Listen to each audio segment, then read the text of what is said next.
Have you ever seen such a self-inflicting female author? To increase the popularity of her novel, she wrote the evil female supporting character Xiao Jingyao to death. But she never expected. Her own bold move directly transported herself into the body of the evil female supporting character Xiao Jingyao. Before she could react, she heard an angry male voice. Xiao Jingyao, have you no shame? As a foreign princess, you resort to such dirty tricks as drugging people. You are truly shameless. Xiao Jingyao suddenly came to her senses and opened her eyes. Seeing such firm pectoral muscles, she couldn't help but caress them as a 20-year-old virgin. Instantly felt hot and flushed. She even touched him without hesitation, pressing her face against his chest in intoxication. But before she could properly enjoy it, the man before her was unwilling, roaring with a gloomy face. Xiao Jingyao, you Jingshu, swear to heaven that I will make you pay the price. Xiao Jingyao was confused. Why is this name the same as the character in my novel? So she looked around, completely bewildered and speechless. What's with this classical decoration? Come to think of it, wasn't I just writing in my study? How did I suddenly transmigrate and into Xiao Jingyao, whom I personally wrote to death? Suddenly the system appeared and congratulated. Host, you guessed right. You are now in the novel National Enchantress. Handsome general falls in love with me.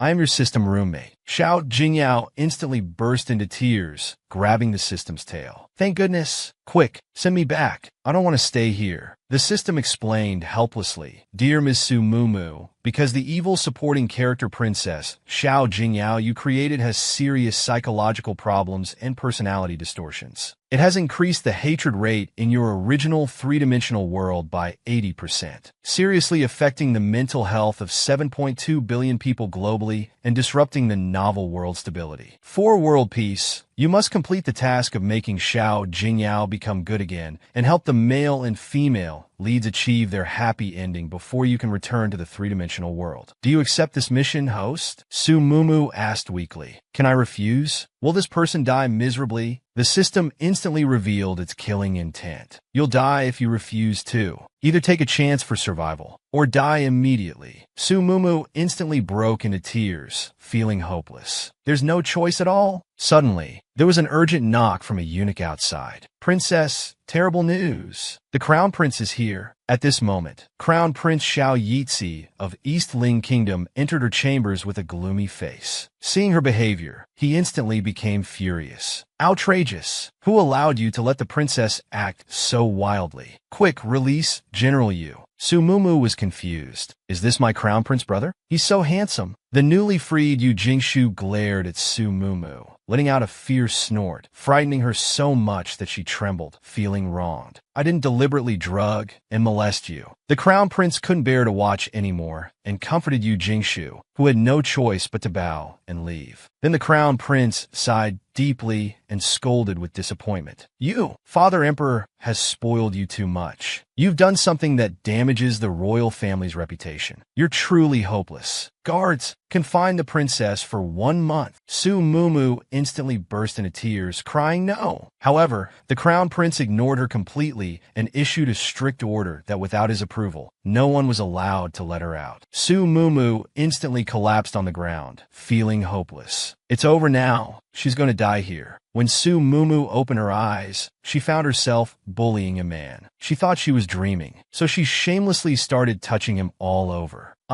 Yu Jingshu, swear to heaven that I will make you pay. That's when she realized the problem. Wait, why is this name the same as the character in my novel? Looking around at her surroundings. What's with this classical decoration? Come to think of it, wasn't I just typing in my study? Unexpectedly, the evil supporting character Xiao Jingyao became so popular. With over 3,000 chapters serialized, everyone online was cursing her while reading the story. So I had to kill her off brutally to satisfy the readers. And then I came here. Could it be? I become Xiao Jingyao, whom I personally killed off. Then, the system's voice appeared in her mind, explaining that she was now at the beginning of the story. Su Mumu cried with joy, asking the system to send her back quickly. The system slowly explained to her, because the evil supporting character, Princess Xiao Jingyao, that she created has serious psychological problems and personality distortions. It caused Su Mumu's original world to increase its hatred rate by 80%, seriously affecting the mental health of 7.2 billion people globally and disrupting the novel world stability. Finally, Su Mumu understood that she couldn't go back. The system also told her she must help the male and female leads achieve their happy ending. Only then could she return to the real world. The system also said she couldn't refuse, or she would die. Either complete the mission or again. Hello everyone, I'm Jiang. Today I'm sharing the manga, The Villain Minister Wants to Reform. This manga has beautiful artwork and has everything readers want to see. Last time, we talked about how the system gave Xiao Jingyao two choices: either complete the mission or die, become a good person again. The story ends here. While Xiao Jingyao was alone, feeling melancholic, suddenly, a servant rushed in to report that the crown prince had arrived. Eastling's crown prince, Xiao Ida, entered and saw Xiao Jingyao had tied up the general. He hurriedly shouted at the servants, "Who allowed you to let the princess act so wildly? Quickly untie the general." In Su Mumu's eyes, she only had one thought: the crown prince is so handsome. Yu Jingshu glared at Xiao Jingyao, snorting impatiently. Xiao Jingyao felt wronged in her heart. "I didn't deliberately drug and molest you." Then, after Yu Jingshu paid his respects to the crown prince, he took his leave first. Once the door closed, the crown prince began to scold angrily. "Father Emperor has spoiled you too much. Such behavior that damages the royal family's reputation. You still did it. You're truly beyond saving." Then Xiao Jingyao was gloriously confined for a month. Next came the sound of the door being locked. No matter how she knocked on the door, the crown prince coldly left one sentence: "Without my approval, no one is allowed to let her out." Xiao Jingyao felt doomed, surely heading towards death here. The system, trying to encourage her to cheer up, started enthusiastically praising her. Xiao Jingyao sighed helplessly. Others risk their face to be beautiful. I'm risking my life to be beautiful. Xiao Jingyao thought. Refusing meant death anyway, so she had no choice but to accept the mission. However, as a modern woman, she wouldn't give up easily. She would personally change the tragic fate she had written. She enthusiastically accepted the mission. "Congratulations, host, for successfully initiating Princess Jingyao's. I am actually good. You've received an extra mysterious reward. Stay tuned." Xiao Jingyao was speechless. Do you have to sound so official? But anyway, what's this mysterious reward that I can't get yet? The system just mysteriously told her. "Can't tell you now. It's something good." Friendly reminder: in 3 days, there will be a scene where Yu Jingshu falls in love with the female lead Yi Qingqing at first sight. Please seize the opportunity to improve their relationship. Xiao Jingyao smirked. "I know this too well." She gestured confidently. "Don't worry, as their creator, I'll definitely get them together." 3 days later, Xiao Jingyao sat in a sedan chair. Pointing forward, she commanded. The frightened servants were terrified. "We can't. You're still under confinement. You can't go out." Xiao Jingyao said fiercely. "Who gave you the courage to dare stop me?" With these words, indeed, no one dared speak anymore. Indeed, Xiao Jingyao's evil reputation preceded her. This made things much easier. Being evil felt quite good. The system wanted to remind her to be careful, but Xiao Jingyao brushed it off, saying she was just talking tough. Suddenly, the sedan chair stopped. Xiao Jingyao almost fell over. Confused, she asked why they stopped. Suddenly, she seemed to see something, her eyes lighting up. She saw a line of soldiers slowly passing by. Xiao Jingyao curiously looked at those people opposite. Her vision gradually filled with one person. Damn, she grabbed at some plants. System, tell me his name in 10 seconds. Even I, the creator, don't know. How could my book have someone more handsome than the male lead? This is unacceptable. Villain boss, Eastling's Uncle Ling Yuan is now online. Please sign to confirm. Villain's corruption value. Current progress 1%. Xiao Jingyao stood like a wooden post, repeating that person's name. Yu Jingyao. How could it be him? That novels. The psychotic killer who brutally murdered Xiao Jingyao in the end. How did he appear so early? Ah, greetings, princess. Xiao Jingyao thought. With this appearance, who would know he's actually a huge psychopath? With this character setting, even Sister 7 couldn't beat him. Then came a chilling get lost. Now she was tasting the backlash of the plot. The system advised her to quickly get acquainted and get through this situation. Xiao Jingyao got down from the carriage, walked to Di Lingyuan's front. Jingyao greets the demon master. Di Lingyuan frowned. Xiao Jingyao's heart skipped a beat. What's wrong? Did I say something wrong? The servant hurriedly reminded, "Princess, you should call him Royal Uncle." Di Lingyuan was granted a different surname king title for his merits, his power level higher than before. Xiao Jingyao quickly apologized. Jingyao misspoke. "Please forgive me, Royal Uncle." Di Lingyuan raised an eyebrow and said, "The princess seems to fear me." Xiao Jingyao quickly replied, "No, no, no." Di Lingyuan turned to instruct his servants. "Give the wolf king I hunted today to the princess." With a thud, a wolf was thrown, just casually thrown in front of Xiao Jingyao. Xiao Jingyao was startled. Then she saw the wolf suddenly move and slowly stand up. It charged directly at Xiao Jingyao. Before she could cry for help, the wolf was immediately killed by Di Lingyuan's sword. She did manage to scream, and then fainted. The servants gathered around the princess, checking her condition. Di Lingyuan stood there watching coldly, seeming to find it boring. He left after saying, "Tell the princess, in a few days I'll have someone send a prepared wolf pelt to her residence as compensation." The servant tremblingly replied yes. Finally ordered people to take the princess to the imperial doctor. After Di Lingyuan left, the system quietly said in Xiao Jingyao's mind, "Get up, he's gone." Only then did Xiao Jingyao sit up. Indeed, this villain boss likes to stimulate and challenge people. This scared the servants greatly. "Your Highness, how are you suddenly awake?" What could Xiao Jingyao do? As long as she acts easily frightened, he'll lose interest. Then, as if remembering something, she said, "Hurry, let's go. Quickly, go straight to the imperial garden."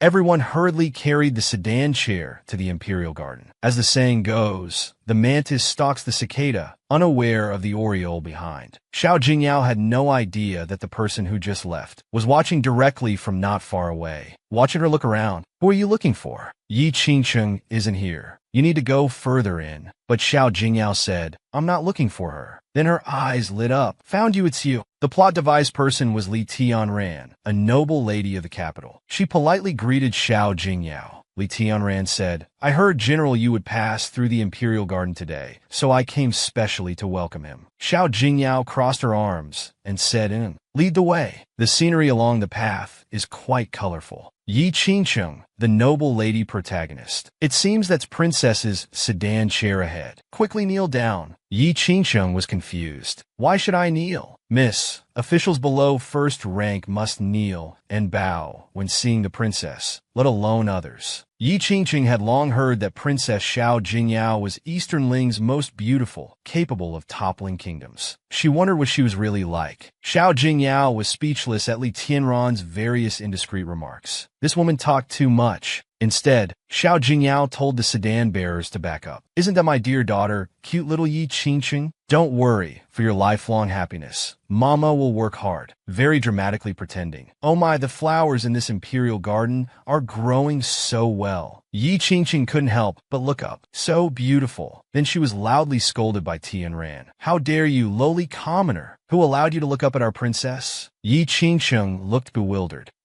Li Tianran wanted to say more. Qingcheng's maid hurriedly spoke up. "Princess, please calm down. My lady had heard of your highness's divine beauty. So today, fortunate to see the princess, she forgot etiquette. Please forgive her." A sister laughed and said, "In my opinion, Li Tianran should be slapped a few times to learn her lesson." Then frowned. "Slapping is too boring." Instead, Xiao Jingyao casually drew out a dagger and handed it to Li Tianran. "Go gouge out her eyes." Li Tianran's face turned pale with fear. Xiao Jingyao stepped forward, placed the dagger in Li Tianran's hand. "If you're unwilling, then gouge out your own eyes and bring them to her." Li Tianran tremblingly valket toward Yi Qing. The maid hurriedly kowtowed, begging the princess for mercy. Yi Qingcheng was crying tears like pear blossoms. This was exactly the effect Xiao Jingyao wanted. Even she wanted to step forward and comfort her, let alone the male lead. Li Tianran naturally wouldn't gouge out her own eyes. So blame your lady for provoking trouble. Your Highness was about to act when someone shouted stop. Then the dagger in Li Tianran's hand was taken away. Who was this person? Li Tianran instantly felt her end might be near. "General Yu." Yu Jing snorted impatiently, ignored her, and went to the still prostrate Yi Qingcheng, who hadn't risen. Are you alright? Ye King replied softly. Are you fine? If she didn't have to maintain her character setting, Xiao Jingyao would have jumped up already. So sweet, I'm dying. The system reminded. Don't forget, there's still the task of changing Xiao Jingyao's evil character setting. So for the eye-gouging incident just now, find a suitable excuse. Yu Jing stood up, faced Xiao Jingyao, and fiercely said, Xiao Jingyao, it's you again, you vicious woman. How dare you? Who gave you the courage to directly call out this princess's name? Yu Jing was stunned by her rebuke. This woman used to always accept my scolding. She picked up the dagger from the ground and said leisurely, General Yu has really grown bolder. Since you want to meddle, this princess will grant your wish. Then she directly stabbed towards Yu Jing's heart. Everyone present started panicking. Xiao Jingyao asked with a smile, Does it hurt? General Yu. Yu Jing looked down at the dagger in his chest. There was no blood. Only then did he realize the dagger was fake. Xiao Jingyao confirmed this point. When she released the dagger, it returned to its original state. She playfully asked Yu Jing, General, you can't even tell if this princess's joke is real or fake. Seems these years in the military camp were wasted. In the princess's palace chambers, Xiao Jingyao was delighted about her shipping. A critical moment, a hero's rescue. Now the male lead must have at least 50% favorability towards a female lead. Chiyu's next words made Xiao Jingyao's mouth twitch. What favorability? Why only 5%? This isn't scientific. Isn't the male lead supposed to fall in love at first sight? Why? Chiyu pointed out bluntly. You're thinking it's too easy. Then Xiao Jingyao started brainstorming again. Oh right, system, I have a good idea. Should I just poison Di Lingyuan to death? Save me from worrying every day about dying by his hands. Her friend immediately showed a red card, asking Xiao Jingyao to shut up. The system was actually a super cute and handsome boy. I want a dozen systems like this. Hearing this, Xiao Jingyao gave a glare that scared Chiyu into silence. He turned to run, but Xiao Jingyao quickly caught his tail and shook him. Useless system. All you do is watch drama and deduct points. What else can you do? While Xiao Jingyao was still ranting indignantly, Chiyu escaped from her grasp. You woman, shut up! The atmosphere went silent for a moment, followed by Xiao Jingyao's fangirling behavior. This is too cute. Useless system. You're so adorable. Let sister hug you. Chiyu couldn't break free from her grip. How dare you touch me? If you dare pinch me again, I won't tell you how to avoid Di Lingyuan's torture and killing. Xiao Jingyao's pinching temporarily stopped. Avoid Di Lingyuan's torture and killing? She sat casually on the bed, gesturing him to continue.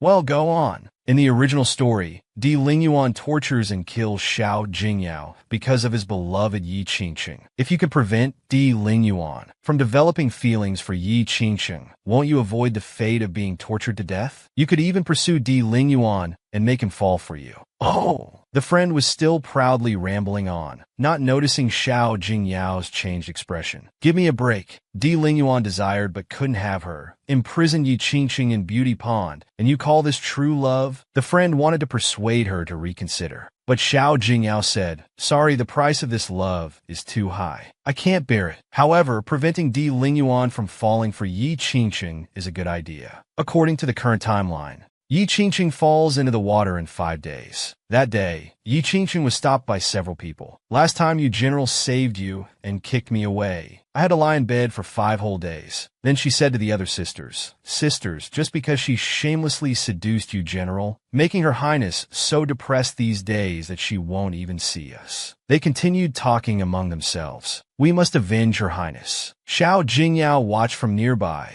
clicking her tongue. They're trying to make me take the blame. Right in front of me, claiming it's for my own good, yet wanting me to take the blame. That's impossible. She called Xiao Shunzi to go slash them. Xiao Shunzi thought someone was about to suffer. Over there, several people started pushing Yi Qingqing. Where's your general brother today to save you? They thought to finish it by drowning her. Bah! Can't let Yi Qingqing fall in the lake. She rushed out to block in front of Yi Qingqing. Stop! However, Li Pianran's outstretched hand couldn't stop in time, pushing both Xiao Jingyao and Yi Qingqing into the water. Xiao Shunzi hurriedly shouted for help. Help! The princess has fallen into the water. Xiao Jingyao splashed in the water and shouted, Damn woman! Jingyao said you're a noble person. Why don't you swim? If you die here, your real-world body will die too. Understand? I have an idea. "Hang on, damn woman." Then he ran away. Am I really going to die here? In her hazy consciousness, Xiao Jingyao felt someone grab her. The people on shore were shocked. The one pushed into the water really was the princess. Li Pianran's face turned ashen. "Princess, I actually pushed the princess into the water." Everyone then saw clearly. It was the imperial advisor who saved the princess. "Your Highness." Di Lingyuan didn't know why, but seeing her fall into the water made his heart inexplicably panic. It felt like his body was sinking. The one who witnessed the whole process was just one step away. Strange. The master usually had severe mysophobia and avoided contact with people. Yet he just jumped into the water himself. Just as he was about to ask if his master needed a royal physician, what happened next shocked him. The host actually kissed him. When you think you're about to drown and open your eyes to see the villain boss, what kind of experience is that? Xiao Jingyao hazily woke up, feeling something blocking her mouth. After seeing clearly who was in front of her, Xiao Jingyao swiftly backed away, looking at the person in disbelief. "Wah, villain boss." Di Lingyuan was confused. "Villain boss? What does that mean?" The system came online to explain. Since the host can't swim and almost drowned, we had to activate the host's mystery reward. Xiao Jingyao. "So, the mystery reward was having Di Lingyuan save my life?" Jingyao thanks Imperial Uncle for saving my life today. Di Lingyuan just stared at her directly, scaring Xiao Jingyao into trembling. Though scary, that face was quite handsome. Di Lingyuan's looks were truly precious. She couldn't help but marvel at how good she was at finding silver linings. Unconsciously, Xiao Jingyao's clothes slipped slightly from her shoulders. Before she could react, she was pulled into someone's embrace. Xiao Jingyao said, "This guy must be on the wrong medicine." She shifted her body, reminding Zheng Zibo, but was held even tighter. Oh my! Such strong grip. Her chin was gently lifted up. Xiao Jingyao's mind was screaming, "Help! Imperial Uncle! System. Has Di Lingyuan malfunctioned? Wasn't he germophobic?" He just cleared his throat, then said, "This is actually the true content of that mysterious test. It will forcefully create a romance storyline with Di Lingyuan. With this storyline, Di Lingyuan will fall in love with you at first sight." The little person in her mind raised fists, trying to dispel these dangerous thoughts, and strongly shouted, "No way. Though I'm a looks-obsessed fangirl, shipping me with Di Lingyuan. Do you want me to die faster?" Chiyu casually replied, "Well, you can't beat him anyway. Might as well enjoy it. How can a villain who wanted to kill you suddenly fall in love at first sight?" Di Lingyuan looked at Xiao Jingyao, raising an eyebrow. "Yao Yao, I just saved your life. Just a thank you doesn't seem appropriate." Xiao Jingyao rolled her eyes internally. "Already calling me Yao Yao? Are we that close?" But in reality, she had to carefully reply, "Imperial Uncle, please make any request. Jingyao will surely repay your kindness." Di Lingyuan's lips curled. "In that case, why not offer yourself in marriage?" Oh my, this plot is too cliché copyright. Di Lingyuan suddenly covered his forehead. The next moment, he stiffly looked at the person in his arms, abruptly stepped back, swiftly turned around, ordering Xianzhao to help the princess ashore, leaving a confused Xiao Jingyao standing there. Is this guy sick? Hot and cold like this, acting as if I took advantage of him. His friend was also confused. Could he break free from the control? Di Lingyuan slightly pulled back the curtain, looking over there. Last time I saw him, I just felt bored. What's wrong with me this time? This side ended. On the other side, as expected, Yi Qingqing was also saved by General Yu. The maid was calling for her young miss. Yu Jingshu laid Yi Qingqing on the ground, pressed her chest. After a few compressions, Yi Qingqing spat out some water. Woke up. The maid hurriedly came forward to check on her young miss. "Young miss, you're awake." Yi Qingqing was confused. "You're calling me young miss? Wasn't I just reading a novel? Why am I suddenly here?" Yu Jingshu also spoke. "Miss Yi, are you all right?" Would the host accept becoming the female lead Yi Qingqing and the task of pursuing the male lead Yu Jingshu? Wait, let me think. If I remember correctly, the female lead eventually becomes the empress, second only to one person. Such a good, only a fool would refuse. Host has accepted the mission. Successfully bound to the White Lotus system. Current mission: increase Yu Jingshu's affection to 30%. Current affection, 5%. With me, the most charming and yetching, forget 30%, even 100% is just a matter of minutes. When you meet other transmigrators in the novel world, do you want to ally with them or hide your identity? Xiao Shunzi quickly put a robe on the princess, saying, "Your Highness, Quick, put this on, or you'll catch a cold. I'll call the royal physician to check on you. Li Pian Ran finally dared to come closer and speak. Princess, everything Pian Ran did was for you, princess. It was just an accident. Xiao Jingyao's voice sounded ice cold. For this princess? Li Tianran quickly continued. Serving the princess, Tianran only thinks of the princess's interests. Pointing at Yi Qingsheng, it's all this slut's fault. She seduced General Yu, making the princess lose appetite. Tianran couldn't stand it anymore, so I wanted to teach her a lesson to vent for the princess. Xiao Shunzi felt nervous for Yi Qingsheng. It's over. With her highness's temperament, Yi Qingsheng is surely dead today. What does Miss Yi think? Yi Qingsheng, just transmigrated here. Haven't even adjusted yet. Brother Yu, I'm scared. What man in this world could resist my pitiful eyes? General Yu spoke. Nonsense. The relationship between this general and Miss Yi is pure and proper. There's no seduction whatsoever. In that case, Li Pian Ran pushing this princess into the water will be handled by the Justice Department. Then she left for the palace with Xiao Shunzi. But Yu Jingshu was displeased. Last time you ignored me, I endured it. This time you dare ignore me again. Are you trying to get my attention with this trick? Just as Xiao Jingyao got on the carriage, her hand was grabbed. General Yu questioned loudly. I warn you, don't try to attract my attention by playing hard to get. Even if you stood naked before me, I wouldn't give you a second glance. From Xiao Jingyao's widened eyes, one could see how speechless she was. These overconfident men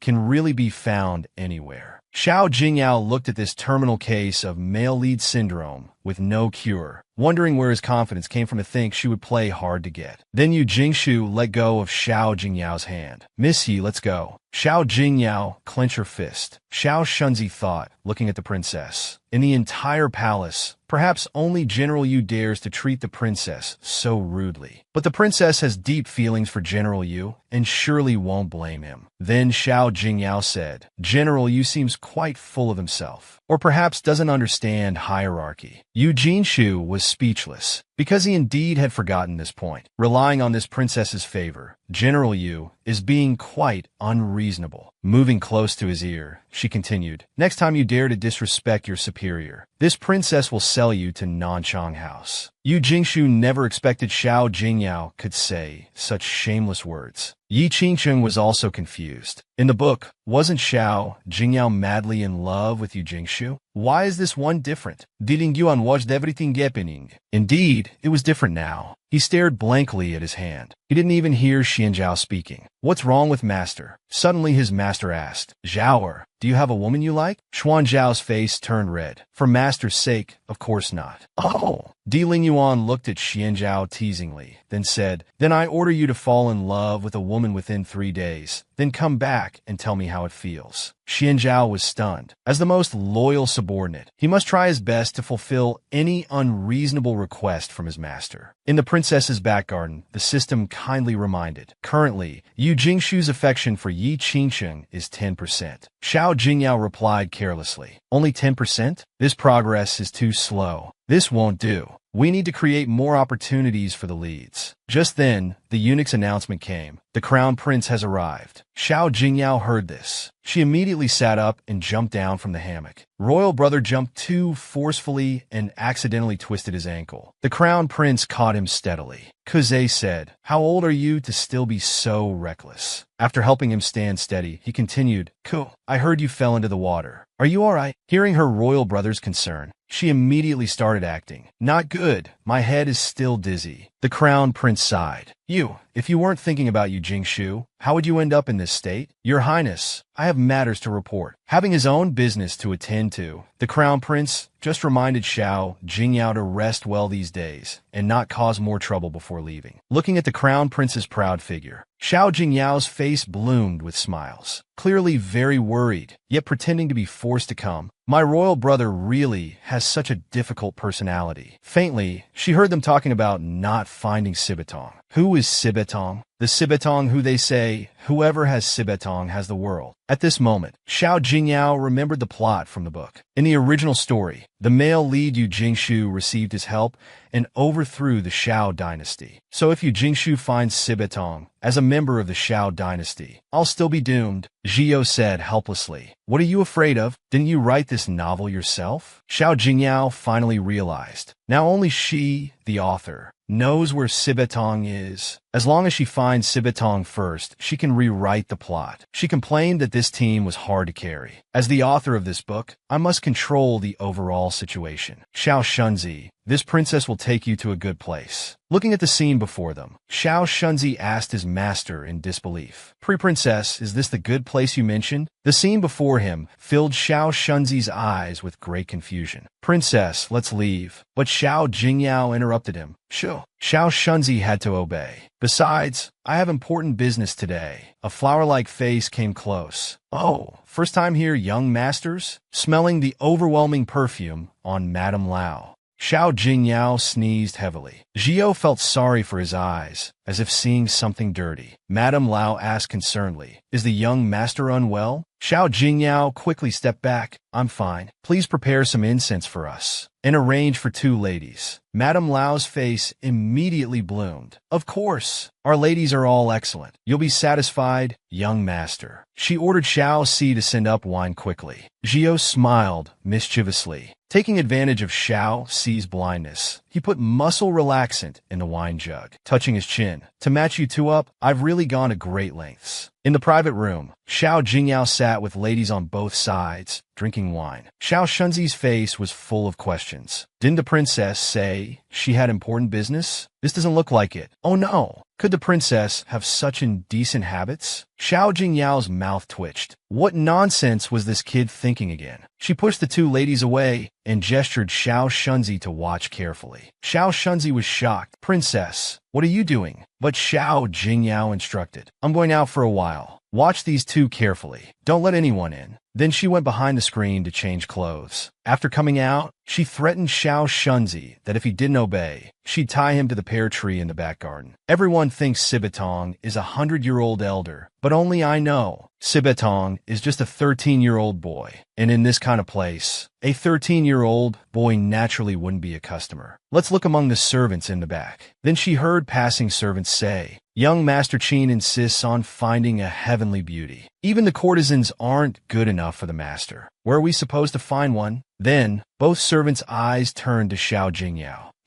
This veiled flower girl looks quite good. They were about to take her to show their master. Just as Xiao Jingyao was about to fight back, she found her body had no strength. The servants just laughed, seeing she had drunk quite a bit. She realized the wine she drank earlier was drugged. They supported her to their master's place. Zio watched from behind, giggling. The plan worked. While revelry continued here, the servants brought Xiao Jingyao before the imperial advisor. They asked, Imperial advisor, does this lady meet your standards? Di Lingyuan gave a faint look and slightly raised his eyebrows. Xiao Jingyao was shocked. Di Lingyuan? Why is he here? Finding it interesting, Di Lingyuan's lips curled into a smile. He spoke clearly, ordering the servants to bring Xiao Jingyao over. The servant roughly pushed Xiao Jingyao. This is the imperial advisor. Serve him well. By coincidence, she fell right into Di Lingyuan's arms. Looking up to meet his eyes, her mind was ringing alarm bells. If he discovers me, I'm done for. Never mind, running away is the best option. She turned to run, but had no strength in her body. She clumsily tried to call for help. Di Lingyuan grabbed Xiao Jingyao's waist. Behave. Xiao Jingyao couldn't move under his control. In her heart, she thought about changing his ending to being drawn and quartered when she returned to the real world. Correction. The guests in the hall were all discussing. Wonder what this courtesan looks like,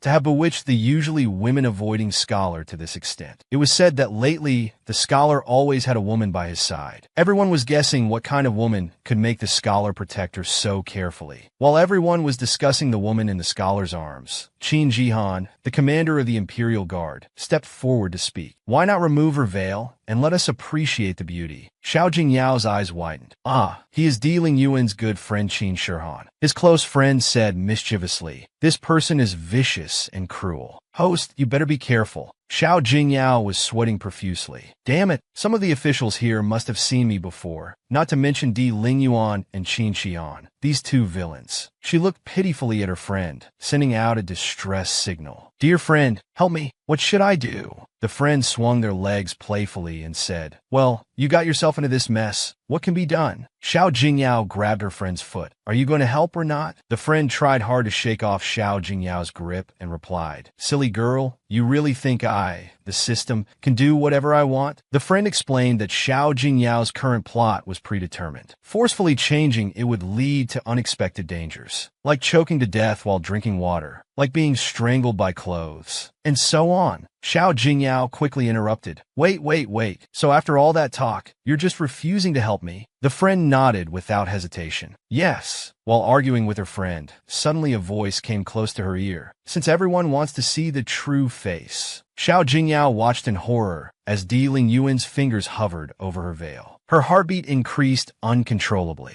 How could she escape recognition in front of people who knew her? Perfect escape, just wearing a veil makes her unrecognizable. Xiao Jingyao thought, if this dog of a man dared to lift her veil today, she would perish with him. She hoped he wouldn't be so foolish. Di Lingyuan suddenly gave a cold laugh for no reason. Xiao Jingyao was confused. What was he laughing at? Gently adjusting Xiao Jingyao's veil back, he addressed the officials. About removing the veil, I am extremely particular about women's appearances. Xiao Jingyao sighed in relief, but then puffed her cheeks angrily. Wait, does he mean I'm ugly enough for his taste? Never mind, the priority is to leave quickly. He had always despised affected behavior. She deliberately acted coquettishly, determined to act immediately. She began her performance for Di Lingyuan. Master, you're hurting me. Even she felt nauseated hearing her own voice. Di Lingyuan didn't react, just stared at her directly. Xiao Jingyao thought her acting wasn't good enough. Then Di Lingyuan lifted her chin and whispered seductively in her ear. Is that so? Then I'll be gentler. Xiao Jingyao's face instantly turned red. Why is he whispering in my ear? Zhio. Looking at Di Lingyuan still controlled by the plot, she smiled triumphantly. Even a villain boss couldn't escape the script's control. Now she felt more at ease. Next episode preview. The story of the secondary CP. The person you love is separated from you by a blood feud. On one side is love, on the other is family. How will you choose? Then Qin Xian ordered people to bring in a large cage, while continuously talking about the identity of the woman in the cage, using his fan to lift the cloth covering the cage, revealing the woman inside. She was devastatingly beautiful, unmatched in looks. This person was none other than the beloved daughter of the recently executed General Luo Nianshu. The officials began discussing among themselves. Wasn't she supposed to have jumped off a cliff during her exile to avoid the soldiers' harassment? How is she here? Qin Shihan said meaningfully. It's not difficult for me to protect someone. Xiao Jingyao looked at the woman in the cage, surprised. So it's her. Xiao Jingyao added smugly. This tragic couple CP made quite a few readers cry back then. Only in the crazy scene, Xiao Jingyao couldn't believe it. How could you harm such a beautiful sister? Di Lingyuan looked at the restless person leaning in his arms. He gently leaned towards her neck and bit down. Xiao Jingyao couldn't help but let out a moan. Not just Xiao Jingyao. All the officials below widened their eyes. Xiao Jingyao covered her mouth. Help, did I just make some indescribable sound? She looked at Di Lingyuan in disbelief. Damn it, has he gone mad? With so many people around, he bit so hard, it must have left a mark. To think the character she created would take advantage of her repeatedly. This was absolutely outrageous. Qin Xian added mischievously that there was a private room next door. Those who knew. Di Lingyuan followed the suggestion and carried Xiao Jingyao to the room. She thought she could escape. Who knew that Di Lingyuan would? I treated you like a son, but you want to sleep with me? Qin Xian looked at Di Lingyuan. Wanted to say something more? Di Lingyuan gave him a cold glance, and he shut up. Watching their departing figures, Qin Xian couldn't help but laugh. Looks like things are about to get interesting. Then he said to the officials, now that the Imperial advisor has left, we can have some real fun now. He ordered people to bring out some entertaining items. An official looked at the jade pearl in his hand. He called out to Qin Xian, Young Master Qin, are we playing the jade game? Qin Xian raised an eyebrow. Minister Lu knows well. I've seen Miss Luo's external beauty. Now it's time for her inner beauty. Luo Nianshu gripped the cage tightly and angrily spoke. Qin Xian, one day, I will kill you. Meanwhile, Di Lingyuan carried Xiao Jingyao to the private room. Looking at the bed, Xiao Jingyao's eyes were filled with terror. She reached out to Zhio for help, but Zhio silently floated away, pretending not to see. Di Lingyuan threw Xiao Jingyao onto the bed. This was going to be forceful. She reached out her wrist to stop him, still using that affected voice. "Master, please wait. Please wait a moment." Di Lingyuan only responded with a nasal Xiao Jingyao thought her method was working. Di Lingyuan reached out his finger, caressing her face through the veil, staring intently at her. Xiao Jingyao's worldview was collapsing. The originally cold and devoted villain character had now become a lustful person. Who could tell her what to do now? Di Lingyuan, without another word, started undoing her belt. Xiao Jingyao grabbed his hands and shouted, "Lie still. Let me..." Just kidding. To find out what happens next, stay tuned for the next episode. In the last episode, Di Lingyuan carried Xiao Jingyao to the private room, intending to do improper things. Whatever, that's how I'm going to interpret it. To prevent Di Lingyuan from seeing her face, Xiao Jingyao used every trick she could think of. "Guess why I'm wearing this veil?" Di Lingyuan smiled wickedly. "Could you really be so ugly that it would blind me?" When the little brat wouldn't listen, without another word, she delivered a swift chop that knocked him out. Wow, since when did my hand become so powerful? Must be the power of the comments section. Zhio sneered, daydreaming in broad daylight. He fainted because of my system's power. Don't feel too good about yourself. Looking at the club in his hand, Xiao Jingyao began to worry about Di Lingyuan's safety. It's still a human life. Xiao Jingyao suddenly screamed, startling Zhio. "Woman, why are you screaming?" Xiao Jingyao was checking Di Lingyuan's breathing and found none. Hearing this, Zhio's previously confident expression immediately crumbled. "No way, it's just meant to make you whimper. How could it actually kill someone?" Xiao Jingyao suddenly burst into laughter. "Stupid system, you actually fell for it." Zhio angrily deducted 10 points from Xiao Jingyao.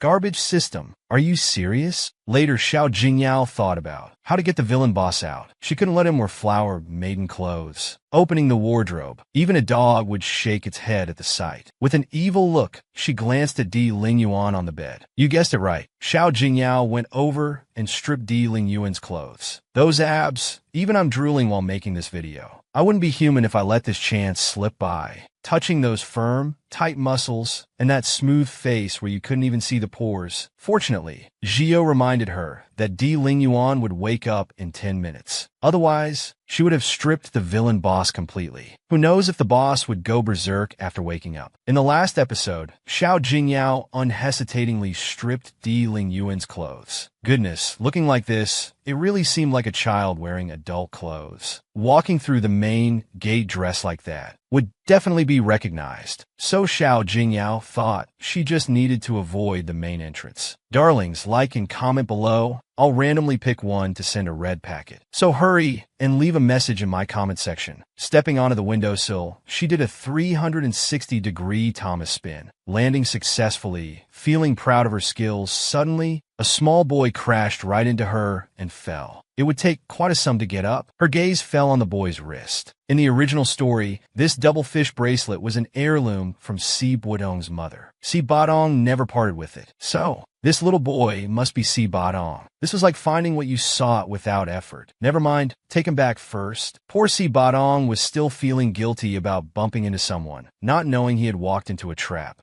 As for Di Lingyuan, of course he woke up, only to find his clothes had been stripped, followed by Qin Shahan's wild laughter. The marks on his face looked like someone had hit him. I quietly wanted to say, please remove the word looked like. No need for looked like. You can be certain that he was. The consequence of mocking the boss was getting his mouth covered with a large fan. I must say, Di Lingyuan's clothes were truly beautiful. But I still want to say one thing. Dear author, could you draw the other eye as well? Qin Xian was still telling Di Lingyuan, after such a big loss, do you want to find that reckless woman and teach her a lesson? Di Lingyuan replied without hesitation, no need. That's my future wife. If you scare her away, you'll have to compensate me. Hearing Di Lingyuan's words, Qin Xian was so shocked he forgot to eat the bun in his hand. His mind was filled with, are you serious? That woman knocked you out, stripped your clothes, and pinched your face. You're just letting it go. Could it be that you've taken a liking to that woman? Oh my. The tea is sweet. After all these years, you still like sweet things. Xianzhao looked at the boss with disheveled hair.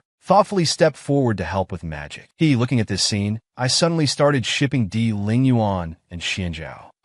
Di Lingyuan found it increasingly interesting. A princess disguising herself as a sacrificial maiden was delivered to me, yet managed to leave unscathed. He said to Xianzhao behind him, "Child, investigate Xiao Jingyao thoroughly for me." Xianzhao looked confused. Investigate the princess? A stupid, mindless princess suddenly becoming clever. How curious. After returning to her chambers, Xiao Jingyao started searching everywhere. Strange, where did my money pouch and jade pendant go? Did I drop them at Di Lingyuan's place? Then she remembered Si Badong, who bumped into her. "You little Si Badong, I was going to let you off for a few days, but you dare steal from me?" She angrily threw the clothes. She commanded the hidden guards nearby. "Within 3 days, find that brat who bumped into me at the flower house and bring him back to me. Hang him on the pear tree in the backyard." Xiao Shunzi looked at the pitiful clothes thrown on the ground by the princess, frowning as he thought about the dark embroidery patterns. Why do they look so familiar? The realization almost made Xiao Shunzi faint. The clothes delivered from Jinxiu House today, they look quite nice. Then he remembered, the pastries made by the Eastern Palace's cook are still the best. Chiyu leisurely added,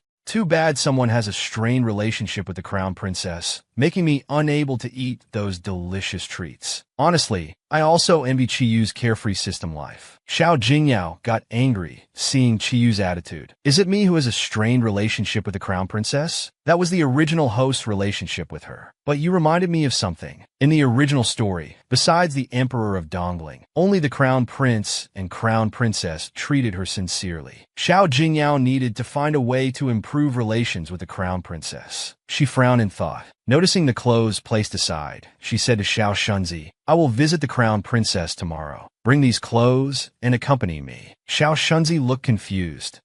Aren't you and the crown princess fake sisters? Why suddenly visit her at the Eastern Palace? Look at these magnificent decorations. Looking at these colorful people, a green tea cutie began speaking. "Ever since the crown prince's sister entered the Eastern Palace, His Highness hasn't visited any of us sisters' chambers. Let me tell you, just look at the crown princess's appearance. No one wants to leave her room, one after another." They were all implying that the crown princess was seducing His Highness. With that calm and composed look of hers, her eyes seemed to say, "I'm not targeting any of you specifically. I just want to say everyone present is trash. I really wanted to raise a flag for the crown princess." Then another woman, showing off her probably $9.99 free shipping manicure, said self-importantly, "Sister, we're not criticizing you, but you've been in the Eastern Palace for almost 4 months, and His Highness still stays in your chambers every night. Why isn't there any movement in your belly yet?" Upon hearing this, the scene fell silent. You could hear a pin drop. That woman, seeming to realize she had misspoken, remembered it was because the crown princess had taken a blow for the crown prince, leaving her unable to bear children. Then she continued with fake concern, "Oh my, look at my mouth. But sister, don't be discouraged. I heard the Guanyin statue at Qishan Temple is most effective for granting children. I specially got one for you. If you're sincere enough, you might move Guanyin." The crown princess's head maid couldn't bear to listen anymore and wanted to retort, but was stopped by the crown princess's raised hand. She fell silent. The crown princess graciously said, "Then I thank Madam Yu." Just as she finished speaking, another sharp voice came from the doorway. "Madam Yu, this Guanyin statue is truly thoughtful." Everyone looked toward the door and froze when they saw who it was. They turned to see the reportedly arrogant princess glaring at them. Her entrance was full of special effects. "Oh my, Xiao Shunzi, where did your face go?" Everyone hurriedly bowed, calling out princess in a jumble. The most frightened was, of course, Madam Yu, who had just been speaking ill of others. How did this ruthless female demon show up? Could she be here to cause trouble? Xiao Jingyao respectfully bowed to the crown princess. "Jingyao greets royal sister-in-law." These words instantly made those still kneeling forget their fear. Is this still that arrogant princess? The crown princess's thoughts were also very rich. Usually she calls me by name, but today she addresses me as royal sister-in-law. She still told the princess not to be so formal. Xiao Shunzi smiled as he presented today's gifts ordered by Xiao Jingyao. This servant greets the crown princess. These are gifts from the princess for you. Please accept them. Looking at these unaffordable luxury items, the two couldn't help but whisper to each other. Xiao Jingyao said with a smile, "These clothes are my apology to royal sister-in-law. I was ignorant before. I have offended you greatly. Please forgive me." The crown princess was naturally very happy and showered Xiao Jingyao with affection. "Princess has always been free-spirited. I can barely keep up with admiring you. How could I be angry?" Xiao Jingyao followed along with the crown princess's words, exchanged a few pleasantries, and their conflict was resolved. "Now then, it's time to deal with this Madame Yu properly." Looking back at the white jade guanyin in the maid's tray, "Madame Yu, is this white jade guanyin truly from Qishan Temple? It feels rather rough." Looking at Madame Yu's Botox-filled face, Xiao Jingyao had pretty much figured out what was going on. Madame Yu looked at Xiao Jingyao's expression and was terrified. She collapsed to the ground in fear. Xiao Jingyao coldly glanced at her. "What's wrong? Weren't you quite eloquent just now? Has your tongue gotten tied? You scoundrel! How dare you deceive the crown princess with fake goods? You don't have enough heads to chop off." Watching Madame Yu beg for mercy, Xiao Jingyao thought about getting her sister-in-law to download an anti-fraud app later. Otherwise, who knows how many more people would deceive her. Originally thinking the crown princess would punish Madame Yu, but she softened her heart again, saying things like, "We're all the crown prince's people, and we should support each other." Sister-in-law, with your saint-like personality, who else would get taken advantage of if not you? Listen up, I'll let you off today for my sister-in-law's sake. But if there's a next time, don't blame me. So annoying, I really want to hit someone. After saying this, Xiao Jingyao bid farewell to her sister-in-law because Xiao Shunzi told her Si Badong had been caught, not forgetting to threaten them ominously one last time. The crown princess warmly held Xiao Jingyao's hand. "Sister-in-law, your performance today was absolutely amazing. I admire you so much. Can I get your autograph?" Xiao Jingyao replied with a smile. "No problem. I'll make you 100 copies when I get back." In the princess's mansion, look how stubborn this kid is. Xiao Jingyao sat comfortably. "You don't know, but cameras are installed everywhere. You can't escape. If your old butler finds out that the money you used for his treatment was stolen, what do you think he'll think?" Si Badong was naturally shocked. How did she know all this? "I am the princess of Dongling. It's not strange for me to know these things. If you don't behave, believe it or not, I'll immediately send someone to tell that old butler." Even though Xiao Jingyao threatened to reveal his theft, Si Badong still stubbornly refused to submit. "Don't drag uninvolved people into this. I'll take responsibility for my own actions." Xiao Jingyao almost laughed out loud. "You, a teenage boy, what would I want with your life? However, there will be a small punishment. That is to hang on the pear tree and clean Xiao Jingyao's toilet for 3 years. Wonder if that guard saw Si Buotong's desperate expression. Damn it, how dare they humiliate me like this? Just as he wanted to spit at her, Xiao Jingyao said, "I can afford some medicine money. Let's bring your old butler to the mansion too." Si Badong finally understood the meaning of that saying. A woman's heart is like a needle at the bottom of the sea. Freedom still floated in the air as usual. You know that Si Badong is key to winning the world. Why not keep him in the princess's mansion forever? What if the mission fails? Xiao Jingyao crossed her arms and said, "Could his schemes possibly override the system? Even if I'm the author, I can't forcefully interfere with character choices." A ding sounded in her mind. "Well, my I am naturally kind beginner test is passed. Now unknown plot developments will begin." Damn it, Chiyu, so you were digging a pit for me. Just as she wanted to drag out Chiyu and roast him, Xiao Shunzi's anxious voice came. After hearing Xiao Shunzi's words, a chill ran from her feet through her whole body. Madame Yu was dead, but nobody died in the original story. Could this be the unknown plot development Chiyu mentioned? After Su Mumu possessed Xiao Jingyao's body, unknown changes occurred in the plot. Someone who didn't die in the original story had now died. Chiyu, like a flower of the motherland, radiated with righteous light and said to Xiao Jingyao, "Of course the current plot is different. You not only need to help the male and female leads achieve their happy ending, but also, as Princess Jingyao, outsmart all evil forces." This really feels like working overtime at the company, only to have the boss blame you for not leaving early enough. I just wanted to return to the third era. Why is it so difficult? But I still have to accept fate's arrangement. Running to the morgue in the middle of the night. Chiyu, is that garlic in your nostrils? You've been fooled by this night, doctor. This has gone beyond my written plot. How would I know the cause of death without checking the morgue? After inspection, Xiao Jingyao was puzzled. All organs were intact except the uterus, and there were no other wounds, nor any signs of poisoning. After a quick look, Xiao Jingyao hurried away. Any longer, and she probably wouldn't be able to leave. Oh my soldier brother,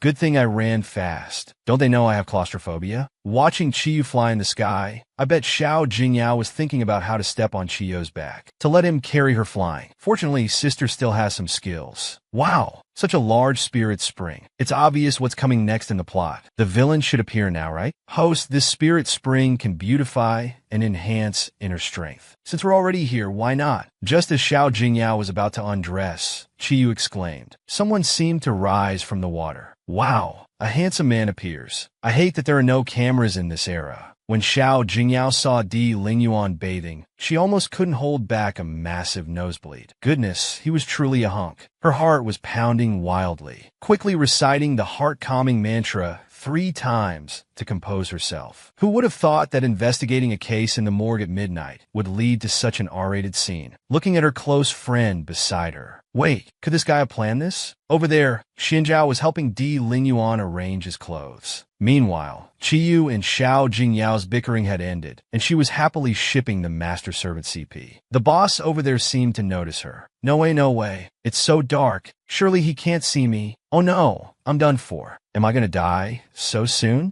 Originally thinking the boss wanted to silence her, but upon turning around, she saw a snake. Then she realized the boss was trying to save her. Before she could think more, Di Lingyuan gave her a solid princess carry. Speaking of which, is this move universal across all dimensions? He even asked if it was fun. Fun my foot. Looking at Di Lingyuan pitifully, as if about to cry. No, not fun at all. Di Lingyuan's Adam's apple bobbed unconsciously. Every time he saw this woman, he couldn't help being attracted to her. Incredibly, Xiao Jingyao's scent actually cured Di Lingyuan's sense of smell and taste, which he had lost for over a decade. The power of plot armor is truly amazing. Now, it would be a lie to say Xiao Jingyao wasn't nervous. She stammered, asking Di Lingyuan to let go first. Di Lingyuan gently gripped Xiao Jingyao's neck, thinking deeply that this woman's repeated approaches must have ulterior motives. Xiao Jingyao had accidentally intruded while Di Lingyuan was bathing in the spirit spring, and experienced a wall slam from Di Lingyuan. She thought the villain would naturally continue his actions, but didn't expect him to be truly ruthless. Although looking at Xiao Jingyao made him feel inexplicable impulses, he still couldn't let her leave alive tonight. Should Xiao Jingyao tell the villain boss that she was just here for sightseeing tonight? Remembering Di Lingyuan's previous bite, she decided to go all in. She bit the villain boss's neck without hesitation, then pretended to be shy and said, "You bad boy, don't you really know why I did this?" Based on Xuanzang's collected information, Di Lingyuan saw the woman before him as lustful and fickle. With all the scandalous information, he released his grip. For some unknown reason, at this moment, Di Lingyuan felt particularly displeased. Xiao Jingyao was really going all out. She grabbed the boss's collar and kissed him right on the lips. But unexpectedly, Di Lingyuan pushed Xiao Jingyao away, saying that would cost extra. Bah! Look at that pitiful appearance. Di Lingyuan, you're truly heartless. Then let's try an indirect approach. General Xianzhao, could you help me up? Di Lingyuan maliciously wiped away the saliva on his mouth, coldly ordered Xianzhao to escort the princess back. Meanwhile, Xiao Jingyao had just had a brush with death. Then came Chiyo's teasing voice. That guy was actually soaking his soul. What an idiot. System, get away from me. I want to cut ties with you for 5 minutes. When Di Lingyuan pushed her away earlier, Xiao Jingyao began to doubt whether this close friend's romantic storyline was really reliable. The system indignantly declared that its romantic storylines couldn't be fake, because this romance was forced. Currently, the boss only feels physical attraction towards Xiao Jingyao. Now there's only physical attraction. The villain's favorability towards you has dropped to 0. So even the system can't handle the villain boss? My wife left with someone else, and that person is my capable guard. How miserable. I must find out who you really are. The crown princess was grieving over Madame Yu's death. After all, Su Mumu, Xiao Jingyao had shaped this gentle and charming crown princess into a divine saint. Rumors in the palace claimed that the crown princess killed Madame Yu.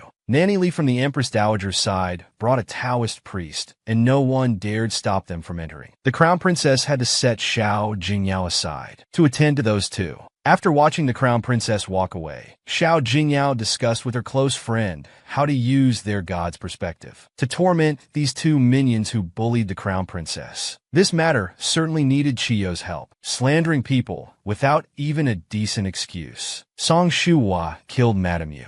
From Nanny Li's ancient face, the message was clear. Yes, whatever I say goes. Xiao Jingyao decisively stepped in. Well, isn't this lively? How dare you, you old hag? You dare to bully people right in front of me. Regardless of the motivation, still, she first bowed to Xiao Jingyao and couldn't help but speak a few words about the crown princess's faults in front of him. Xiao Jingyao decided to go along with the old witch's words and continued. Sister-in-law, just listen to me this time. I'll show you something interesting. The entire Eastern Palace was filled with chaos under the fake Taoist priest's superstitious operations. They tried to find time to slander the crown princess during the spirit summoning ceremony, but found nothing. The fake priest almost tripped over his own feet. And why was that? Of course, it was Xiao Jingyao with his god's perspective working with Chiyu. By moving things away before the fake priest could find them, the whole matter was easily resolved. Well, Xiao Jingyao had his moment of glory, and now it was time for our lovely friend to take the stage. Just look at how cool this finger-snapping gesture is. Then the entire room began to bang and crash. The fake priest turned pale with fear. What's happening? Could it be ghosts? Why are the doors and windows moving by themselves? A pale white hand landed on the fake priest's shoulder. A beautiful ghost stood behind the fake priest. It seemed that if he turned around, he would receive a direct hit to the face. A roof-shattering scream reached everyone's ears. Such a useless teammate, so slow. Do I need to get on stage myself? Well, if it isn't our long-lost prison guard uncle. Aliepo became narcissistic again, thinking it was another of Xiao Jingyao's strategic moves. The fake priest scrambled away, screaming about ghosts, and ran right into the prison guard. Look at that. Isn't this Jia Datsai, who was just released a few days ago? Such audacity, now doing business inside the palace. Xiao Jingyao was truly ruthless. After instructing Chiyu to play ghost and scare the fake priest, when he stumbled out, he turned back to see a pale, white hand on the doorframe. There were many people outside, but the ghost was only visible to the fake priest. An eerie voice reached his ears, asking who made him slander the crown princess. At this point, the fake priest couldn't care less. It was all Nanny Li, ghost lady. She made me slander the crown princess. Go find her. Then he fainted with a thud. The maids, seeing him talking to himself, began to wonder if there really was a ghost. Even Chiyu was speechless. He fainted too quickly before they could fully enjoy the female disguise. Hearing the fake priest's words, Nanny Li quickly said he was possessed by evil spirits and talking nonsense, ordering him to be taken away. Xiao Jingyao smiled. When someone makes an accusation, it should be properly investigated, don't you think, Nanny Li? Nanny Li was speechless, fuming but not knowing what to say. She simply knelt down crying injustice, saying she came on the Empress Dowager's orders. Xiao Jingyao stroked his chin, meaningfully said, Nanny Li bringing an outside man into the crown princess's chambers. Was this also on the Empress Dowager's orders? When it came to striking the snake at its vital point, Xiao Jingyao's timing was perfect. He ordered General Yu to take Nanny Li back to Yujing Temple for proper handling. Uncle Yu respectfully accepted the order and thanked Xiao Jingyao for his reminder. Little Shunzi watched General Yu's back and said to his master, Princess, General Yu seems angry. Xiao Jingyao looked away and snorted. He's just being dramatic. His friend didn't understand at all, but he's the male lead in your story. Xiao Jingyao waved dismissively. So what if he's the male lead? He's just not my type. He's not even as handsome as a certain villain boss in my eyes. Di Lingyuan tortured Li Tianran in front of Xiao Jingyao to test him, because of the fake priest incident with the crown princess. To thank Xiao Jingyao, he specially sent Nancy, a hometown specialty representing eternal love. It's meant to be given to one's beloved. Looking at the Nancy in his hand, Xiao Jingyao thought self-mockingly, I'm not even from this place. How could I find my true love here? Chen Xijian then heard someone announce, "The Imperial Advisor requests Xiao Jingyao's presence at Xingxi Pavilion." Xiao Jingyao looked at the stopped carriage and the person on it, Di Lingyuan.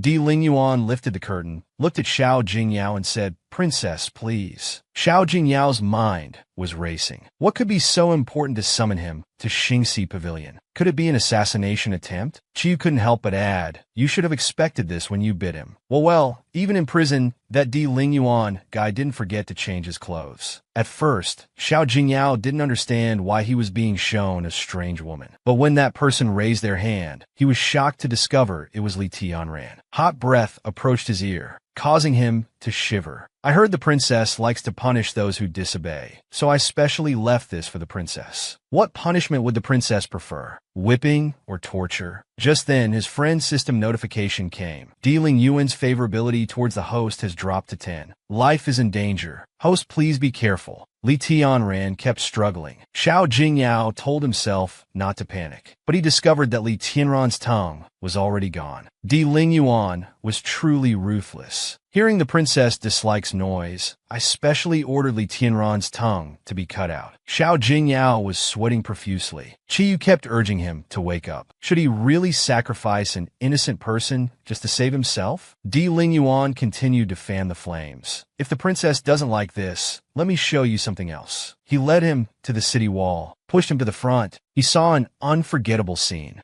Di Lingyuan stepped forward and trapped him within his space. How does the princess like this place? Others court girls with flowers and food, but Di Lingyuan courts with wolf pelts and tours of the execution grounds. The sudden closeness made Xiao Jingyao increasingly nervous. He turned to see Li Tianran being brought here. Xiao Jingyao asked Di Lingyuan if he planned to throw Li Tianran down. Di Lingyuan said no. He'd chop him up first, then throw him down. He signaled his men to begin. Li Tianran desperately grabbed the wall. Di Lingyuan watched Xiao Jingyao's weak appearance, thinking it inferior to the previous Xiao Jingyao. Finding it boring, Di Lingyuan turned to leave, but a small hand grabbed his foot. "I said enough. Didn't you hear me?" Di Lingyuan looked at Xiao Jingyao. "Is this all the courage you have?" His roommate tried to stop Xiao Jingyao's suicidal behavior, but Xiao Jingyao shouted, "Shut up." Di Lingyuan thought it was directed at him, raising his eyebrow. "You're telling me to shut up?" Xiao Jingyao was beyond caring now. "Yes, I'm telling you to shut up." This instantly piqued Di Lingyuan's interest, as it was the first time anyone dared to yell at him. Xiao Jingyao stepped forward and continued, "What? Am I not Xiao Jingyao if I don't kill innocents? Or do you want revenge for when I forcibly kissed you?" Chiyu couldn't bear to watch, thinking this woman was surely doomed today. Xiao Jingyao continued, "Since your excellency feels defiled by Jingyao, Jingyao promises to never harbor inappropriate thoughts about your excellency again." Di Lingyuan watched his endless chattering mouth. This mouth was quite eloquent. Surprisingly, this outburst actually resolved the crisis. The next second, Di Lingyuan bent down and kissed Xiao Jingyao. Help! Had Di Lingyuan gone mad? This bastard even bit him. Using all his strength to push him away, he wiped his mouth. His eyes turned red. Unexpectedly, the kiss caused his nose to bleed. Being hemophobic, he gloriously fainted. After Xiao Jingyao fainted from nosebleed due to Di Lingyuan's intense kiss. Back at his residence, suppressing his shame and anger, he thanked Di Lingyuan for sending blood-replenishing medicines. After people left, he wanted to explode on the spot, holding his head in regret, crying that his reputation was ruined. Zhio added salt to the wound by looking for Xiao Jingyao's dignity with a magnifying glass. When slightly calmer, Xiao Jingyao began asking what Zhio meant by passing successfully. Detective Zhio explained about Xiao Jingyao's "I am naturally kind" quest, mainly testing if he would harm Li Tianran to save himself. He also received a skill card that couldn't be used yet. He consoled Xiao Jingyao, saying that in the real world, Di Lingyuan would be a celibate CEO type, so it wasn't a bad deal. Celibate? Yeah, right, celibate indeed. The system's prompt sounded in his mind. New plot mission. Punish Shin Wankai for corruption and bribery. Xiao Jingyao complained, "Really? Being an official means doing missions? Are working people this humble?" These are all messes left by Yuan Shun.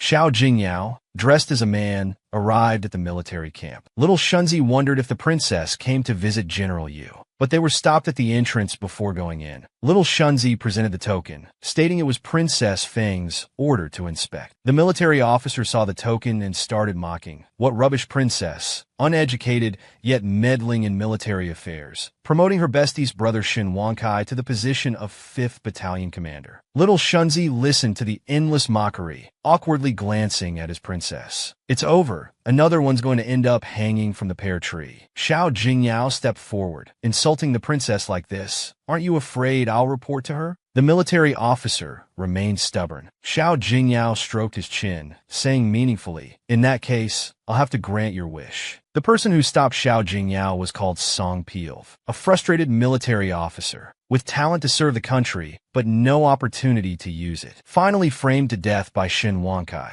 ending up being drawn and quartered. Xiao Jingyao looked at him with a smile. Would you dare to insult the princess like this to her face? Song Pilv became even more angry, but thinking of those thin and sickly soldiers, those crossed-out names of nobles in the new recruit registry, as a military officer, his resentment was understandable. He even suspected Xiao Jingyao was just putting on a show, declaring that if he could really investigate Shin Wankai, he'd willingly call him Big Brother. One more wouldn't hurt. He ordered someone to lead the way. Soon after, they witnessed an appalling scene. The 5th Battalion commander Shin Wankai brazenly brought courtesans into the military camp. When Xiao Jingyao introduced himself and showed his token, he mistook the golden seat token as a bribe. Lack of education is truly terrifying. Shin Wankai waved his hand, asking for young Master Chi's name to remove from the new recruit list. Xiao Jingyao calmly stated Xiao Zongqing. Song Pilv was embarrassed. This was the martial prince's name. Who was this person? Song Pilv seemed to realize something, but remained silent under Xiao Jingyao's promotion. Xiao Jingyao stepped forward and asked Shin Wankai, I heard Commander Shun has close ties with the princess. Is this true? The fat man waved his hand, brazenly boasting about his close relationship with the princess. Just then, soldiers brought the new recruit registry.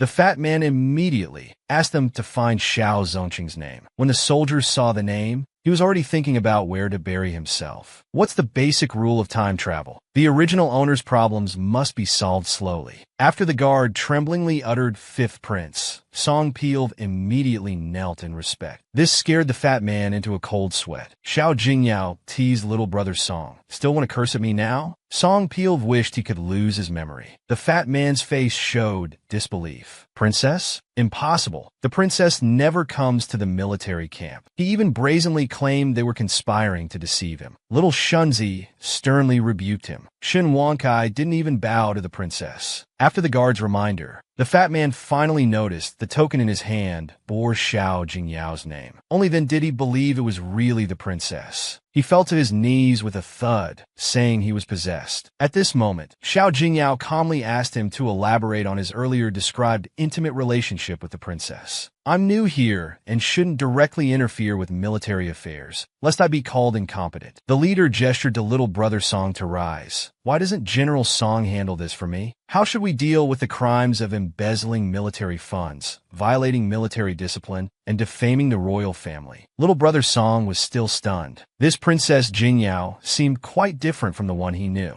Only after little Shunzi called him twice did he snap back to reality. He respectfully replied, Your Highness, according to Dongling law, he should be stripped of his position and sent to the Supreme Court. Hearing this verdict, Shin Wankai finally realized the severity of the situation. After all, that was a place of no return. Continuing from the previous episode, Shin Wankai tried to use his identity as Xiao Jingyao's best friend's brother to escape punishment. Xiao Jingyao's eyes immediately turned stern. Well, trying to threaten me, are you? Issue the order. Have the Supreme Court investigate this thoroughly. All evidence must be presented to me. With Shun Wangsai's matter settled, it was now little brother Song's turn. Rubbing hands while walking towards little brother Song. Don't you remember your promise? Little brother Song, remembering his bold words, very quietly called out Big Brother. Xiao Jingyao dramatically claimed not to hear it. Little Shunzi cooperatively shook his head. Song Pilv, extremely embarrassed, shouted Big Brother loudly. Xiao Jingyao patted his shoulder understandingly, agreeing quickly. Several days later, the emperor heard about Xiao Jingyao personally punishing corrupt officials and summoned her. Little Shunzi pushed open the door. In the novel, Xiao Jingyao often angered the emperor to the point of coughing blood. Xiao Jingyao thought, since using his identity now, she should properly maintain this family relationship. So she respectfully bowed to the emperor. Unexpectedly, the emperor acted tsundere and humphed. "You ungrateful child, if I hadn't summoned you, you wouldn't have come to see me." Without explaining anything, she immediately used her acting cute skill. "Though Jingyao doesn't visit often, Father Emperor is always in my heart." Helplessly, the emperor fell for her act of acting cute. Then he asked Xiao Jingyao to play chess with him, saying he wanted to see how much her skills had improved, offering to give her a three-piece advantage. Xiao Jingyao objected, feeling underestimated. Qiyu reminded her that the emperor's chess skills were quite high. People really shouldn't be too confident, just like Xiao Jingyao, who had confidently said she would play chess with the emperor. This was the result. In the end,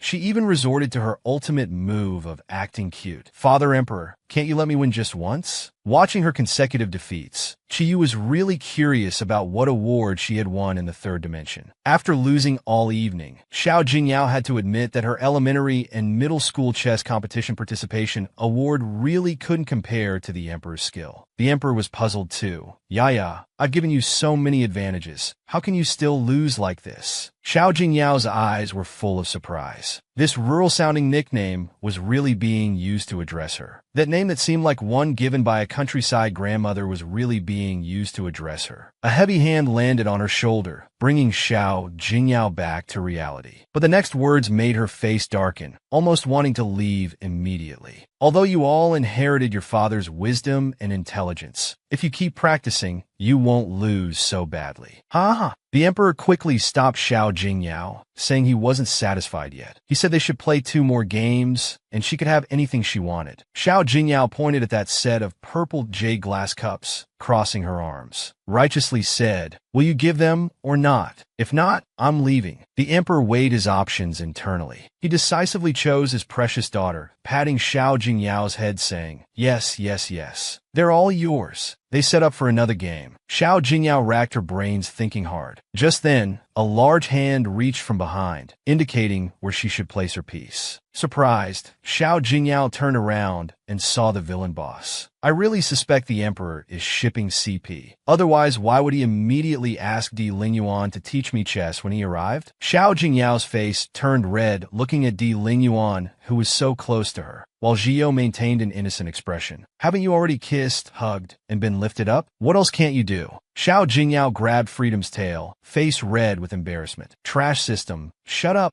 Di Lingyuan gestured for Xiao Jingyao to watch how he played chess. It was a hard-won opportunity. This made the emperor immediately become serious. Under Di Lingyuan's moves, the situation showed signs of turning around. Xiao Jingyao learned something new. "So, this is how it's done." Di Lingyuan's voice came to her ear. "Yao Yao want to win?" At that moment, Xiao Jingyao's heart started beating faster. Her mind was about to collapse. "Please don't face me with that perfect face. Don't speak to me with that deep magnetic voice. I'll be enchanted." Quickly avoiding his gaze, she looked at the emperor's frowning, thoughtful expression, thinking if he lost this game, he would be very sad. Di Lingyuan saw through her thoughts and deliberately made a move letting the emperor win. The emperor was immediately overjoyed. Even for this first win, he took the chessboard and said he would frame it and hang it in the royal study. It's just winning one game. Why so dramatic? When only the 2 of them remained, the dead memories began attacking Xiao Jingyao again. Feeling very uncomfortable, she wanted to escape. Fate plays tricks. She stepped on her own dress hem and fell directly onto Di Lingyuan. Indeed, whenever meeting the villain boss, bad luck follows. Even falling on flat ground. There's no most embarrassing, only more embarrassing. Trying to stand up again, but feeling her body very heavy. Zhio had stuck some weight talisman on her, saying maintaining this position was fitting. Maybe the villain's favorability would increase. Gave Zhio 3 seconds to remove it immediately, or she would knock his head sideways. That damn enchanting voice reached Xiao Jingyao's ears again. "Yao Yao, how long do you plan to embrace me? I want to get up too, but I can't." She had to lie about having a leg cramp. The culprit Qiyu still had the nerve to make sarcastic remarks. It was all his fault. Suddenly Xiao Jingyao was lifted up. "Wow, This guy is capable. This is the legendary act rather than talk. Little Shunzi watched the intimate pair, thinking, now the princess likes someone like the imperial advisor. Does General Yu have no chance anymore? Carrying Xiao Jingyao out, he realized she had walked here, so he asked if Yao Yao wanted to ride with him. His eyes noticed Uncle Yu Jing approaching. Remembering Xuanzhao's investigation that Princess Jingyao's admirer, General Yu Jing, even used drugs with ill intentions. The arms holding Yao Yao unconsciously tightened. Xiao Jingyao whimpered in pain. Imperial advisor, you're hurting me. But Di Lingyuan corrected her to call him royal uncle. Xiao Jingyao felt a bit disgusted. Di Lingyuan said calmly, I like you, call me royal uncle, understand? Uncle Yu Jing witnessed that scene, thinking, no wonder she's been so cold to him these days. So she's fallen for the imperial advisor. Indeed, a fickle woman. She didn't even give him a glance when passing by.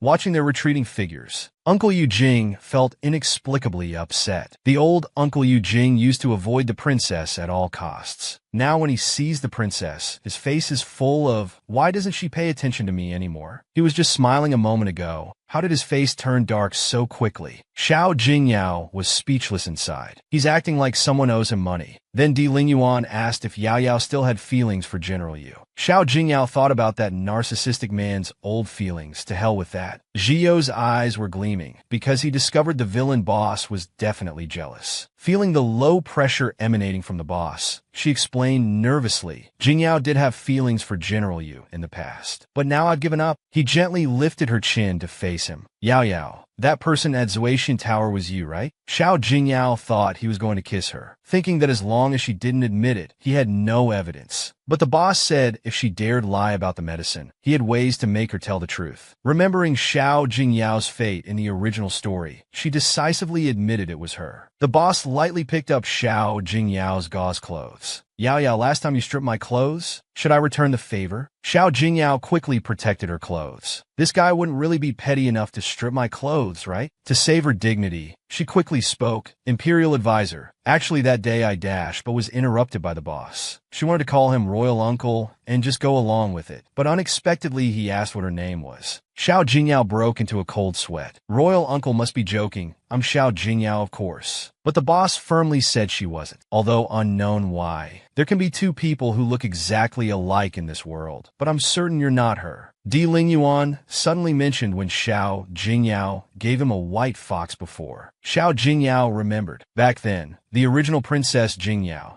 to make Uncle Yu Jing jealous, deliberately showed love at first sight to Di Lingyuan and gave him a hunted white fox. But that was over 2,000 chapters ago. Trash system really messing up the plot. Di Lingyuan lifted a strand of Xiao Jingyao's hair. Yao Yao hasn't remembered who you were half a year ago. Stupid, ignorant, arrogant, and conceited. Such a waste of this face. But now you're completely different, becoming clever and quick-witted. If I'm not wrong, you went to Zuetian Tower before to find Si Badong, right? Though I don't know who you really are, this shell is genuinely the same. Xiao Jingyao asked him to keep it secret. There might be a way. He moved closer to Xiao Jingyao's ear, intimately saying, if Yao Yao gives herself to me, I'll keep my mouth shut. Xiao Jingyao felt sick from Di Lingyuan's greasy words, wanting to put oil-absorbing paper on herself. Just as the situation became very awkward, an announcement came from outside the carriage. We've arrived at the princess's mansion. Then Xiao Jingyao ran, as if being chased. Di Lingyuan leisurely said from behind, shall I carry you in like before? Xiao Jingyao, as if Di Lingyuan would really do that, quickened her fleeing steps. With a bang, she closed the door and started looking for trouble with Zhio. Zhio wanted to run away, but Xiao Jingyao quickly grabbed his tail. Weren't you quite capable before? Even putting talismans on me? Why trying to run now? Xiao Jingyao listened to Zhio's fake crying and threatened with a raised fist. Stop crying or I'll headbutt you. Nothing's worse than your dad calling you to dinner and finding your crush there too.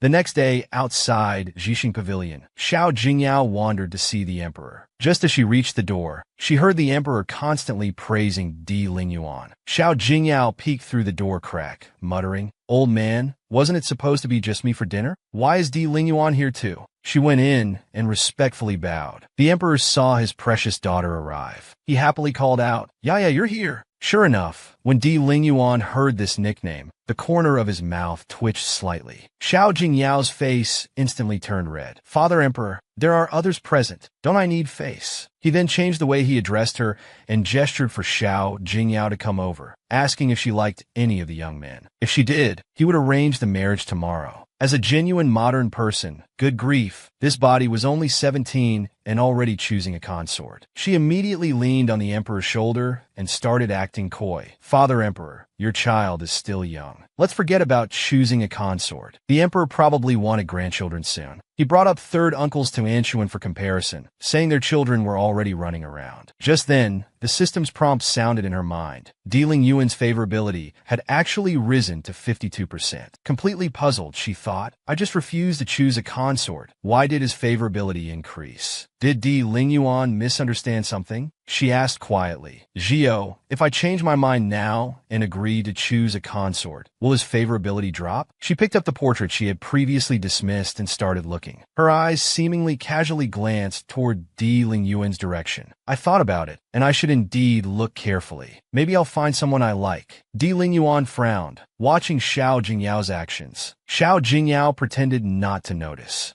She continued selecting from the portraits. Di Lingyuan raised an eyebrow. He said, "Portraits may differ from reality. If the princess is interested, why not invite all these young men here for an in-person meeting?" Zhio mocked that others' blind dates were one-on-one, but hers was one-to-many. "Ha ha ha, Su Mumu, since transmigrating into Jing, Yao Princess's body, had never thought her identity would be exposed." Unexpectedly, the villain boss firmly stated that she wasn't Xiao Jingyao at all. Originally wanting to test what Di Lingyuan was up to, who knew that girl would directly suggest bringing all the men from the portraits for a meeting. Looking at Di Lingyuan's annoying expression, she was definitely doing this on purpose. Yes, right? What could be done? She had to dig herself out of this hole. Holding the emperor's arm and swaying back and forth while acting cute. "Father Emperor, after careful consideration, your child thinks she should focus on studies right now." She also mentioned fears of failing the Fu examination and being sent to barren lands, unable to see Father Emperor for years. Emperor Dongling sighed softly, looking lovingly at his precious daughter. "Yaya, I'm truly pleased you think this way. Since you have such determination to improve, I'll entrust you to the Imperial Advisor." After Xiao Jingyao instinctively nodded vigorously, she finally realized what the Emperor had just said. "Entrust to the Imperial Advisor? What?" The Emperor continued praising Di Lingyuan endlessly, unaware he was pushing his precious daughter into a wolf's den.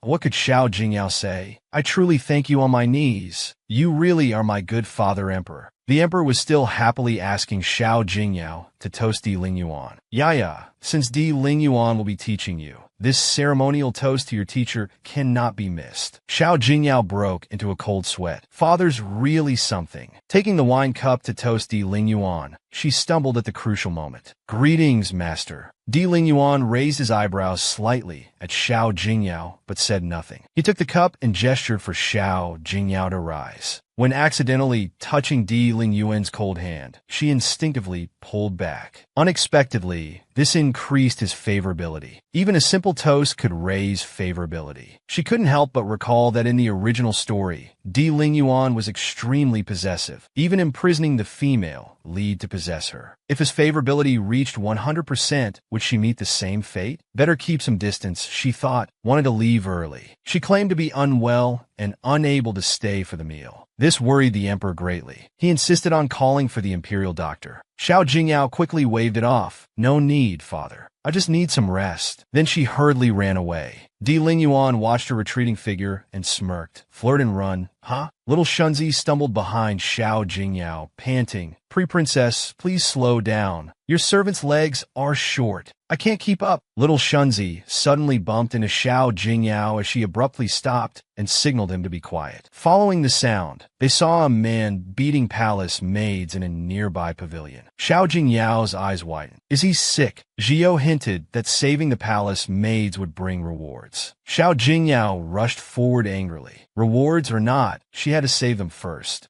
Just as the man's whip was about to strike the palace maid, she stepped forward and grabbed his wrist, shouting loudly. When she clearly saw the man's face, she realized it was the ninth prince, Xiao Yeqin. Originally, Xiao Jingyao had cared greatly for the ninth prince in childhood, but gradually forgot him. The ninth prince harbored resentment, suppressing it while suffering from insomnia, which made him increasingly irritable. Fortunately, there was still hope. Xiao Jingyao quickly tried to persuade him. For just a palace maid, why get so angry? Why not talk to your royal sister about it? The ninth prince turned away proudly, muttering, "Last time you said you didn't know me." Xiao Jingyao patted Xiao Yeqin's head like comforting a child, making Xiao Jingyao freeze in place. Xiao Jingyao's hand moved down to hold his, saying she'd take him home. She ordered little Shunzi to send the injured palace maids to the imperial doctor. As the author of this book, Su Mumu really had it tough. Not only did she have to constantly guard her life, but also had to comfort its under a brother, especially one in his rebellious teenage years. Xiao Jingyao suddenly remembered to ask Zhio about the reward. Zhio threw out 4 options, but only one would help with the future plot. A. Peerless beauty that can enchant thousands of men. B. The ability to ride clouds and mist. C. Yin-yang eyes that can see ghosts. D. Give up being good this time and contribute this card to other players. With 1 minute countdown, Xiao Jingyao keenly noticed the words other players. To make Xiao Jingyao forget this topic, Zhio roared, "Choose quickly. Time's running out." Given the current task of investigating Madame Yu's matter, finding her ghost to question would reveal the truth. Just as Zhio thought his host was becoming teachable. Unexpectedly, Xiao Jingyao chose option A. Zhio didn't understand. This woman was already beautiful enough. Why enhance it further? These words pleased Xiao Jingyao greatly. Just as she was feeling smug, the system directly changed her choice to C. Xiao Jingyao was bewildered. She didn't know this was possible. Zhio floated in the air, saying, "Did you really think they'd let you choose freely? After all, that was a plot-related choice." Xiao Jingyao was furious. "You were just messing with me." Zhio waved dismissively, saying smugly, "Wasn't it just to enhance your plot experience?" Xiao Jingyao couldn't take it anymore. She punched Zhio flying, then covered herself with blankets and went to sleep. Trash system. Trying to mess with me, huh? When Xiao Jingyao woke up in the middle of the night, the entire room felt cold and ghostly. The next morning, she woke up with a glorious cold. While the maid was helping her dress, seeing Xiao Jingyao nodding off while standing, she asked if she hadn't slept well. Xiao Jingyao drowsily replied, she slept fine, just felt cold from the wind at midnight. The maid thought it strange since all windows had been closed last night. Where did the cold wind come from? Thinking about yesterday's options, Xiao Jingyao shuddered. Could there really be ghosts? The villain was truly efficient. After promising the emperor to teach Xiao Jingyao, he sent people to fetch her for tutoring the next day. Xiao Jingyao asked them to wait. After dressing properly, she came out. Little Shunzi accidentally noticed Xiao Jingyao's dark circles. Seeing him stutter without words, she decided to look in the mirror herself. The sight was terrible. Good heavens, looking like I've been beaten up after one night. I'm about to meet the villain. How can I show my face like this? Her eyes fell on the dressing table. Having stayed in ancient times too long, she'd almost forgotten about makeup. When actually trying to use it, she found none of the bottles had labels. Seeing her difficulty, the maid offered to help with makeup. Di Lingyuan put down his book. The scholar asked how far Xianzhao had gotten. Little Xianzhao replied, they were at 50 now. Looking at his master's expression, it was the first time someone had kept him waiting so long without him getting impatient. It seemed he really cared about Princess Jingyao. Then Di Lingyuan sent Xianzhao to check on Princess Jingyao's whereabouts. Little Xianzhao saw Xiao Jingyao right outside the door and was slightly stunned. Because today's Xiao Jingyao was truly beautiful, he unconsciously blushed. Xiao Jingyao thought there might be something on her face. Little Xianzhao realized his rudeness and quickly invited the princess in. Xiao Jingyao hadn't expected the dark circles to take so long to cover. She peeked inside secretly. Would he be angry after waiting so long? Just as she peeked in, she made eye contact with Di Lingyuan. He's so handsome. She walked in gracefully, calling him royal uncle. Di Lingyuan gestured for Xiao Jingyao to sit beside him. Looking at the table full of books, it felt like being back in the days of college entrance exam terror. This was going to be the death of her. Di Lingyuan looked at Xiao Jingyao, who sat very close to him. He lifted Xiao Jingyao's chin, thinking she looked special today. This was killing Xiao Jingyao. I don't want my heart to race, but damn, his face is too handsome. Looking at those thin lips made her want to bite them. Coming to her senses, she quickly shook off these dangerous thoughts. She pushed him away. That was close. Almost got bewitched by that face. This position is really inappropriate.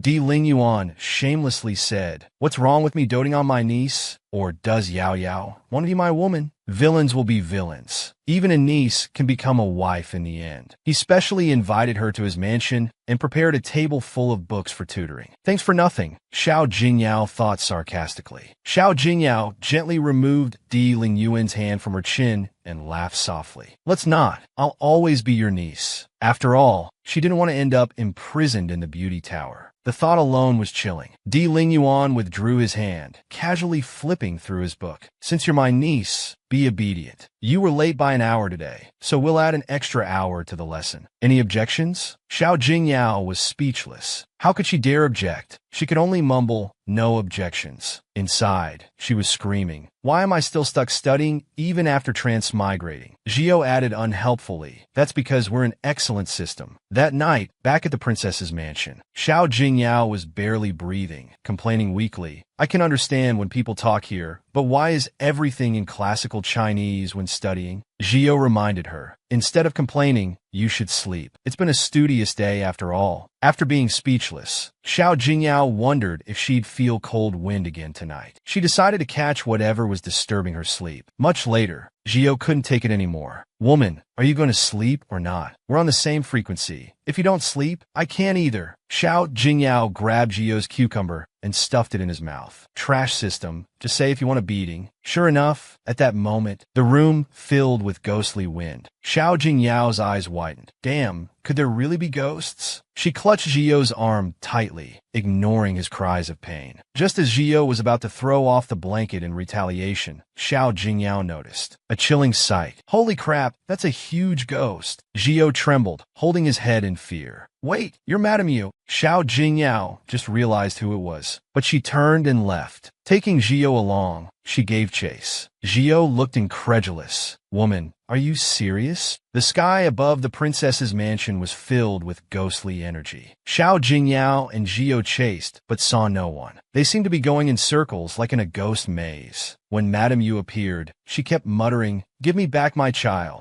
Su Mumu was awakened by the restless ghost of Madame Yu. Chasing after her, Madame Yu kept repeating, "Return my child." Su Mumu wondered, child? Was she killed by having her womb cut out because she was pregnant? To understand what happened, Su Mumu caught up to Madame Yu, wanted to ask if she knew who killed her. The sudden sound of a zither made the previously calm Madame Yu instantly become agitated. She said she would kill Su Mumu before understanding what was really happening. Su Mumu had countless curses stuck in her throat. Seeing Madame Yu about to grab her, Su Mumu instinctively turned and ran. But could someone tell her why there happened to be a stone right by her feet? Her body unconsciously fell forward, and in that moment of falling, she seemed to hear someone calling her. "Who's calling me?" Opening her eyes, she met Di Lingyuan's cunning gaze. "Yao Yao, climbing trees in the cold palace at night? What an interesting hobby." Su Mumu looked up at the tree. "Wasn't I standing on the ground? How did I fall from a tree?" The crown prince's cough broke their atmosphere. "Yao Yao, aren't you coming down?" Only then did Su Mumu notice. There were so many people present. Zhio told her they were probably in a barrier before. A report from nearby drew the two people away. The gazes fell on Su Mumu and her companion. Several people approached. In the dug-up pit, they saw a hand drum lying there. The crown prince, eager to be intimate, said, "This place is horrifically bloody." He quickly ordered the imperial guard to escort the princess back. After receiving the order, Yu Jing started his flirtatious routine again. His thoughts wandered, thinking the princess appeared here at night to get close to him. Even the author was speechless. Su Mumu thought being escorted by this narcissist was worse than being escorted by the law enforcement. The crown prince was still praising his own cleverness, since Su Mumu always chased after Yu Jing. Just as Yu Jing was about to escort Su Mumu back, another hand gripped Su Mumu's waist. In the dark night, "Yao Yao, let me take you back instead." Su Mumu was instantly defeated by Di Lingyuan's stunning looks. She repeatedly said, "Okay, okay." Yu Jing immediately became unhappy. He stepped forward, about to say he could prepare a sedan chair too, but was forced back by Di Lingyuan's gust of wind. Yao Yao said she'd take my sedan chair. Did General Yu not hear? To prevent the two from fighting, Su Mumu pretended to be extremely tired and urged Di Lingyuan to take her back. Di Lingyuan wrapped his arm around Su Mumu's waist. Tired? Uncle will take you back now. Behind them, Yu Jing clenched his fists tightly. Damn, am I being ignored? In the carriage on the way back, while Su Mumu was lost in thought, Di Lingyuan asked her name. Di Lingyuan said since she wasn't Xiao Jingyao, she must have had another identity and name. To make Di Lingyuan believe her, Su Mumu ridiculously claimed she was a fairy from heaven, and her name couldn't be casually revealed. She said she came down to undergo tribulation and would be promoted once successful. When Su Mumu leaned close to Di Lingyuan's ear to speak, her fragrance made him momentarily dazed. Zhio scoffed, saying if the villain really believed her nonsense, he'd live-stream eating excrement. But he was immediately proven wrong. Di Lingyuan stroked Su Mumu's head and said gently, all right. While Su Mumu was secretly rejoicing, she didn't forget to remind Zhio to eat excrement during the live stream, saying she would send lots of rocket gifts. What to do when the villain discovers her identity? Unexpectedly, making up a fake identity, he indulgently believed it. The next day in the princess's mansion, the cleaning maids were whispering to each other. Hey, have you heard? Yesterday, they found 106 remains in the cold palace, all missing their uteruses. So scary. We thought those palace maids who left had gone home. When Su Mumu heard the shocking news, she frowned. Isn't that the same way Madame Yu died? I need to go check it out. Maybe I can find some clues. She took Xiao Shunzi to the Imperial Guard. At first, Xiao Shunzi agreed readily, but then belatedly remembered. Today they had tutoring at the State Affairs office. It was only the second day, and they were already skipping. Su Mumu and Xiao Shunzi arrived at the Imperial Guard. As soon as they opened the door, they saw Di Lingyuan. Although she immediately hid and prayed he hadn't seen her. Why are you here? Well, she couldn't avoid him after all. Turning around guiltily, just about to explain, Zhio suddenly pulled out a voice-changing megaphone and shouted loudly. Of course she came to see you! In that instant, Su Mumu wanted to find a hole to crawl into.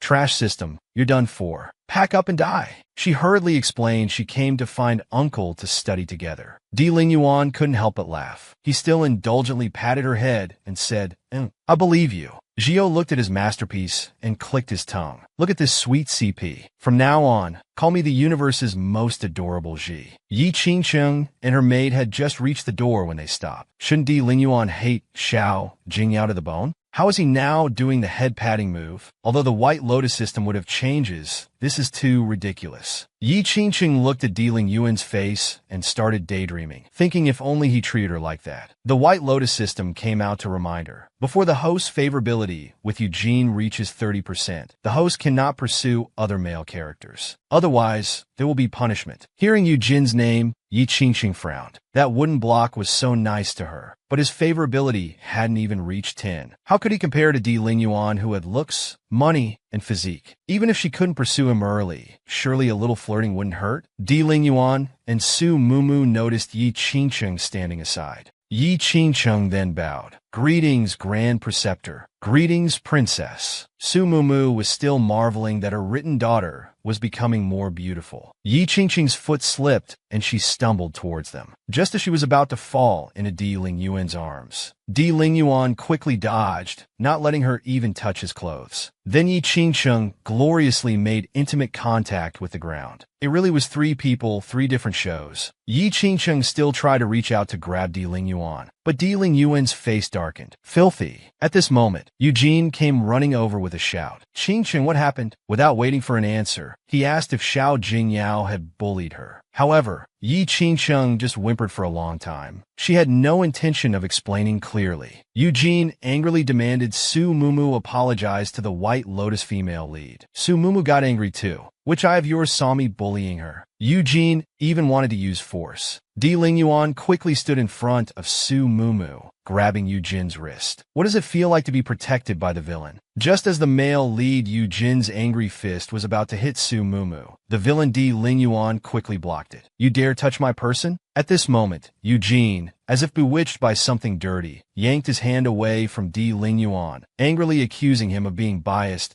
and protecting the vicious Xiao Jingyao. Su Mumu stepped forward and said, "General Yu, you're really something. Without any evidence, you directly accuse this princess of bullying her. If your eyes are useless, you might as well donate them to someone who can use them." The White Lotus female lead explained at this moment, "Brother Yu, the princess didn't bully me. I just fell by accident." But Eugene, that fool, still comforted Yi Qingsheng while asking if she was being threatened. Su Mumu couldn't stand it anymore. "Enough!" She strode forward, grabbing Eugene's collar. "This princess has been lenient, but you keep pushing. You really think I care about you? Think I'm too soft to punish you? Let me tell you clearly today, Xiao Jingyao is not interested in you, Eugene." Then she turned and ordered servants to take Eugene away for 100 lashes and decreed that all his palace positions be revoked. Eugene truly hadn't expected Xiao Jingyao to treat him this way. After all, in his heart, Xiao Jingyao had been persistently pursuing him. Seeing Su Mumu's actions, Di Lingyuan's lips curved upward noticeably. It seemed the little girl was really angry this time. The White Lotus female lead never expected Xiao Jingyao would punish Yushu. The system chose this moment to cause trouble. If Yushu wasn't allowed to continue as general, she would receive electric shock punishment. There was no choice. This White Lotus system always threatened her like this. Having no other option, Yi Qingqing fell to her knees before Xiao Jingyao,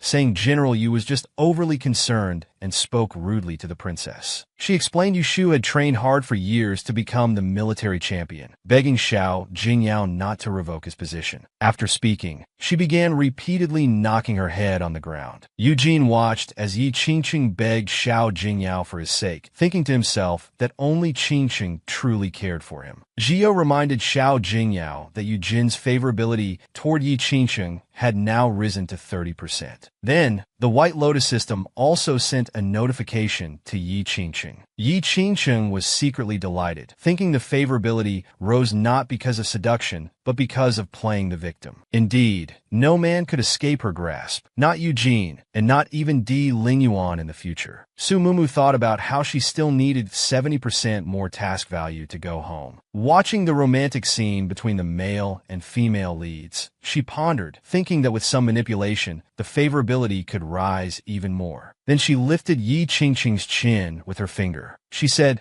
"Keeping his position is possible. If you take 30 lashes for him, we can talk." The female lead Yi Qingqing volunteered to take 30 lashes of punishment for the male lead. Of course, this was also part of her performance. If these 30 lashes were actually given to her, she probably wouldn't see tomorrow's sun. Hearing Xiao Jingyao's words, Eugene struggled fiercely, saying one should take responsibility for their own actions, and this had nothing to do with Yi Qingqing. Looking at this pair of star-crossed lovers, Su Mumu's lips were full of mockery. "Since you're so principled, then let's begin." The guard respectfully acknowledged the order. Yi Qingqing began to feel afraid. Would her mission end before it even began? Thinking of the electric shock feeling, Yi Qingqing shuddered. No, she absolutely couldn't let this happen. Just as the rod was about to fall on Eugene, Yi Qingqing quickly blocked it with her back. The rod struck her heavily. Eugene quickly turned around, carefully supporting Yi Qingqing, his eyes full of concern. "Silly girl, why did you take the hit?" Xiao Jingyao was secretly celebrating her cleverness. This method indeed increased the male lead's favorability toward the female lead. Xiao Jingyao instantly resumed her proud princess image, pointing at Yi Qingqing and telling Eugene, "For Miss Ye's sake, this princess will let you keep your position." But the 100 lashes remain in the prison infirmary. Looking at Xiao Jingyao's merciless attitude, Eugene realized she truly didn't like him anymore. An inexplicable sense of loss filled his heart. Afterward, Xiao Jingyao strutted around proudly.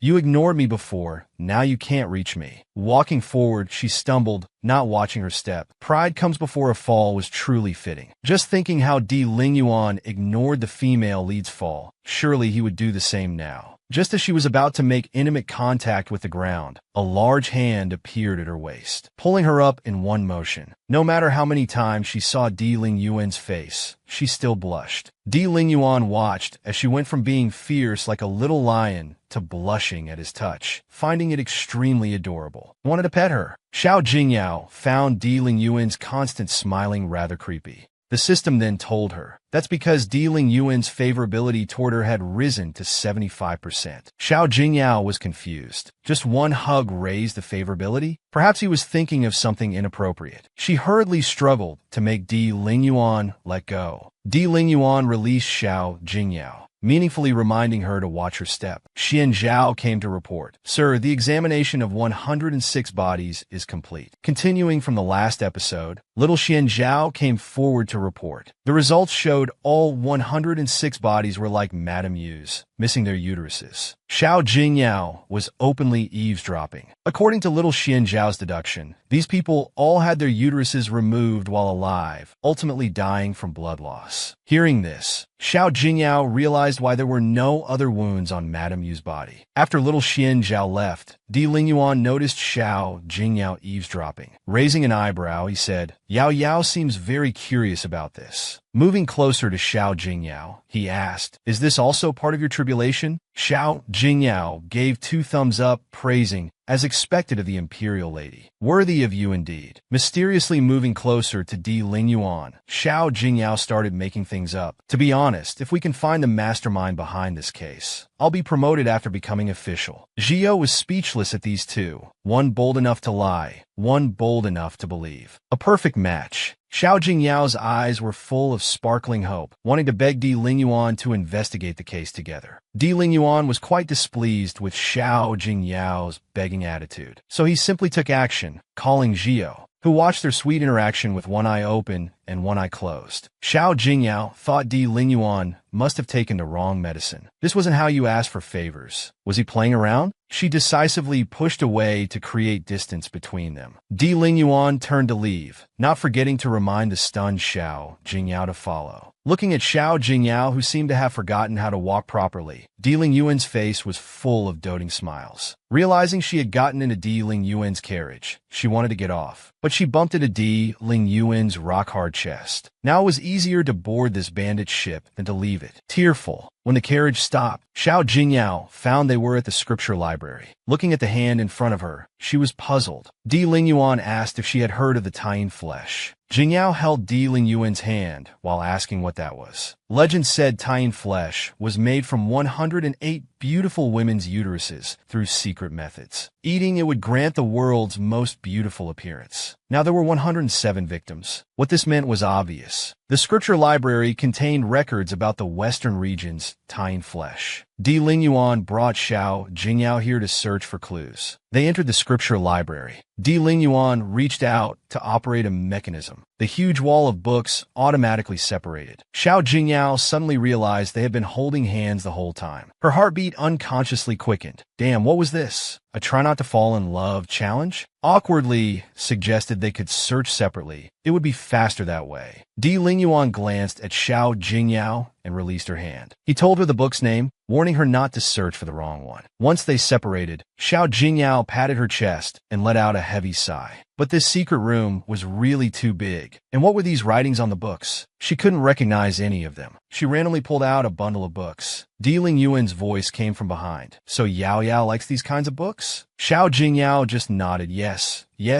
without checking the content. After opening the book, she almost bit her tongue in shock. These were erotic books. She angrily closed the book, but Di Lingyuan wouldn't let this opportunity pass. Stroking his chin playfully, "Spring Palace Secrets. Yao Yao's tastes are quite special." Di Lingyuan brought Xiao Jingyao to the scripture library to search for secrets about Tayin. But before finding those secrets, Di Lingyuan caught her looking at erotic books. To salvage her image, Xiao Jingyao awkwardly put the book back. "This is all a misunderstanding," she thought to herself. Would he believe me if I said I couldn't read? Just as she was wondering how to change the subject, she saw Di Lingyuan already holding a book. Xiao Jingyao exclaimed happily, "Oh, Uncle Emperor has found the book." She suggested reading it here. Di Lingyuan smiled mischievously. "Read here? Are you sure?" Xiao Jingyao didn't understand his meaning. There were tables and chairs for reading right there. Di Lingyuan leaned close to Xiao Jingyao. "Yao Yao, didn't you hear?" She was confused about what she should have heard.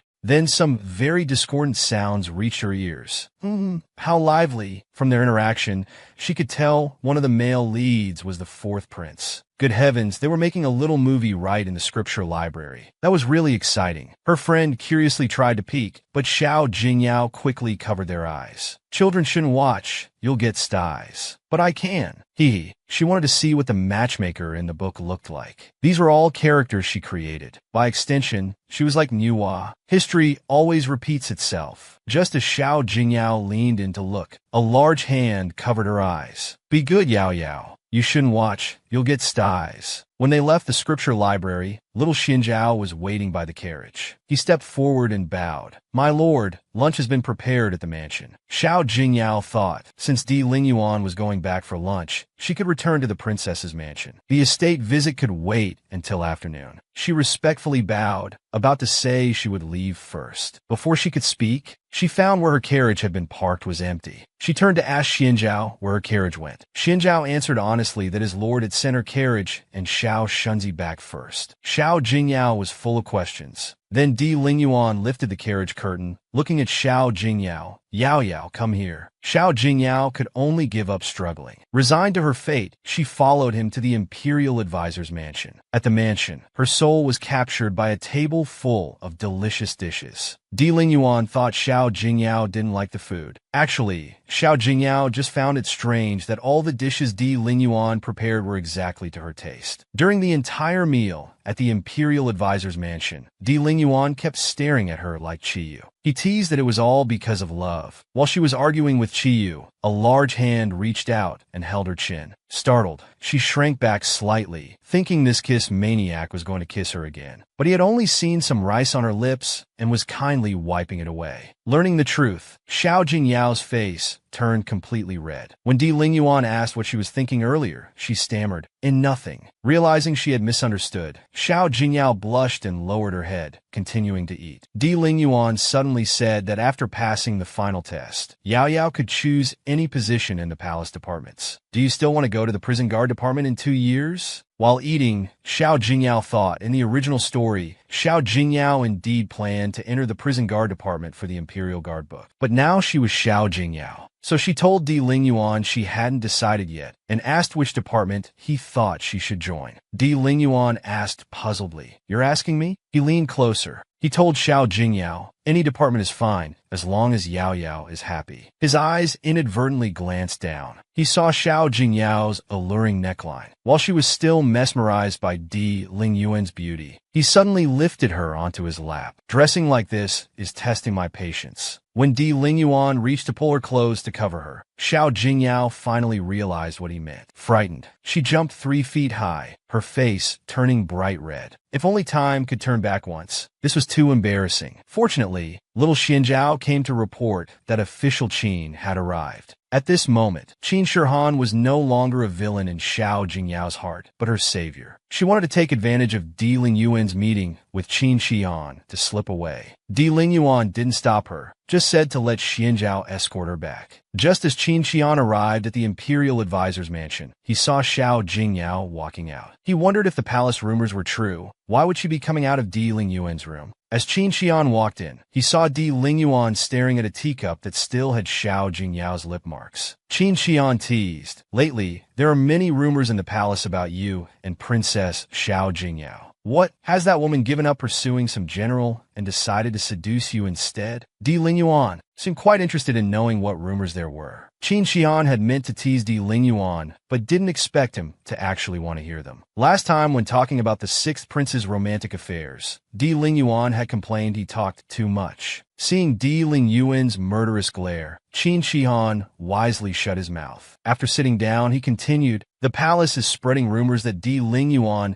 helped Xiao Jingyao into a sedan chair in public and forcefully kissed her. Qin Shihan thought someone as germophobic as Di Lingyuan would never do such things in public. However, when Di Lingyuan said it wasn't a rumor, Qin Shihan's eyes nearly popped out. "What do you mean it's not a rumor? Are you serious?" Qin Xian came to gossip about Di Lingyuan and Xiao Jingyao, but ended up getting a mouthful of dog food instead. Looking at his incredulous expression, one might think Di Lingyuan had abandoned him. Di Lingyuan looked at him coolly. "Did you come here just to gossip?" Qin Shihan quickly smiled and replied, "No, I came to discuss the sacrificial ceremony in 3 days." The next day at the princess's mansion, our lovely Xianzhao personally delivered Di Lingyuan's message. Due to being busy with the sacrificial ceremony preparations, he wouldn't have time for Xiao Jingyao's studies, so he gave her 4 days off. This delighted Xiao Jingyao, as she had been worried about not having time to investigate Lady Yu's case. Di Lingyuan had just given her a vacation. She decided to go to the cold palace immediately, thinking she might find more clues. But at the Imperial Garden, Lady Yu, who was supposed to appear again, didn't show up. Xiao Jingyao asked Zhio where to find her if she didn't appear. Zhio thought she must be addicted to ghost hunting, otherwise why would she keep talking about it? The two were arguing as usual when they heard the sound of porcelain breaking. A maid was trembling on her knees, begging the 9th prince to calm down. Xiao Jingyao sighed. This kid was throwing tantrums again, really troublesome. The 9th prince was angrily panting. "I'm gonna die anyway. What difference does it make?" Xiao Jingyao interjected. "Of course it makes a difference. If you die early, you won't see the spring scenery in Jiangnan." When the 9th prince turned and saw his royal sister, he was both surprised and delighted. "Royal sister, why are you here?" To coax her disobedient brother into taking his medicine, Xiao Jingyao said if he drank it, she would ask the emperor to take him along on the spring tour. The 9th prince's face immediately lit up with joy.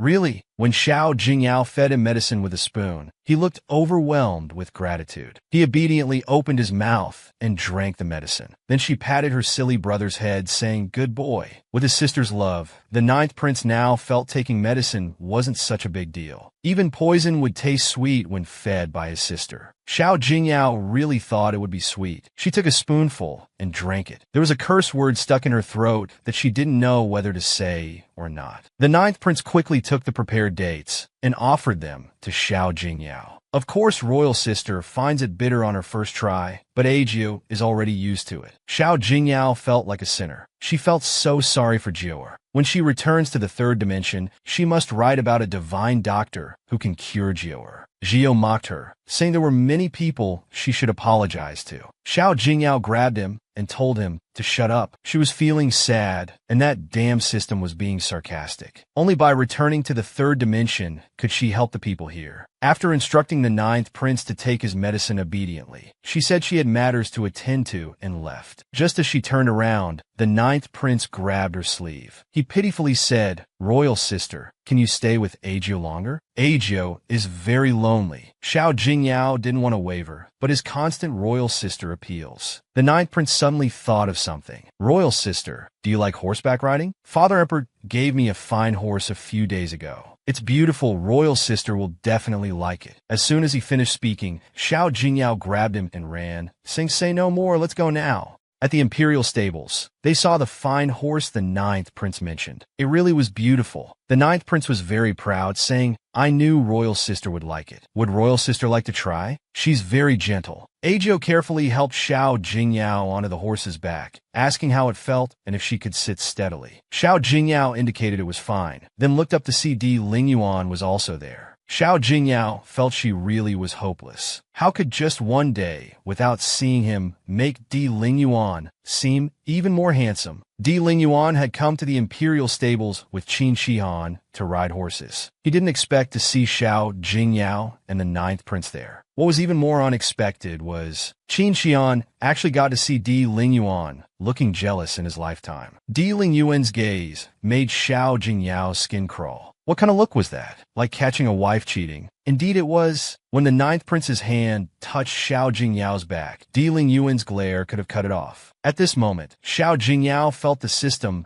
must have some unspeakable secret. Otherwise, why would it keep trying to match her with Di Lingyuan? The horse suddenly kicked. Unexpectedly, the horse was startled. Xiao Jingyao only had time to shout, "Holy crap," before feeling herself falling backward uncontrollably. Before the 9th prince could react, a figure quickly appeared beside Xiao Jingyao. Xiao Jingyao thought she was done for this time. The next moment, she fell into a firm, warm embrace. Di Lingyuan maintained his composed expression, asking, Yao Yao, are you all right? Xiao Jingyao first answered she was fine, then marveled at how Di Lingyuan could catch her from such a distance. Looking at Di Lingyuan charmingly, she said, Jingyao, thanks, royal uncle. Touching her small face, Di Lingyuan felt he must be bewitched. Does Yao Yao know how alluring she looks like this? Xiao Jingyao thought, if it weren't for Di Lingyuan's handsome face and his whole being like a mortal temptation, she quietly muttered to herself, You're the alluring one. Your whole family is alluring. The ninth prince finally ran over, anxiously asking, Royal sister, are you all right? He even dared to reach out his hand in front of Di Lingyuan, trying to help Xiao Jingyao up. Di Lingyuan's gaze looked like it could pierce through the ninth prince at any moment. Just as Xiao Jingyao was about to stand up, stretched out his arm, he pulled her back into his embrace. Honestly, if Xiao Jingyao wasn't weaker than Di Lingyuan, she would have wanted to punch him. Di Lingyuan didn't care where they were. He whispered near Xiao Jingyao's ear, Yao Yao owes this master another life. How do you plan to repay it? Xiao Jingyao awkwardly moved away a bit. I haven't thought about it yet. The ninth prince watched from the side, feeling that Di Lingyuan had ill intentions. That look in his eyes was like he wanted to devour someone. Unable to contain himself, he pulled her out of Di Lingyuan's embrace. Royal sister, let's go. I'll teach you horseback riding somewhere else. Okay. Xiao Jingyao instinctively replied, okay, following the ninth prince's words. Di Lingyuan also stood up at this moment. He called to Xiao Jingyao's back, Yao Yao, this master is free now and can teach you horseback riding. Xiao Jingyao apologetically replied, this concubine thanks royal uncle for the kind offer,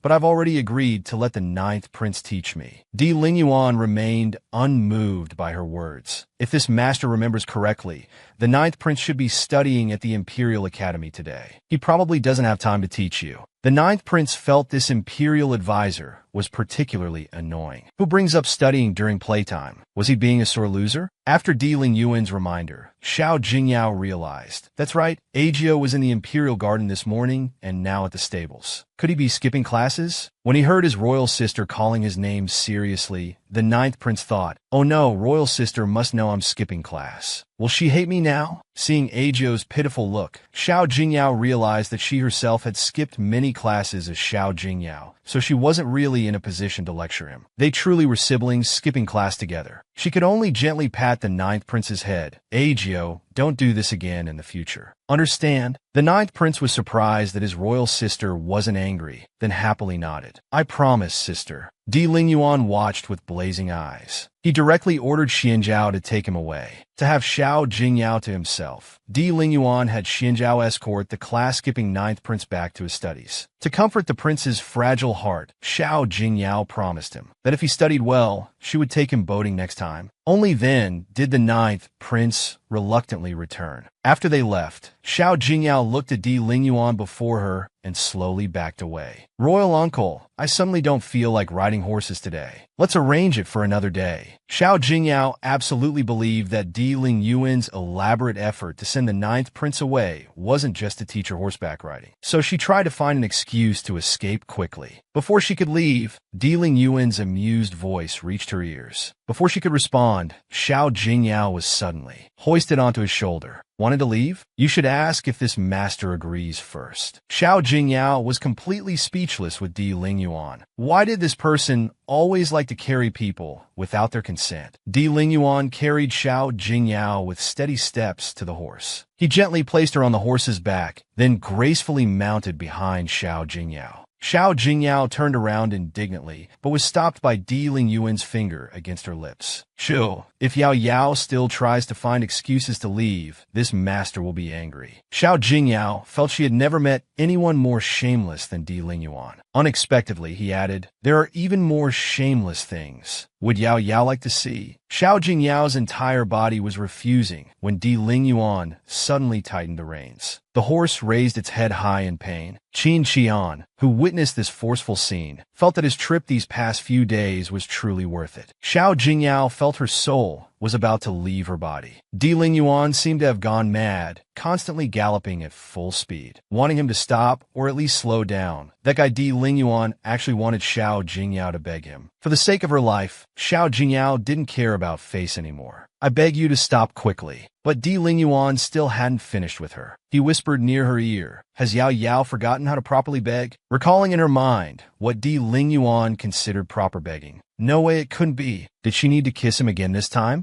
Di Lingyuan suddenly stopped his horse, gently tapping Xiao Jingyao's pink lips.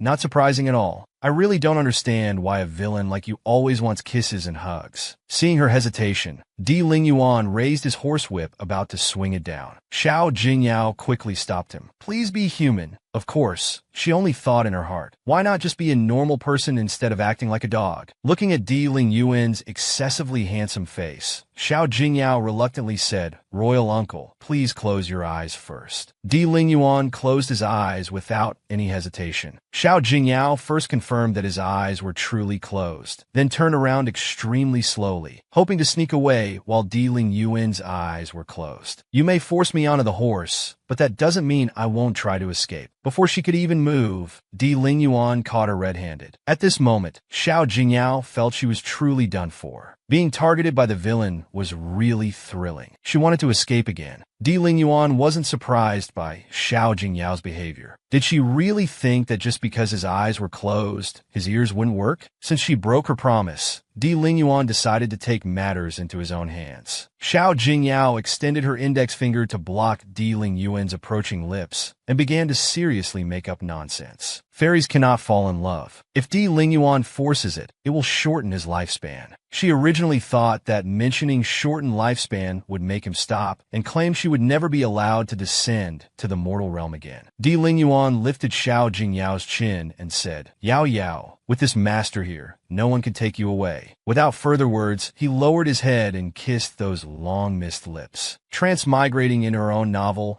and being chased by the biggest villain who constantly wanted kisses. What should she do? Xiao Jingyao was speechless. Logically speaking, Di Lingyuan was her creation. But what to do when the son doesn't behave? Always wanting kisses and hugs. What did he take her for? Angrily pushing him away. Di Lingyuan, enough. We're not suitable. Di Lingyuan looked at the bristling little Yao Yao and asked, "How are we not suitable?" He smoothly took her hand, interlocking their fingers. "See? We're perfectly matched." After escaping from that crazy Di Lingyuan, Xiao Jingyao returned angrily, walking so fast she created wind. Even though Zhiyu told her that Di Lingyuan's affection for her had reached 80%, just thinking about the later bondage scenes made Xiao Jingyao want to hide as fast as possible. When she quickly walked to the door, she noticed someone was in her room. Carefully peering through the door crack, she saw a maid putting something into her incense burner. After the person finished their deed, she pushed open the door and entered. Curiously walking to the burning incense burner, she leaned close to fan and smell it, discovering it was an incense that could disturb one's mind. The Qianming powder that could excite and control one's mind. In severe cases, it could even endanger life. In the original story, Xiao Jingyao's temperament worsened after being poisoned and eventually destroyed the Dongming royal family as the Empress Dowager wished. But now, she was no longer that easily manipulated Xiao Jingyao. Things wouldn't go as the Empress Dowager wished. In the original story, Xiao Jingyao's friend Shin Susu suddenly came to visit, thinking about how she repeatedly came to plead for Shin Wankai.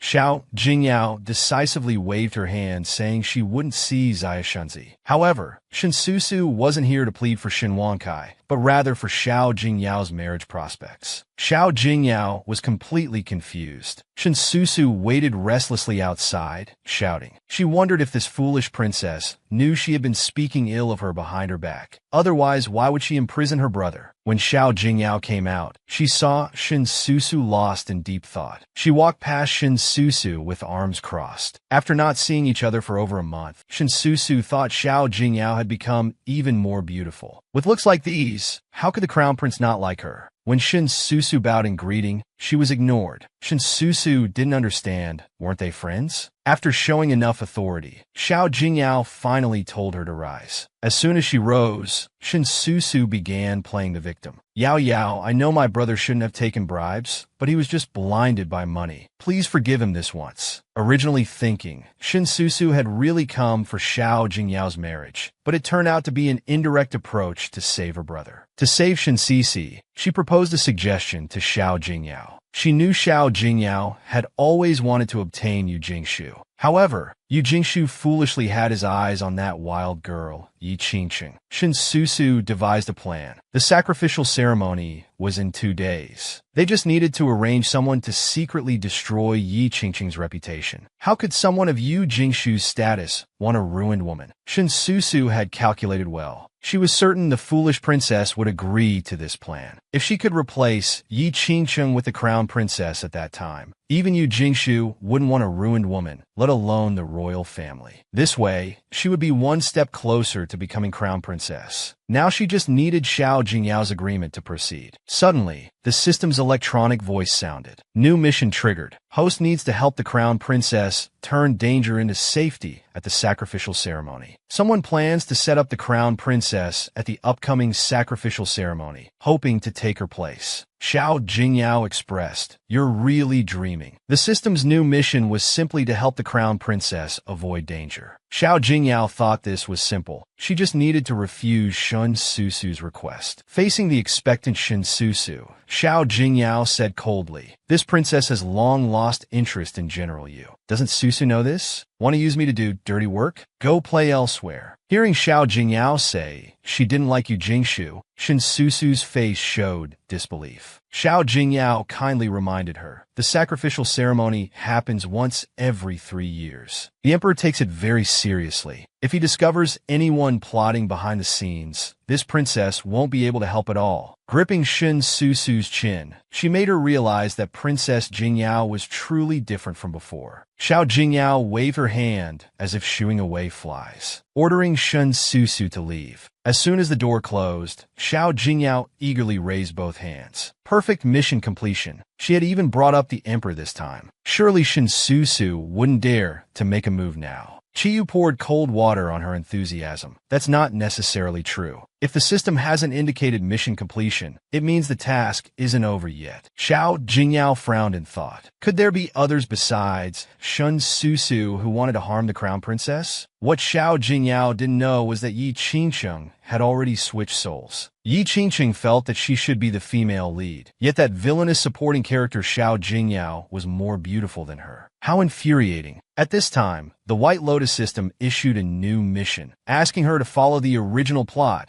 and have the crown princess's reputation ruined at the sacrificial ceremony. Yi Qingqing was irritated. Shinsusu was completely useless. She would have to act herself. She'd have to find someone else. But thinking about it, slandering others was her specialty. No big deal. On the day of the sacrificial ceremony, while Shinsusu was showing off her unique hairstyle to her sisters, Xiao Jingyao's sedan chair arrived. Despite her intense jealousy, Shinsusu still fawningly approached, continuously praising how beautiful she looked. The overwhelming scent of cheap powder made her friend sneeze heavily. She had to leave this troublesome place first. This woman thought that if General Yu saw Princess Jingyao like this today, he surely wouldn't be able to take his eyes off her. Shinsusu quickly interrupted her words. Are you stupid? The princess no longer likes General Yu. The woman then realized, could it be that the princess truly had feelings for the imperial advisor? I thought the princess was just trying to make General Yu jealous. Then she realized she was presuming to guess the princess's thoughts. Pale-faced, she covered her mouth and fearfully knelt down. Princess, please spare me. She even slapped herself twice to appease Xiao Jingyao. Xiao Jingyao couldn't help but sigh that gossip truly knows no borders. Then she spoke calmly, stop hitting yourself. It's not appropriate to see blood on the day of the sacrificial ceremony. The crown prince arrived at this moment. Shinsusu had specially dressed up today, thinking the crown prince would surely look at her twice. But the crown prince walked straight to the crown princess's position, completely ignoring Shinsusu on the side. Yi Qingsheng had thought Shinsusu wouldn't act, but from her recent observations, she felt it would be a good show. People with desire can't resist. As Xiao Jingyao walked to her position, she saw the fourth prince who had been filming small videos with a lady in the library last time. This was a romantic beast from her writing. She took a few more looks, but he was still such a drama queen. Holding his wine cup and looking at Xiao Jingyao, he said, "Ah, Yao Yao now ignores fourth brother. Fourth brother is very hurt." Xiao Jingyao replied without changing expression, "How could that be? It's just that whenever I see fourth brother, I remember 3 days ago in the library, there was a lady who kept calling fourth brother's name. Should I tell fifth brother about this?" Speak of the devil. Xiao Jingyao first greeted the approaching fifth prince. She gestured him to sit here. Seeing the fifth prince blush as he approached, Xiao Jingyao's shipping soul was ignited again. These two really matched perfectly, that sunder a romantic beast and the cold, devoted prince. "I'm truly talented." Just before the sacrificial ceremony began, the emperor and empress dowager finally arrived leisurely. Everyone bowed in unison. Xiao Jingyao also took her seat. The empress dowager glared fiercely at Xiao Jingyao. It seemed she was planning to cause trouble today. Xiao Jingyao ignored the Empress Dowager's gaze. Today's main task was to keep watch over the crown princess. The eunuch loudly announced the start of the sacrificial ceremony. As the music began to play, Emperor Lingyuan majestically took the stage to dance. Holy crap, it's actually Emperor Lingyuan dancing. Xiao Jingyao's tears nearly leaked from the corners of her mouth. Can't look, can't look. Watch any longer, and she'll die from excessive blood loss. She quickly pushed down her equally swooning friend. However, her eyes disobediently kept looking toward Emperor Lingyuan. Damn, Emperor Lingyuan with a high ponytail looks so young. Who could resist this? Why is my heart beating so fast? At the sacrificial ceremony, Emperor Lingyuan's stunning dance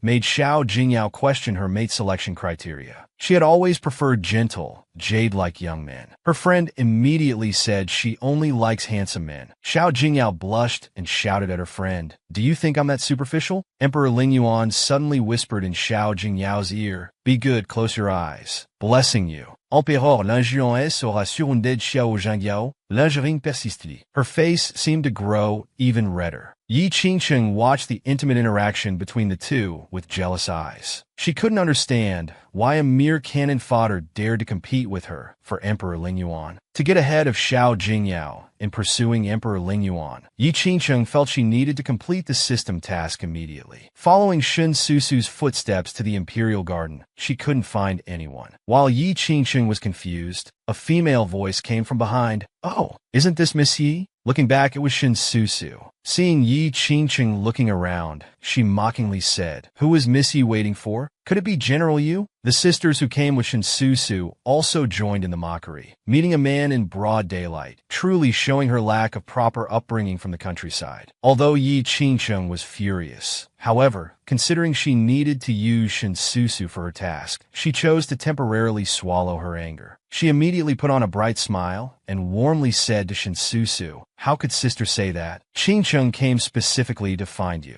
Shinsusu was surprised. "You're looking for me?" Yi Qingsheng indicated that she knew of Shinsusu's long-standing love for the crown prince. She came specially to help her, telling her how to bring down the current crown princess. If the crown princess happened to bump into that guard in the front hall today, it would be quite scandalous. Yi Qingsheng was originally confident in her plan, but when Shinsusu remembered what Xiao Jingyao had said, without hesitation, she slapped Yi Qingsheng across the face. She claimed to help and give advice, yet wanted her to do the dirty work while keeping herself clean. No matter how Yi Qingsheng tried to explain, Shinsusu just coldly watched. Pointing at Yi Qingsheng, she spat out fiercely, "Whatever you want to do, just don't use my name." Then she left with her group of ladies. Yi Qingsheng stared at their retreating figures, thinking she was absolutely stupid. At the sacrificial ceremony, during the universal celebration, the emperor raised his wine cup to gesture to everyone present. "We may begin." Xiao Jingyao took a small sip from her wine cup and found the wine quite nice. She then threw her head back and drained it. Emperor Lingyuan watched her bold behavior from the side. "This wine has a strong after effect. Such a young lady drinking so much will likely get drunk." He didn't notice Xiao Jingyao picking up the wine pot to pour herself another cup. Emperor Lingyuan quickly reached out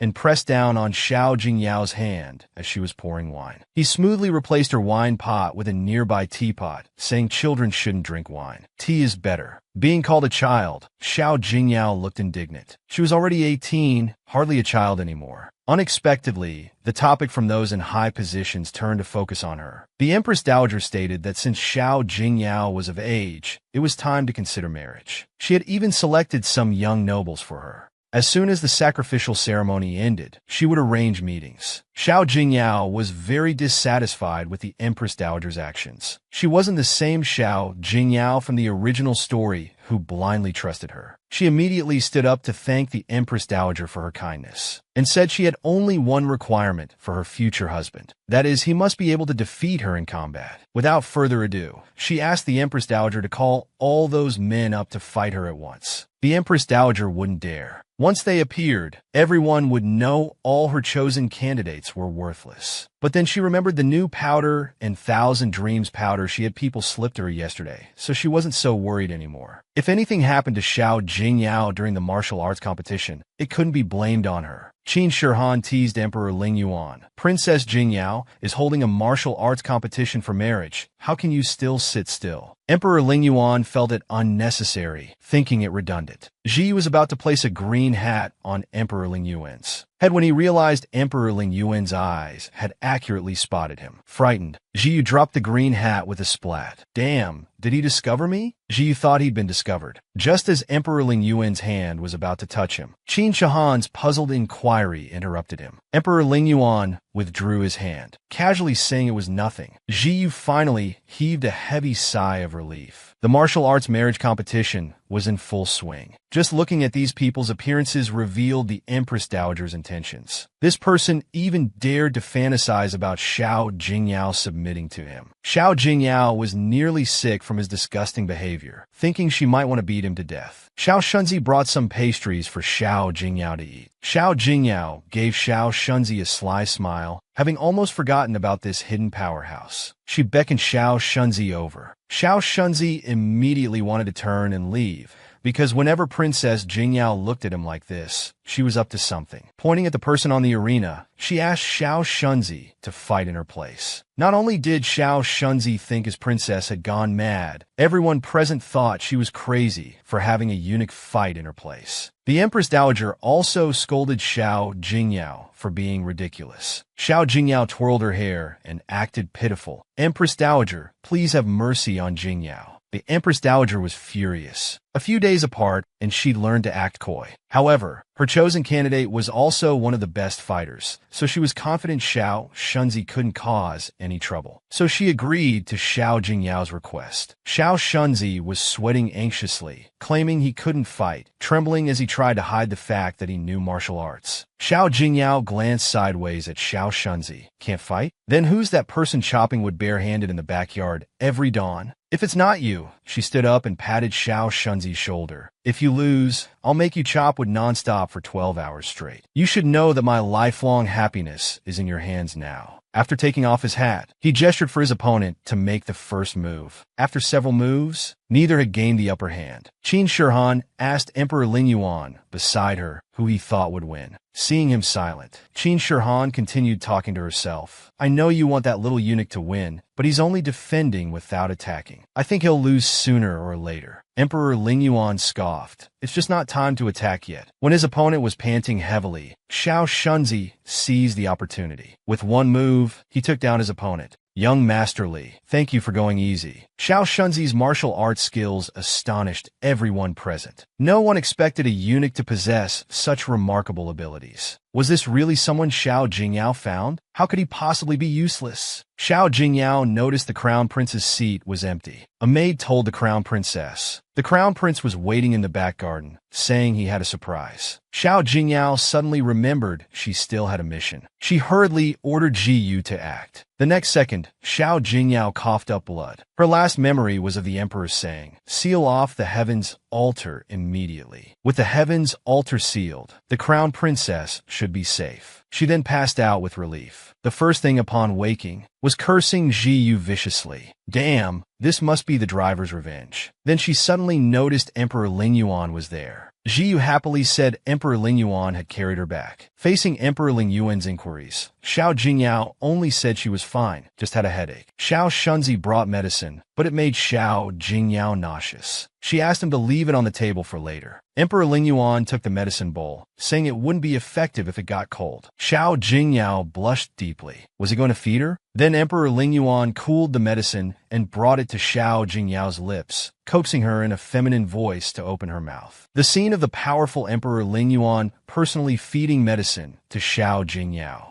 made the maids think good fortune was coming to the princess's mansion. After all, it was so sweet to see the imperial advisor personally feeding medicine. Xiao Jingyao was speechless hearing this, silently giving a thumbs up to their imagination. She really didn't want to hear their wild theories. She simply waved her hand, asking them to leave. This action made the maids think Xiao Jingyao was just being shy. Before she could say anything more, her mouth was filled with medicine. Her expression immediately turned bitter. Now she truly understood Jiwer's pain. To drink medicine without changing expression, that was truly impressive. Emperor Ling Yuan stubbornly brought the spoon forward. Good medicine tastes bitter. Be good, Yao Yao. Xiao Jingyao frowned. Easy for you to say. Why don't you try some? Xiao Jingyao said casually. Unexpectedly, Emperor Ling Yuan took it seriously, looking at her earnestly and asking, "What if I do drink it?" Before Xiao Jingyao could react, Emperor Ling Yuan took the spoon and drank a mouthful, then smiled lightly at Xiao Jingyao and said, "Your turn." Emperor Ling Yuan's unchanged expression surprised Xiao Jingyao. Didn't he find it bitter at all? Emperor Ling Yuan simply said he had no sense of taste. Xiao Jingyao became more confused. In the original story, it was never written that Emperor Ling Yuan had no sense of taste. How did he lose it? Suddenly, someone gently touched her lips. Emperor Ling Yuan leaned close to Xiao Jingyao, saying pressingly, "If Yao Yao still won't drink, I don't mind feeding you personally." As soon as he finished speaking, Xiao Jingyao took the medicine bowl from Emperor Ling Yuan's hands. She drank it in one gulp. Emperor Ling Yuan thoughtfully offered her a preserved fruit, saying good behavior deserves a reward. Xiao Jingyao retorted defiantly, "Royal uncle, are you treating me like a child?" Emperor Ling Yuan replied irritably, "Children wouldn't harm their own bodies to catch the real culprit." These words made Xiao Jingyao's expression freeze. Did he know something? She could only put down the medicine bowl while making excuses. Royal uncle must be joking. This princess values her health greatly. I would never do anything to harm myself. But as she put down the bowl, Emperor Ling Yuan quickly took her pulse. Normal poisoning versus self-induced poisoning. Princess, care to guess which pulse you have? Xiao Jingyao was speechless. Damn, he's gotten bold, daring to check her pulse. She could only explain it was her private matter and not to trouble himself. Seeing this, Emperor Ling Yuan stepped forward, cornering Xiao Jingyao against the wall. He seriously told her, "Others' matters are trouble, but yours aren't. This is your privilege." Seeing her confused expression, Emperor Ling Yuan went straight to the point. "Don't you understand my feelings, Yao Yao?" Xiao Jingyao's face instantly turned red, momentarily at a loss for words, her heart seemingly about to jump out. Emperor Ling Yuan's persistence made Xiao Jingyao briefly lose focus. But then she remembered that in the original story, Emperor Ling Yuan loved Yi Qingqing. Xiao Jingyao felt everything was now in chaos and seriously explained to him. Because she was a fairy who descended to undergo tribulation, she knew his true love wasn't her, but someone else. The reason Emperor Ling Yuan loved her was entirely because heaven had forcibly added a romantic plotline between them. Emperor Ling Yuan listened with a dark expression throughout. "So Yao Yao is questioning whether my love for you isn't from my heart?" Xiao Jingyao hurriedly waved her hands. "That's not what I meant. I mean, you only love me because of other influences. Originally, I shouldn't even be here." Emperor Ling Yuan smiled wryly. "What should be? I think loving you is exactly what I should do." This dominant wall-cornering behavior made Xiao Jingyao blush. Suddenly, Emperor Ling Yuan asked her name. Without thinking, Xiao Jingyao blurted out Su Mumu. Emperor Ling Yuan showed surprise and inexplicably seemed happy about this name. Xiao Jingyao was completely confused, staying motionless in Emperor Ling Yuan's embrace.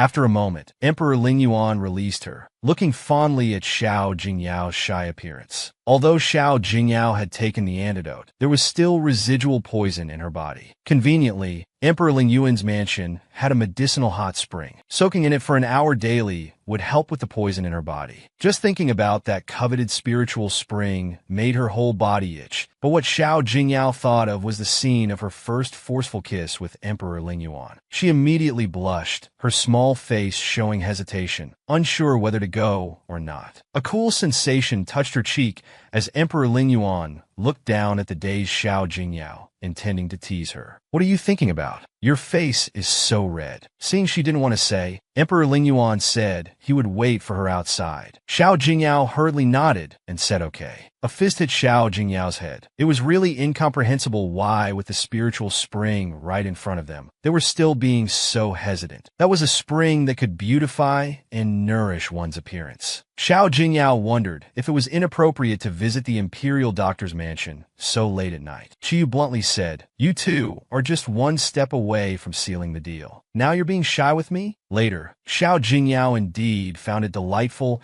and followed Emperor Lingyuan to the spiritual spring. Along the way, tea, snacks, and everything else were perfectly arranged, showing the utmost pampering. Looking at the impeccable service before her, Xiao Jingyao was touched for just 2 seconds. Then Emperor Lingyuan said these were all arranged by the emperor. Xiao Jingyao felt an inexplicable disappointment. Emperor Lingyuan, however, was secretly delighted. Was she caring about him? She had originally thought all the maids and arrangements were from Emperor Lingyuan, thinking he was quite thoughtful, only to learn it was all his father's doing. To hide her embarrassment, Xiao Jingyao rushed towards the spiritual spring, saying she was going to bathe and that royal uncle should leave if he had no other business. Emperor Lingyuan teased her about being so easily flustered. How could she be a proper princess? Looking at Xiao Jingyao's puffy, angry back, Emperor Lingyuan ordered Xuan to attend to her bath. In the original story, Xuan had secretly loved Emperor Lingyuan and was a female general. Having her attend would be like asking for death. So Xiao Jingyao politely declined Xuan's offer and let the palace maid serve instead. After undressing, she neatly folded her clothes by the pool. She squinted her eyes in enjoyment. "This is so damn comfortable." Freedom System also let out a satisfied sigh. Suddenly, a system notification popped up. Xiao Jingyao had excellently completed the task of helping the crown princess avoid danger at the sacrifice ceremony. Then it showed a dual system prompt, meaning besides freedom, there was another system here. Xiao Jingyao was slightly surprised. Freedom explained that if she belonged to this world, then the other system was a patch maintaining the original plot. This meant that according to the original story, Xiao Jingyao would die by Emperor Lingyuan's hands like the original character. Truth be told, this was one of life's greatest challenges. It was too difficult. In Yi Qingqing's chamber at the Prime Minister's mansion, there came buzzing electrical sounds. A painful scream and the sound of breaking porcelain startled the maid. Opening the door, she worriedly looked at her mistress. Yi Qingqing was in obvious pain, tightly hugging herself. The maid hurried to comfort her, saying she would apply medicine immediately. Yi Qingqing's expression twisted. She blamed everything on Shinsusu and Xiao Jingyao. Then she was pulled back to reality by the maid's cry of pain. She was gripping the maid's wrist tightly. Seeing this, Yi Qingqing released the maid's hand and ordered her to clean up the broken pieces quickly. Watching the maid clean up the fragments on the ground, Yi Qingqing's jealousy flared up again. Just because even the maid was prettier than her, she became furious. She raised her foot and stepped on the maid's hand as she was picking up the porcelain pieces. The maid looked at Yi Qingqing in confusion, tears streaming down her face. The system detected Yi Qingqing's malicious thoughts. It administered another electric shock punishment. Everything was in chaos. At this moment, Xiao Jingyao sneezed violently at her close friend. Her friend complained, "All germs so dirty." At this time, Xiao Jingyao felt chills all over her body and an uneasy feeling in her heart. Gongyi wondered why he wanted to leave before time. Xiao Jingyao explained that he was tired, wanted to go back to sleep, and since he just came out of the hot spring, his feet were still damp. Xiao Jingyao wasn't paying attention and fell forward, instantly silently cursing in his heart. What to do when the villain boss is touching and rubbing his feet? Just after coming out of the hot spring pool, he slipped and fell straight to the ground, his bottom taking quite a hit. His ankle was experiencing excruciating pain. His close friend first retreated from the battlefield, saying, "It's not my business. I didn't do anything." Xuan came forward offering to help him up. Su Mumu tried to stand following his support, but the pain in his ankle made him fall back again. Looking pitifully at Xuan, his foot hurt too much to get up. Xuan had already sent someone to call Dr. Zhang, telling Su Mumu to endure for a bit longer. Su Mumu was devastated thinking about becoming lame. Xuan helplessly said, "Princess, it's just a sprain." Emperor Ling Yuan returned at this moment. He squatted in front of Su Mumu and said with slight reproach, "How did you fall like this?" Su Mumu timidly replied that he wasn't careful earlier.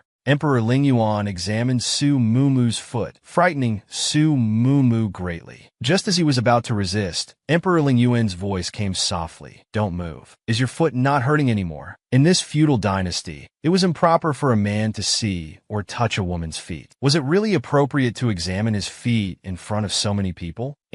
The pain in his foot made him want to break free. Emperor Ling Yuan looked seriously at Su Mumu, saying the dislocated bone needed to be set. The maids all had expressions of watching drama unfold, but Xuan, who had been waiting, felt uncomfortable inside. She wanted to step forward to help Emperor Ling Yuan, saying, "Sir, I can set it. Let me do it instead." Emperor Ling Yuan calmly ordered Xuan to get some ice, saying Su Mumu's ankle needed cold compression. Xuan took a deep breath before answering yes. While Su Mumu was distracted, Emperor Ling Yuan's hands moved quickly. With a crack, Su Mumu immediately let out a pig-like squeal. "Ow, it hurts so much." Xuan brought the ice pack at this time. Su Mumu wanted to kick away Emperor Ling Yuan's hands, but this guy held on tight. The ice pack was pressed directly on the injured area. The sudden cold made Su Mumu involuntarily let out a moan. Emperor Ling Yuan immediately became alert, staring at Su Mumu saying, "Be good if you want to cry, just cry properly. Don't make such seductive sounds." Su Mumu was so angry at this guy that he directly bit his shoulder, panting, "You're the seductive one. Your whole family is seductive." But after biting for a while, he found this guy had no reaction at all. Emperor Ling Yuan even said if he wanted to bite, he could do it more. He didn't mind. This was simply unbearable. Emperor Ling Yuan looked at Su Mumu, still sitting on the ground. He reached out to help him up first, thinking about the remaining poison in Su Mumu's body and his injured ankle making movement difficult. He suggested letting him stay here for a few more days. He could soak in the spiritual spring daily. Su Mumu's whole body was refusing, saying he shouldn't trouble royal uncle. Just as he was about to call Xiao Shunzi to return to the palace, Emperor Ling Yuan told Su Mumu. He thought Xiao Shunzi had nothing to do here, so he had already sent him back earlier. Finally, Emperor Ling Yuan used the princess's palace as the first crime scene as an excuse. So they ended up staying at the royal advisor's mansion. Inadvertently looking down, he discovered their hands had been holding together since the beginning. What started as just soaking in a hot spring somehow turned into a permanent stay. Discovering that his hand was still holding Emperor Ling Yuan's, Su Mumu excitedly pulled away, saying, "I can walk without your support." Emperor Ling Yuan found his petulant behavior extremely endearing and gestured with his hand for him to go first. The system notified Su Mumu that Emperor Ling Yuan's favorability towards him had now risen to 85%. When it reaches 100%, there would be a mysterious reward. Based on the previous mysterious rewards, Su Mumu felt indifferent about this so-called mysterious reward. He didn't want it at all. Judging from Emperor Ling Yuan's behavior lately, Su Mumu had reason to suspect if that romance storyline the system had signed was still active. But his friend immediately poured cold water on that thought, saying that romance line had been scrapped during the 4th trial. So now, the villain boss's feelings for you are genuine. Are you really not going to consider it? At this point, Su Mumu really couldn't develop any forbidden romance with the paper character he created. His friend casually remarked, "If you really want to put it that way, aren't you also a paper character now?" Just as he was about to discuss this matter with his friend properly, he ran straight into Madame Yu's ghost. Such a direct encounter made his soul nearly leave his body. "Ah, my goodness." Seeing Madame Yu about to float away, Su Mumu quickly stepped forward to ask, "Wait, do you still have memories from when you were alive? Do you remember who harmed you?"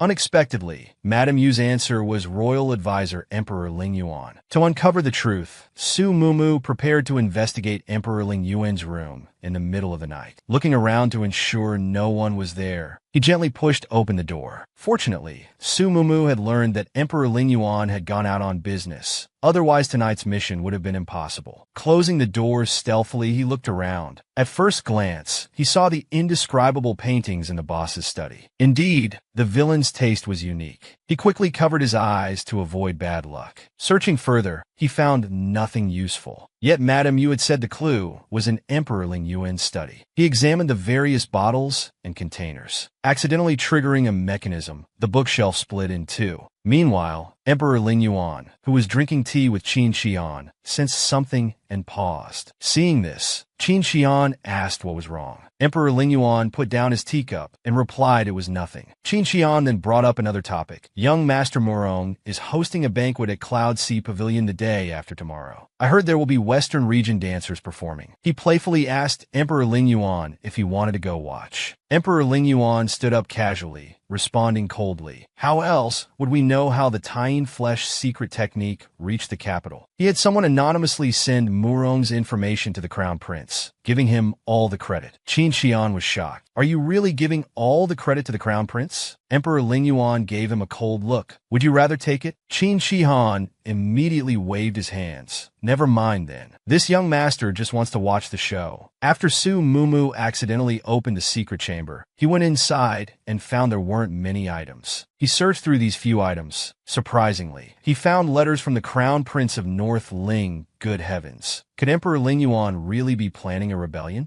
The sudden voice from behind startled Su Mumu, making him drop the letters in his hands. What are you doing here, Mumu? Seems like you've discovered a secret. Emperor Ling Yuan, the character Su Mumu created, had become the murderer according to Madame Yu. To uncover the truth, Su Mumu and his friend broke into the secret chamber in the middle of the night, accidentally seeing things they shouldn't have seen. They were hesitating whether to pretend they hadn't seen anything. Emperor Ling Yuan's suppressed voice came from behind. Su Mumu felt his soul leave his body, thinking this was surely the end for him. Seeing his timid appearance, Emperor Ling Yuan found it amusing and decided to tease him. How should I deal with you? Su Mumu couldn't help but step backward until he bumped into a solid chest. His back went cold. What if I say I just took a wrong turn? Would you believe that? Emperor Ling Yuan coldly replied. What do you think? Su Mumu's face immediately turned ashen. It's over. Is this goodbye to my lovely world? Trembling, he asked his final question. Will you kill me? Emperor Ling Yuan was momentarily speechless at the mention of silencing him, coldly uttering two words, I won't. He wondered what this little woman was thinking in her head. During his few seconds of silence, Su Mumu was convinced he wanted to harm her. Ignoring her messy thoughts, Emperor Ling Yuan asked directly why she came here. Su Mumu thought to himself, how should he explain? He couldn't possibly say he was looking for evidence that Emperor Ling Yuan had harmed Madame Yu.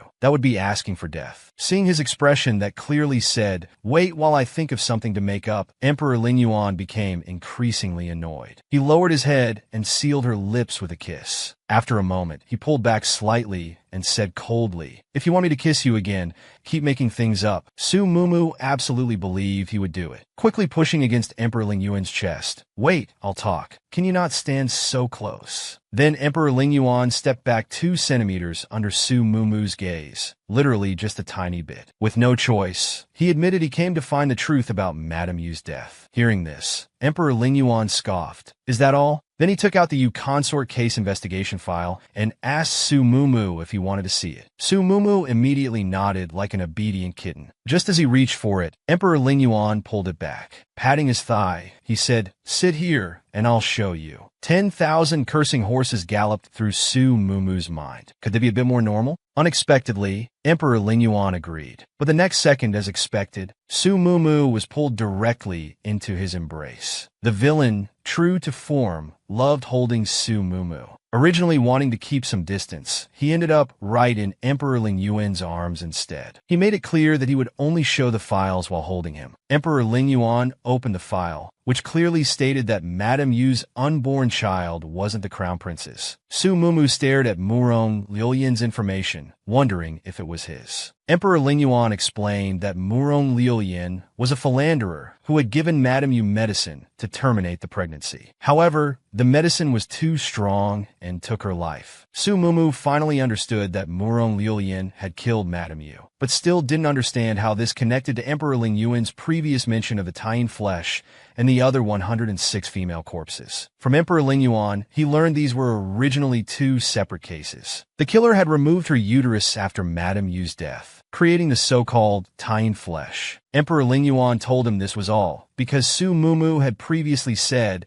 they could only transcend after finding Madame Yu's killer. Now that he had solved the case, Emperor Lingyuan openly asked Su Mumu for a reward. Facing this person who kept flirting with him, Su Mumu was utterly speechless. He wanted to find an excuse to slip away, but Emperor Lingyuan held him tight. His gaze seemed to say, trying to leave without giving anything in return. He calmly said, "Mumu, do you know what happened to those who secretly entered my chambers before?" Emperor Lingyuan moved closer to Su Mumu. They were all taken to the prison chamber. No one has come out in one piece. Su Mumu's eyes widened in horror, wondering if his life was in danger. Seeing Su Mumu's frightened state, Emperor Lingyuan quickly moved even closer, their lips almost touching, and continued, "How could I do that to you? After all, Mumu is mine." So Mumu blessed completely. Emperor Lingyuan was incredible. If he wasn't flirting, he was on his way to flirt. To prevent being seduced, Su Mumu quickly said he was tired and needed rest. But thinking about the bed behind him, Su Mumu broke into a cold sweat. Surely Emperor Lingyuan wouldn't be so beastly? But the next second he was lifted up. Emperor Lingyuan directly said he would join him. Su Mumu was about to suffocate. Wasn't this developing too fast? His friend watched the two with a red face, thinking this was free entertainment. When Su Mumu didn't know what to do, Emperor Lingyuan chuckled.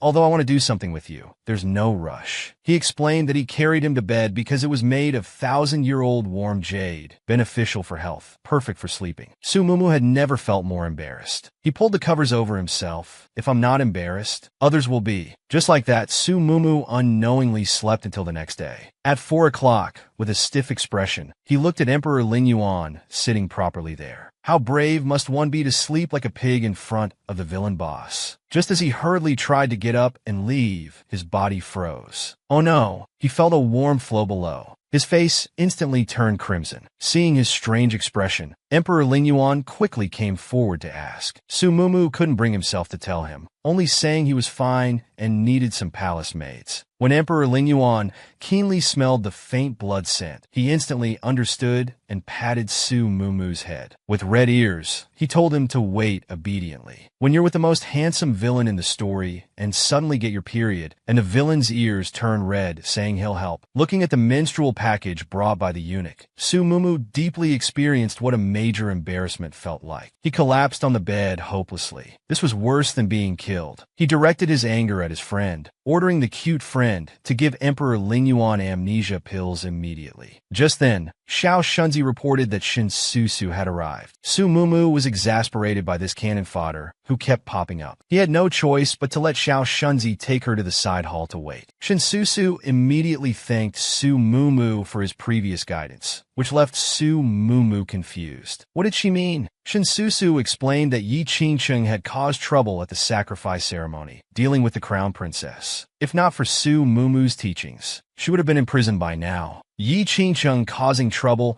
and Shinsusu dealing with the crown princess. This was unexpected for Su Mumu. He suddenly remembered the system's previous mission hint about the duel system. Could it be about Yi Qingcheng? Was it to make the crown princess suffer humiliation according to the original plot? At this time, Xiao Shunzi came to report that Emperor Lingyuan had not only sent him a pile of supplements, but also sent Xuan Xuan to him. Of all things to send, why send Xuan Xuan, a woman who loves Emperor Lingyuan? Emperor Lingyuan's reason was that Su Mumu had no personal maid. Su Mumu thought this was clearly setting him up. Learning that Xuan Xuan was still waiting outside, he immediately called her in. Xuan Xuan entered and respectfully bowed to Su Mumu, showing no anger towards a love rival. Shinsusu couldn't help but laugh, leaning close to Su Mumu's ear. It seems the imperial advisor truly cares for the princess, even sending his fierce general to be your maid. He waved for Xuan to leave first. Then he carefully listened to Shin Susu's rambling. Surprisingly, Shin Susu said Su Mumu's previous martial arts marriage selection was obviously for Yu Jingshu. After all, everyone in Dongling knew General Yu was the strongest in the palace. Wasn't this clearly targeting Yu Jingshu? After listening to Shin Susu's passionate speech, Su Mumu maintained a straight face, thinking how far-fetched it was. Shin Susu also indicated that if Su Mumu was interested, she would help at the upcoming banquet hosted by young Master Muro. The system suddenly chimed. The getting banquet plot had been triggered. The host needed to find Lady Yu's murderer in this plot. Su Mumu was confused. Wasn't Morong Lilian the killer? Su Mumu had sacrificed his dignity to get clues about Lady Yu from the villain boss. Yet now the system was telling him Morong Lilian wasn't the real killer. Shin Susu kept urging her to attend Morong's banquet. Might as well write, "I want to harm you" on her forehead. Considering Su Mumu's princess status made it inappropriate to mingle with men, Shin Susu had even planned a masked dancer identity for him. Given how hard she was trying to act, Su Mumu wanted to see what she would do.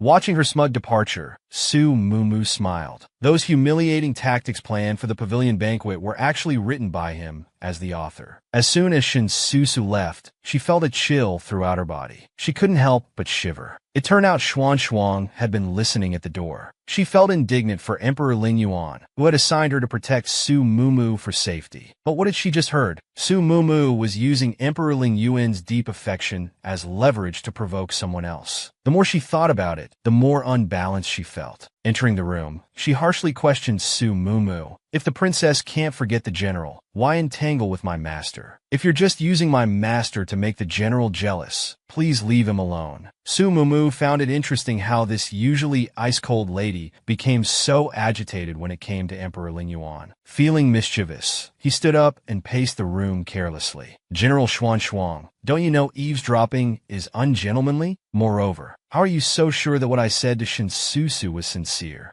Besides, no one can compare to the imperial advisor in my heart. How could I possibly be hung up on that mere general?" Su Mumu really wanted to see the Ice Beauty's reaction. That almost crying look was truly adorable. His friend was amazed by this trickster's operation. He continued speaking to himself. "The imperial advisor treats me with sincerity, so I naturally must reciprocate. Even if heaven and earth shatter, nothing can separate us." Xuan could only manage to say shameless after a long pause. Su Mumu raised an eyebrow and smiled. "You think that's shameless? I have many more sweet words I haven't said to the imperial advisor yet." Just as Su Mumu was indulging in the nightmare he had woven for Xuan, Emperor Ling Yuan arrived. Xuan bowed respectfully. Su Mumu stiffly turned his head at the sound. Emperor Ling Yuan had already walked up to him, his voice carrying a hint of amusement. "Why did you stop?" Su Mumu screamed internally. "Damn, when did he arrive? Did he hear everything?" Su Mumu had originally intended to tease Emperor Ling Yuan's admirer, Xuan, by talking about intimate matters between himself and Emperor Ling Yuan. But he got so caught up in the act that he didn't notice the main character had already arrived. When he realized someone was standing behind him, he didn't know how much had been overheard. He could only silently pray he hadn't heard anything. So, did this person install a tracker on him, or what? Emperor Ling Yuan felt his visit was worth it, having heard the young lady say so many words of affection for him. If he hadn't come, he might never have heard such sweet talk. Su Mumu's face turned completely red, wanting to explain, but he didn't know where to begin. Emperor Ling Yuan secretly wondered why the young lady stopped talking after discovering his presence. Could it be shyness? So he dismissed Xuan, deciding to listen at his own pace. Su Mumu's heart was in turmoil, not knowing what Emperor Ling Yuan intended by sending Xuan away. Emperor Ling Yuan slightly lowered his head, lifting Su Mumu's chin, and looking into his eyes earnestly said, "In this vast world, I have 3 loves, the moon, dusk, and you. The sun brings dawn, the moon brings dusk, and you are where my heart and body belong."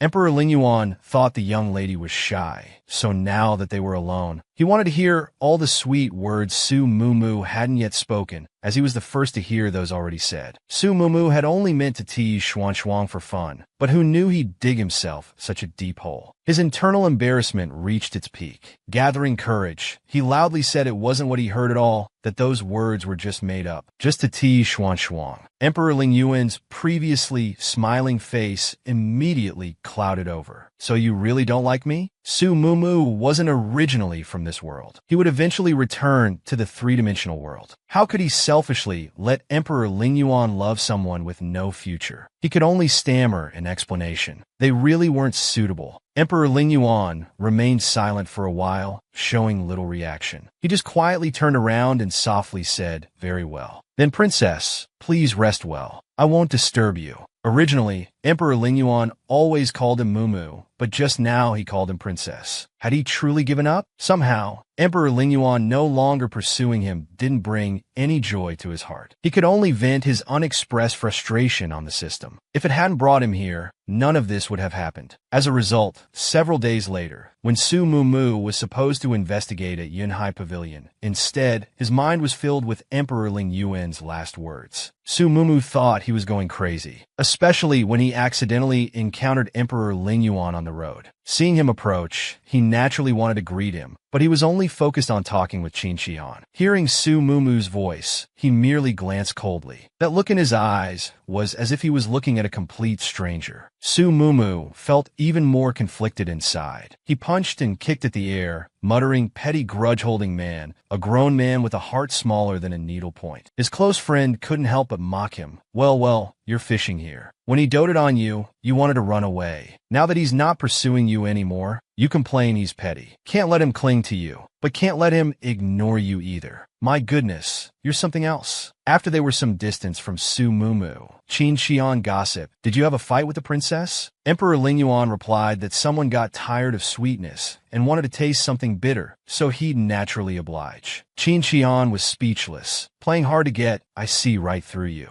Emperor Ling Yuan raised an eyebrow at Qin Xian and sneered. "You think I'm like you?" Qin Xian thought of the girl in his heart, frowning deeply, thinking, "I'm not that bad, am I?" Su Mumu disguised himself as a dancer at Murong Liulian's banquet. Shinsusu had been waiting at the entrance for a long time. Fearing Su Mumu might change his mind and not come, Shinsusu, just like in the original story, worried Princess Jingyao might be hungry and specially brought candy for her to eat. However, this candy was drugged. In the original story, Xiao Jingyao ate this candy, which caused him to fall unconscious, be violated, and suffer the royal family's rejection. Now, they wanted to use this trick on his own mother. Su Mumu smiled and directly ordered Gio to act. While Shinsusu was chattering endlessly, trying to gain credit with Su Mumu, Gio silently cast 3 steps of blood on him. Sure enough, by the 3rd step, he felt his stomach churning violently. He had to let Su Mumu go in first and wait for him. Having the system support was beneficial at times like this. At the banquet, people were drinking and sharing their gains. Su Mumu entered the banquet hall and surveyed the crowd, discovering a woman who looked like the 4th prince. Jing exclaimed, Well, if this isn't the 4th prince, who is it?" She couldn't help but think of the 4th prince's reputation. She understood why he would come here dressed as a woman. To be honest, the 4th prince looked quite good in women's clothing. Presumably, they both came to investigate Madame Yu's case, being discovered as a cross-dresser by his sister. The 4th prince felt that his mighty image in his sister's mind was probably ruined. Su Mumu showed a professional fake smile, indicating that even if he really became a sister, he would still be the coolest in her heart. Undeniably, her 4th brother knew how to dress. His appearance made the 5th prince even more silent. The 4th prince, embarrassed and angry, gave Su Mumu several fierce looks. "You little brat, just wait until I catch you slipping up." He glared at the 5th prince beside him. If he hadn't insisted on bringing him here to investigate, he wouldn't have become a cross-dresser. If only he could fight back, he'd have already taught them a lesson. At this moment, Murong Liulian stepped forward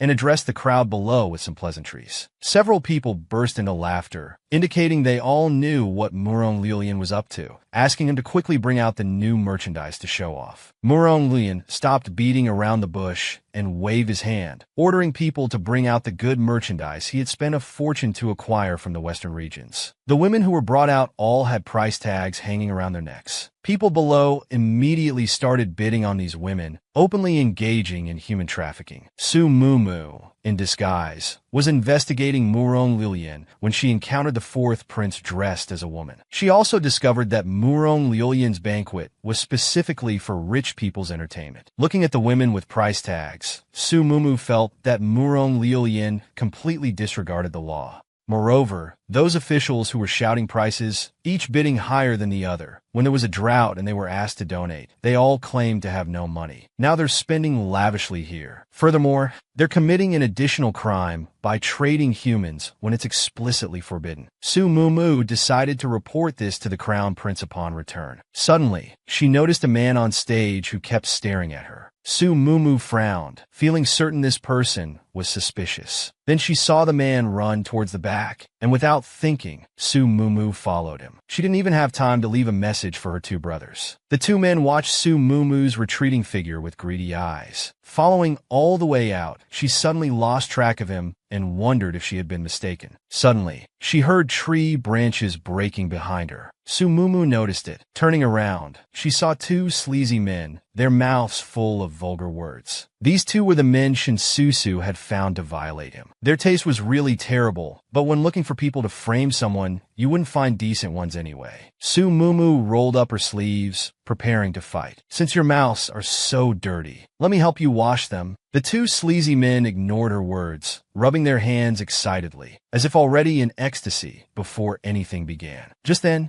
the two men were suddenly struck down by an attack. As Su Mumu turned to see who it was, her pressure points were struck by the newcomer. Her neck was tightly gripped. "Finally found you, number 108. Su Mumu realized that this man had deliberately lured her out, and he was the one who killed Madame Yu. She was still that unfortunate number 108. Gio suddenly appeared, congratulating her on finding the real killer and offering a special reward of half a month's rest. Su Mumu was speechless. She was about to die. What vacation was there to take? The hand around her neck tightened. Su Mumu felt it harder to breathe. Was she really going to die here? Suddenly, the man in black groaned in pain and had to release Su Mumu. A large hand suddenly wrapped around her waist. Di Lingyuan always arrived in time when she was in danger, though he harshly rebuked Su Mumu. "How dare you come to such a place alone? Are you tired of living?" Di Lingyuan knew Su Mumu was attending the banquet alone. When he arrived, he saw Su Mumu being held hostage. Fortunately, he intervened in time, and Su Mumu was only frightened. As he ordered his men to capture the assailant, the man in black saw he was about to be caught. He threw something at Su Mumu. She was his carefully selected number 108, and he wouldn't let her go so easily. Di Lingyuan held Su Mumu tightly in his arms, raising his hand to block all the powder, though he couldn't avoid getting some on himself.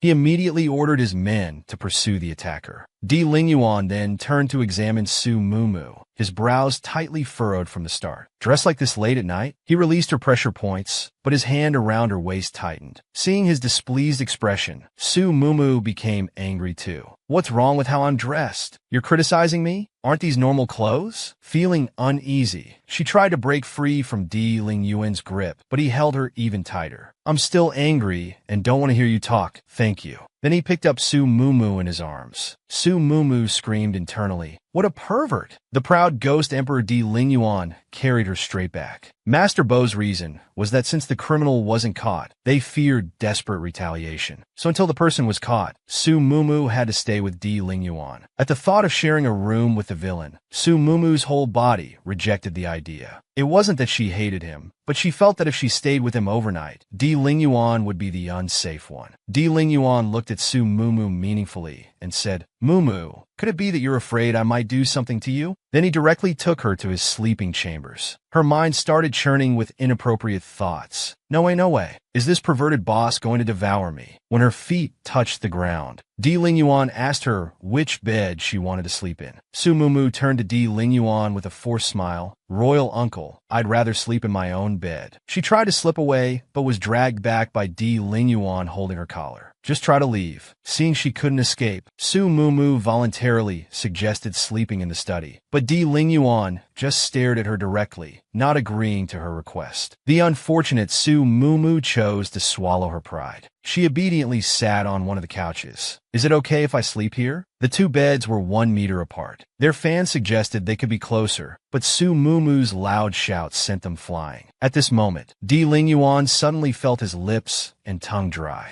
Even when asking Su Mumu if she wanted tea, his voice became particularly hoarse. His gaze towards Su Mumu became increasingly lingering. He realized there was something wrong with the powder the man in black had thrown. Seeing Di Lingyuan lost in thought, Su Mumu ignored him. She planned to go to sleep first, But Di Lingyuan put down his teacup and walked towards her. Di Lingyuan's behavior was clearly wrong, as if he had been drugged. While she was trying to recall when he had been affected, Di Lingyuan had already walked up to her. His voice calling her name was particularly seductive. Mumu, I'm so hot. Di Lingyuan approached Su Mumu with feverish breath, muttering incoherently about feeling hot. Realizing Di Lingyuan was drugged, Su Mumu wanted to find a doctor for him, but he pounced on her directly. She thought she couldn't escape, but Di Lingyuan only pressed her pressure points. Then he buried his head in Su Mumu's neck. In Di Lingyuan's heart, he knew Su Mumu didn't like him yet, so he couldn't do anything to wrong her. He pressed her pressure points only because he feared she would resist. He just wanted to hold her for a while. Although Su Mumu wanted to resist, she could only comply since he had immobilized her. As a result, they slept until the next day. Sunlight shone on Su Mumu's face. She lazily yawned. Then she realized a fatal problem. Why am I in Di Lingyuan's bed? She immediately checked her clothes. Fortunately, she was still wearing last night's outfit. She sighed in relief that Di Lingyuan wasn't such a beast after all.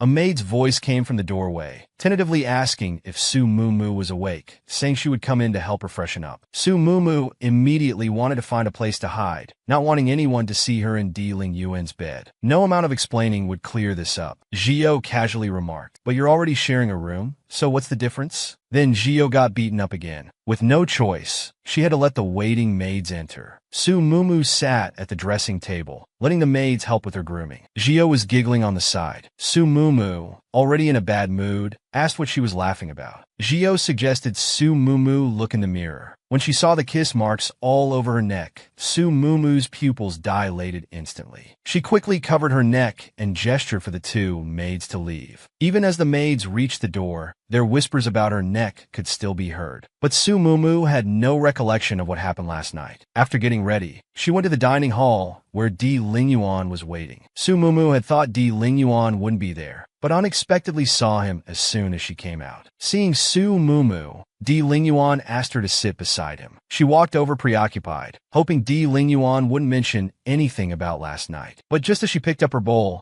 Di Lingyuan spoke. Last night, Su Mumu used eating to hide her discomfort. I slept really well last night. Didn't you, royal uncle? Di Lingyuan didn't say more, just following her lead. He softly hummed in agreement, recalling last night's events. Fortunately, he had sealed his senses while still clear-headed. Otherwise, he feared something might have happened. Turning his attention back to Su Mumu, he took out the medicine he had prepared and indicated he would help apply it. Su Mumu was confused. Medicine? I'm not injured. Di Lingyuan pointed to his neck. Are you sure? Su Mumu's face instantly turned red. She quickly waved her hand, saying she could do it herself. No need to trouble royal uncle. Di Lingyuan first dabbed some medicine on his finger, then looked up asking if she could see it herself. Given the atmosphere, refusing further would be awkward. Su Mumu stiffly allowed Di Lingyuan to apply the medicine. The touch of his fingers made her feel electrified all over. After finishing, she politely thanked Di Lingyuan, then remembered. About yesterday's man in black, she asked if they had caught him. Di Lingyuan set aside his feelings for Su Mumu and asked if she knew who the man in black was. Su Mumu replied that he was the murderer who killed Madame Yu and 106 others. Upon hearing this, Di Lingyuan's brows furrowed tightly. Why did you face such danger alone? Have you thought about what could have happened if I hadn't arrived in time? Di Lingyuan had always kept Madame Yu's case in his heart for crossing tribulation. He had planned to tell Su Mumu after resolving it, but Su Mumu was surprised that he truly believed her words. Touched inside, she asked, "Aren't you afraid I might be lying?"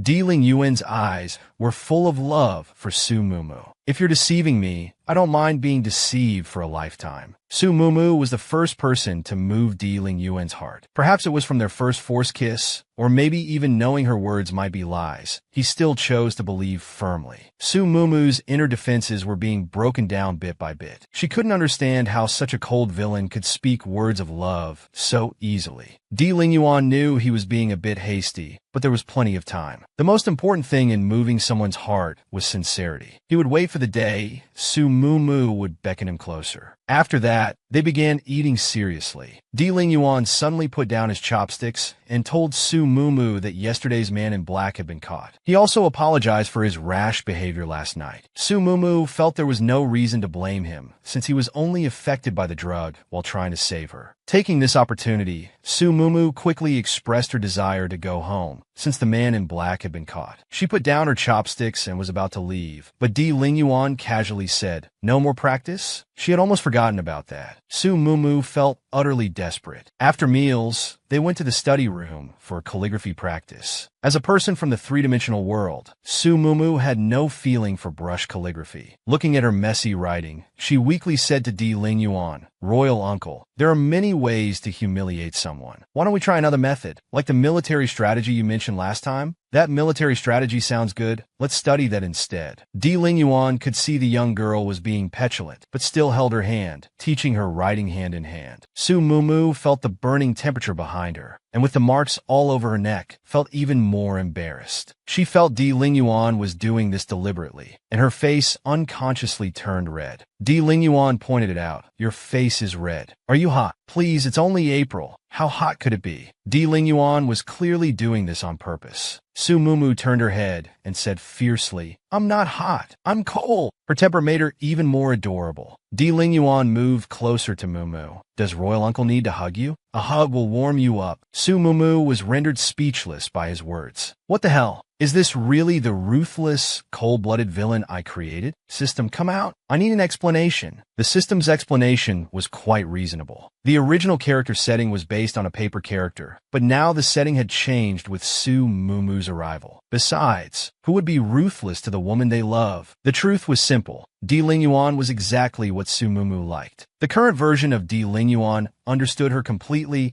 and expressed his love in the way she liked most. Su Mumu quickly defended herself. "But I like the elegant gentleman in white robes. The gentle and refined gentleman." The system replied that this wasn't a problem. It immediately changed Di Lingyuan's color scheme. This nearly killed Su Mumu. How could one resist someone who matched their ideal type in every way? When Di Lingyuan leaned down to embrace her, Su Mumu listened to her unusually rapid heartbeat. It was over. Di Lingyuan in white robes was so handsome it could cause nosebleeds. Just then, Zhio's teasing of Su Mumu was met with protest. Zhio had to use her trump card. "Don't you like the elegant, refined gentleman in white robes?" Then, Di Lingyuan, originally in black and purple robes looking like a villain, transformed into a warm gentleman in flowing white robes. Su Mumu's eyes were fixed on him, especially when he gently embraced her. Her inner defenses were gradually invaded. At this moment, Xing Shihuan arrived. Di Lingyuan was extremely displeased. Interrupting his moment, this friendship wasn't worth keeping. He gently released Su Mumu, saying, "Let's stop here for today and continue tomorrow." Su Mumu softly replied,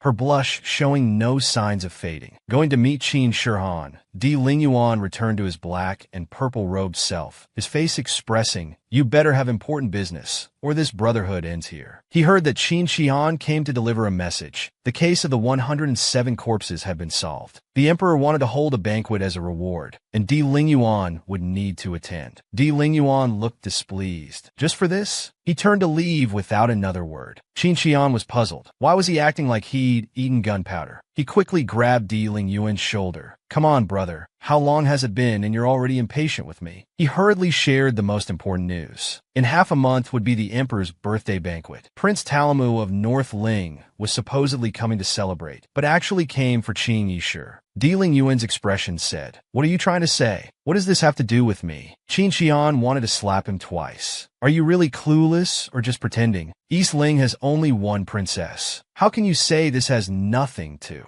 do with you?" Di Lingyuan's expression finally changed. "You mean I should quickly marry the princess?" Qin Shihuan wanted to open his head to see if love had addled his brain. "Are you joking? I'm trying to make you give up early, brother. How can I watch you jump into the fire pit? Xiao Jingyao is notoriously evil. Besides, with your current power and position, you could have any woman." "No." Di Lingyuan's answer remained concise. "I only want her." Xing Shihuan couldn't understand what was so good about Xiao Jingyao. Is liking him really worth it? Di Lingyuan recalled the inexplicable feeling when he first met Su Mumu. How can you measure love with worth? It seemed their existence was meant for each other. Looking at the dazed Qin Shihan, he said, single people wouldn't understand. I've only ever liked Su Mumu. Seeing his persuasion was futile, Qin Shihan gave up. I'm just here to warn you. Don't be clueless if your woman runs off with someone else. Di Lingyuan raised an eyebrow. The word wife is well used. Your mouth finally said something sensible. Qin Shihan was speechless. So I'm just seasoning for your romance? On the way back, Su Mumu's mind was full of Di Lingyuan. The feeling of his embrace still lingered. Thinking about it made her blush again. Her rapid heartbeat prompted Gio to mock her. Host, just admit it. You like Di Lingyuan. There's nothing wrong with liking someone. Su Mumu pointed at Gio and counterattacked. Are all systems this unprincipled? Don't you know some things are better left unsaid? Besides, he's so handsome. What's wrong with being attracted? It'd be weird not to be. Gio continued. Being attracted isn't enough. You need to act. Must you wait until it's too late to understand? Su Mumu worried that if she really got together with Di Lingyuan, could she still return to the three-dimensional world peacefully? Before she could think further, a sword greeting brought her back to reality. Su Mumu didn't even look at who it was, just waved them up. She was already troubled enough. Yu Jingshu watched the woman who didn't even glance at him, feeling blocked. Has she really lost all feelings for me? Looking at her retreating figure, wasn't this what he had dreamed of? Why did his heart feel so painful? Remembering his moments with Xiao Jingyao, who had once frankly asked him to be his consort and who had asked during his studies, Jade brother, am I not as good looking as these books? Those calls of Jade brother echoed clearly in his mind. But later, Xiao Jingyao seemed to change. He would loudly rebuke him for being presumptuous. He had also accused him of being arrogant, and had clearly stated that he, Xiao Jingyao, had no interest in Yu Jingshu.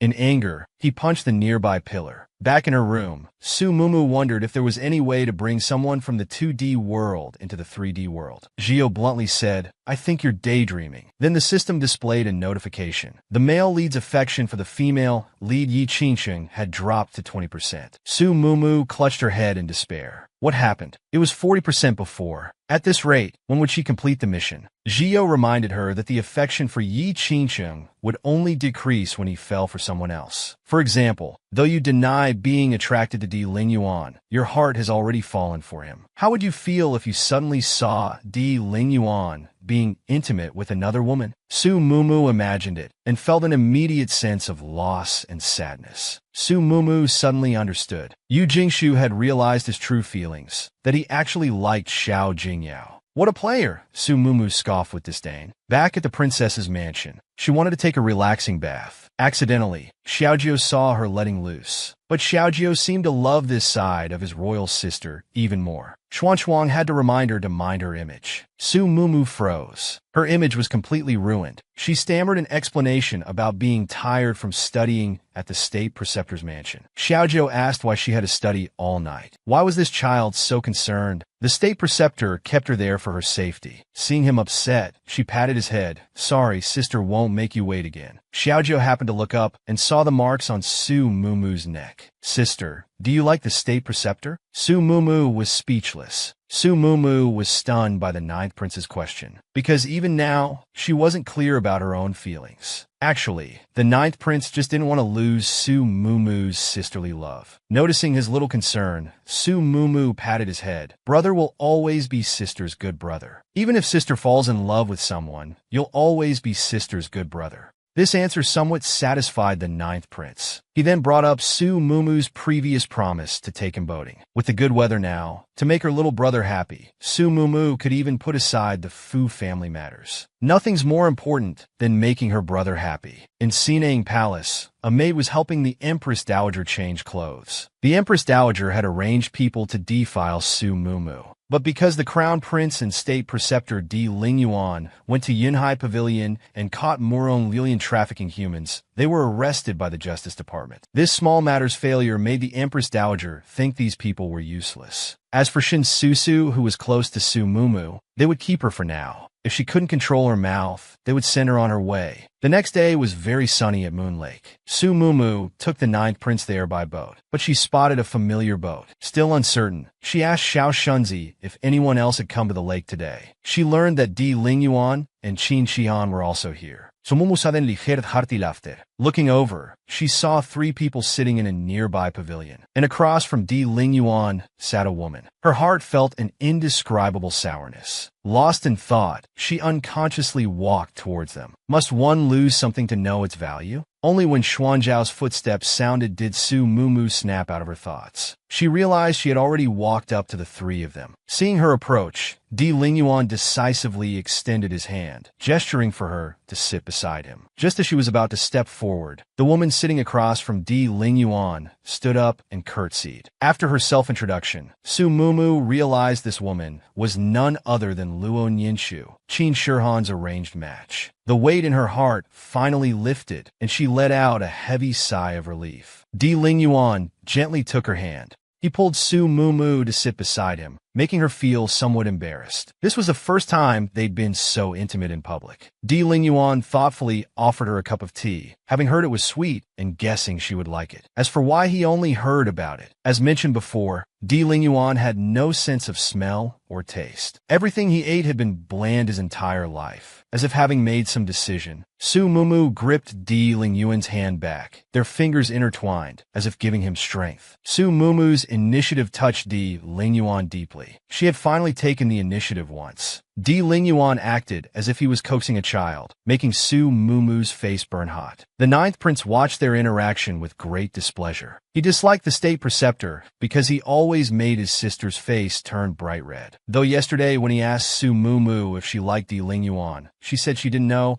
he could tell his sister really liked the state preceptor. Qin Shi couldn't stand their lovey-dovey behavior and stood up to leave, having said everything that needed to be said. The 9th prince took this opportunity to squeeze in and sit next to Su Mumu. This gave Su Mumu a feeling of being controlled. Just as she was about to say something to divert their attention, the 9th prince suddenly began coughing heavily. Su Mumu immediately patted his back, asking if he was all right. Xiao Shunzi told Su Mumu that the 9th prince had been weak lately, and the imperial physician had warned him not to catch wind. He wanted to say more, but was silenced by one look from the 9th prince. The 9th prince had disregarded his health just to go boating with Su Mumu. Su Mumu now felt very guilty. What if Xiaojiu's condition worsened? Xiaojiu knew Su Mumu liked the state preceptor, so he obediently decided to leave. As he left, he acted well-behaved, telling Su Mumu not to worry. Di Lingyuan silently watched their interaction. He even felt happy about Xiaojiu's departure. Su Mumu carefully returned to her seat, shyly extending her small hand. She asked Di Lingyuan if he still wanted to hold hands. This surprising turn of events left Di Lingyuan stunned. Su Mumu immediately withdrew her hand in embarrassed anger, saying, "Fine, hold it or not. I don't care anymore." Di Lingyuan quickly caught his wife's hand and held it in his. "Of course I want to hold hands." In an instant, both were too shy to speak. Even Di Lingyuan, usually full of flirtatious words, had red ears. Su Mumu amusingly observed Di Lingyuan. To divert attention, Di Lingyuan asked if she wanted to go boating. His ears instantly stopped being red. On the boat, Su Mumu admired the lotus flowers covering the lake. She asked the boatman to get closer. Di Lingyuan worried she might fall in. He carefully protected her from the side. Seeing she couldn't reach, he reached out and picked one for her. Su Mumu thought Di Lingyuan was deliberately stealing her flower and turned to roar at him. Unexpectedly, due to gravity, their boats mysteriously bumped together. Realizing this, Su Mumu immediately stood up to leave, not knowing how to explain that it wasn't intentional. Di Lingyuan took over, calmly saying he did it on purpose, leaning closer to Su Mumu. He asked if he could kiss her. After so many kisses, today he was formally asking permission. Silence means consent. Di Lingyuan held Su Mumu's head and gave her a passionate kiss, his hand around her waist tightening as if trying to merge her into his body. No matter how many times they kissed, Su Mumu still found herself breathless from his kisses. Di Lingyuan reluctantly released her, wiping the moisture from her lips. "How can you be so clumsy?" Still not knowing how to breathe properly. Then he gently placed the freshly picked lotus flower in Su Mumu's hand. At this moment, Su Mumu believed in peaceful times. If only time could stand still. But once she leaves this place, everything will return to normal, and Di Lingyuan won't remember her. Would he be this caring and protective with other women? The mere thought made Su Mumu's heart ache.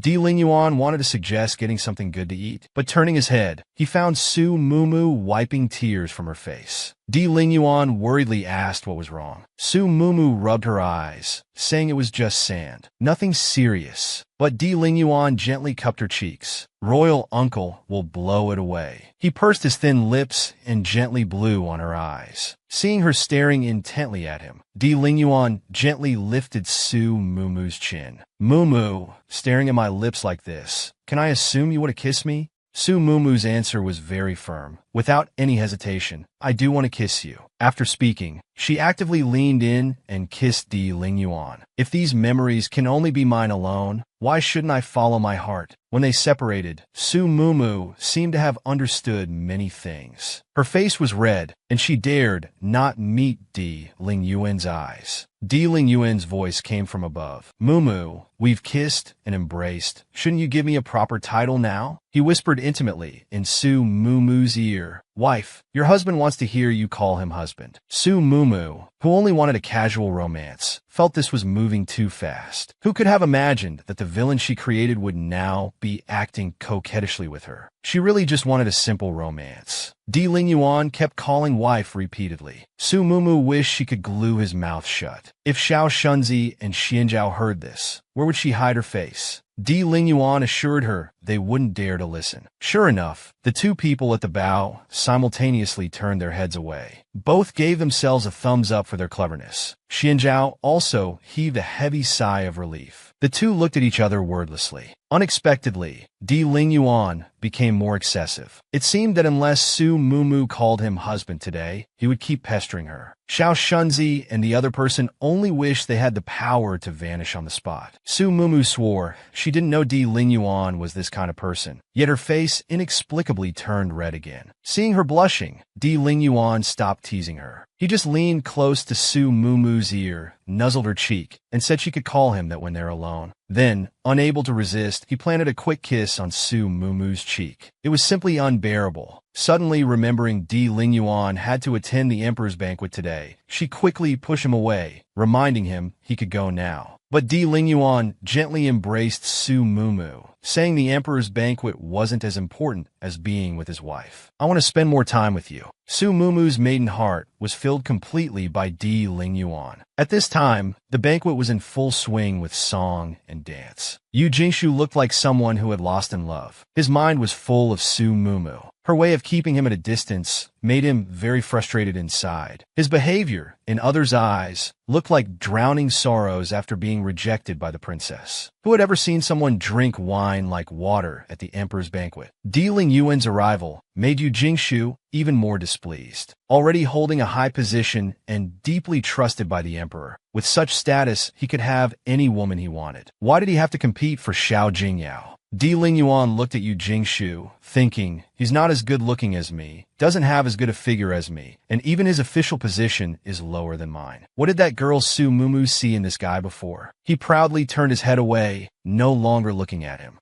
In this world except for me, Di Lingyuan, no one deserves Mumu. Yu Jingshu actually used Di Lingyuan's name to try to see Su Mumu through character transmission. Just now at the banquet, Di Lingyuan only gave Yu Jingshu a meaningful look. Then he took his seat according to the emperor's wishes. But Di Lingyuan, who had just found love, started thinking about his little princess Mumu as soon as he sat down. He wondered what she was doing now. At this time, Su Mumu was at the princess's mansion, worrying about the locust plague in the north. She couldn't think of a good solution for the moment. Suddenly, she sneezed heavily. Rubbing her nose, she thought someone must be talking about her. Xiao Shunzi inexplicably waved his hands indicating it wasn't him. Su Mumu looked at him with disdain. I know it's not you. I'm a bit hungry. Go to the kitchen and bring some walnuts. Su Mumu felt she hadn't worked this hard, even when taking the college entrance exam in the third dimension. She needed to eat some walnuts to replenish her energy. She turned to see her best friend, drinking walnut milk with relish, while saying that no amount of walnuts would help someone with a slow brain. Su Mumu just quietly watched him drink his walnut milk, smiling without speaking. Zio suddenly felt the walnut milk in his hand wasn't so appealing anymore. A pigeon suddenly flew in front of them. In Zio's eyes, he saw a feast. Su Mumu gave him a smack on the head. Are you starving?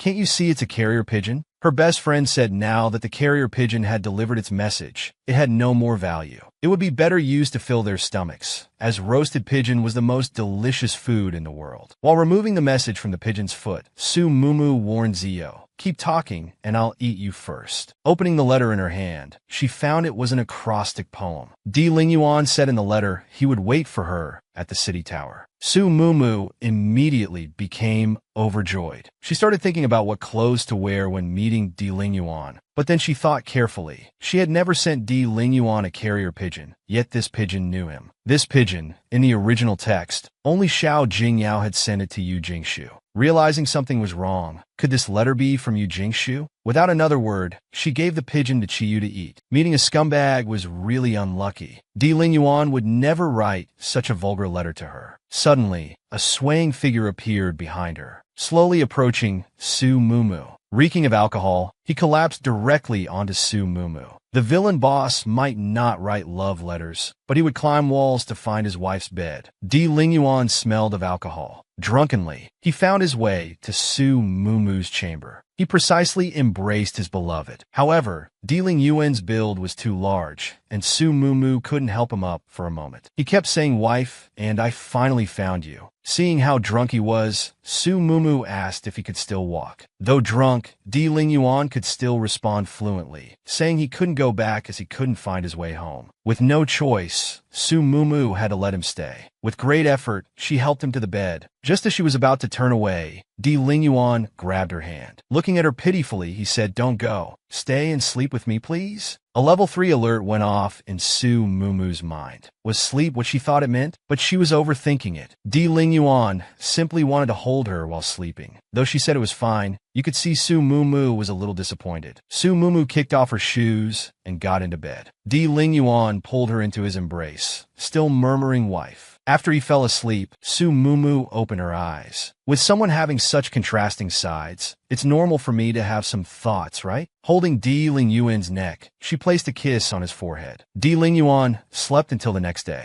Opening his eyes, he found himself not in his own bed. Remembering being made to drink by the emperor last night, his brows furrowed tightly, wondering if he had done anything inappropriate. But then he saw Su Mumu appearing before him, perfectly fine. He figured if he had really done anything, Su Mumu wouldn't be able to walk. Finally relieved, he noticed Su Mumu's face growing hot under his gaze. Di Lingyuan moved closer to Su Mumu. His intimate breath fell on her face. "Mumu, where are my clothes?" Su Mumu quickly explained, "You smelled of alcohol last night, so I had Xiao Shunzi help remove them. I just brought fresh clothes for you." Di Lingyuan showed his gratitude to Su Mumu with action, leaning in to kiss her cheek. Su Mumu shyly pushed him away. "I'll go out first. You change your clothes." Xiao Shunzi suddenly rushed forward to report that the crown prince, 4th prince, and 5th prince had arrived. In her panic, Su Mumu hid Di Lingyuan in the wardrobe. It would be terrible if they saw him. Di Lingyuan couldn't understand her behavior. Su Mumu didn't forget to stuff his clothes into the wardrobe too. Di Lingyuan's face fell. "Am I that unseemly to be seen?" Su Mumu leaned in and kissed his lips. She knew how to comfort people before Di Lingyuan could properly savor it. The wardrobe was closed. What could he do? Just pamper his woman as she wished. When her brothers arrived, they first asked if Su Mumu had breakfast. Su Mumu felt very nervous and asked why they came. The 4th prince said they just missed her, as she left without greeting them the other day. They were quite worried. Suddenly seeing the hangover soup on the table, they curiously asked Su Mumu what it was. Su Mumu thought, "It's over. I should have put this in the wardrobe too." To prevent her brothers from discovering Di Lingyuan, she had forcefully stuffed him into the wardrobe. Only by initiatively kissing Di Lingyuan did he settle down. But she forgot about the hangover soup she had brought. When her 4th brother picked up the bowl of hangover soup, Su Mumu wished she could pour it over his head. She lied that she felt emotional last night and drank a bit, so she had a headache this morning and asked Xiao Shunzi to bring hangover soup. The crown prince had a "Are you kidding me" expression. Drinking late at night? Su Mumu crossed her arms. "Yes, I like drinking at night. What's wrong with that?" Her brothers were utterly shocked by her attitude. Their sister was truly rebellious. The 4th prince took the hangover soup while advising Su Mumu that drinking was harmful. "You should drink less." Then he handed the strong-smelling hangover soup to Su Mumu. Drink it quickly. His manner seemed like he was sending Su Mumu to her death. To maintain the lie, Su Mumu lifted the bowl and downed it in one go. The feeling was indescribable. It tasted awful, almost choked her. She thought they would leave after she drank it. The fourth prince rubbed his sore waist and was about to leave when he saw Su Mumu's expectant look. He thought his sister was reluctant to see them go, so he sat down again. Since Yao Yao doesn't want us to leave, we'll stay a while longer. Su Mumu was about to die from anger. Are you leaving or not? I'll release the dogs if you don't. The fourth prince cleared his throat and got to the point. About her marriage, he asked how she was getting along with the national preceptor. Su Mumu said it was fine, completely stunned. The crown prince's next words were absolutely shocking. He actually asked Su Mumu if Ling Yuan could accept Yu Jingshu's existence. The reason was that Uncle Yu Jing got drunk last night and shouted his name on the city wall all night. Su Mumu despised her male protagonist for the nth time. How embarrassing. But what did it matter to her if he called out his name? The fourth prince smiled mischievously. How is it not your business? Didn't you say before that you wanted 3,000 male concubines? Tell your brother honestly, which of these two do you like more?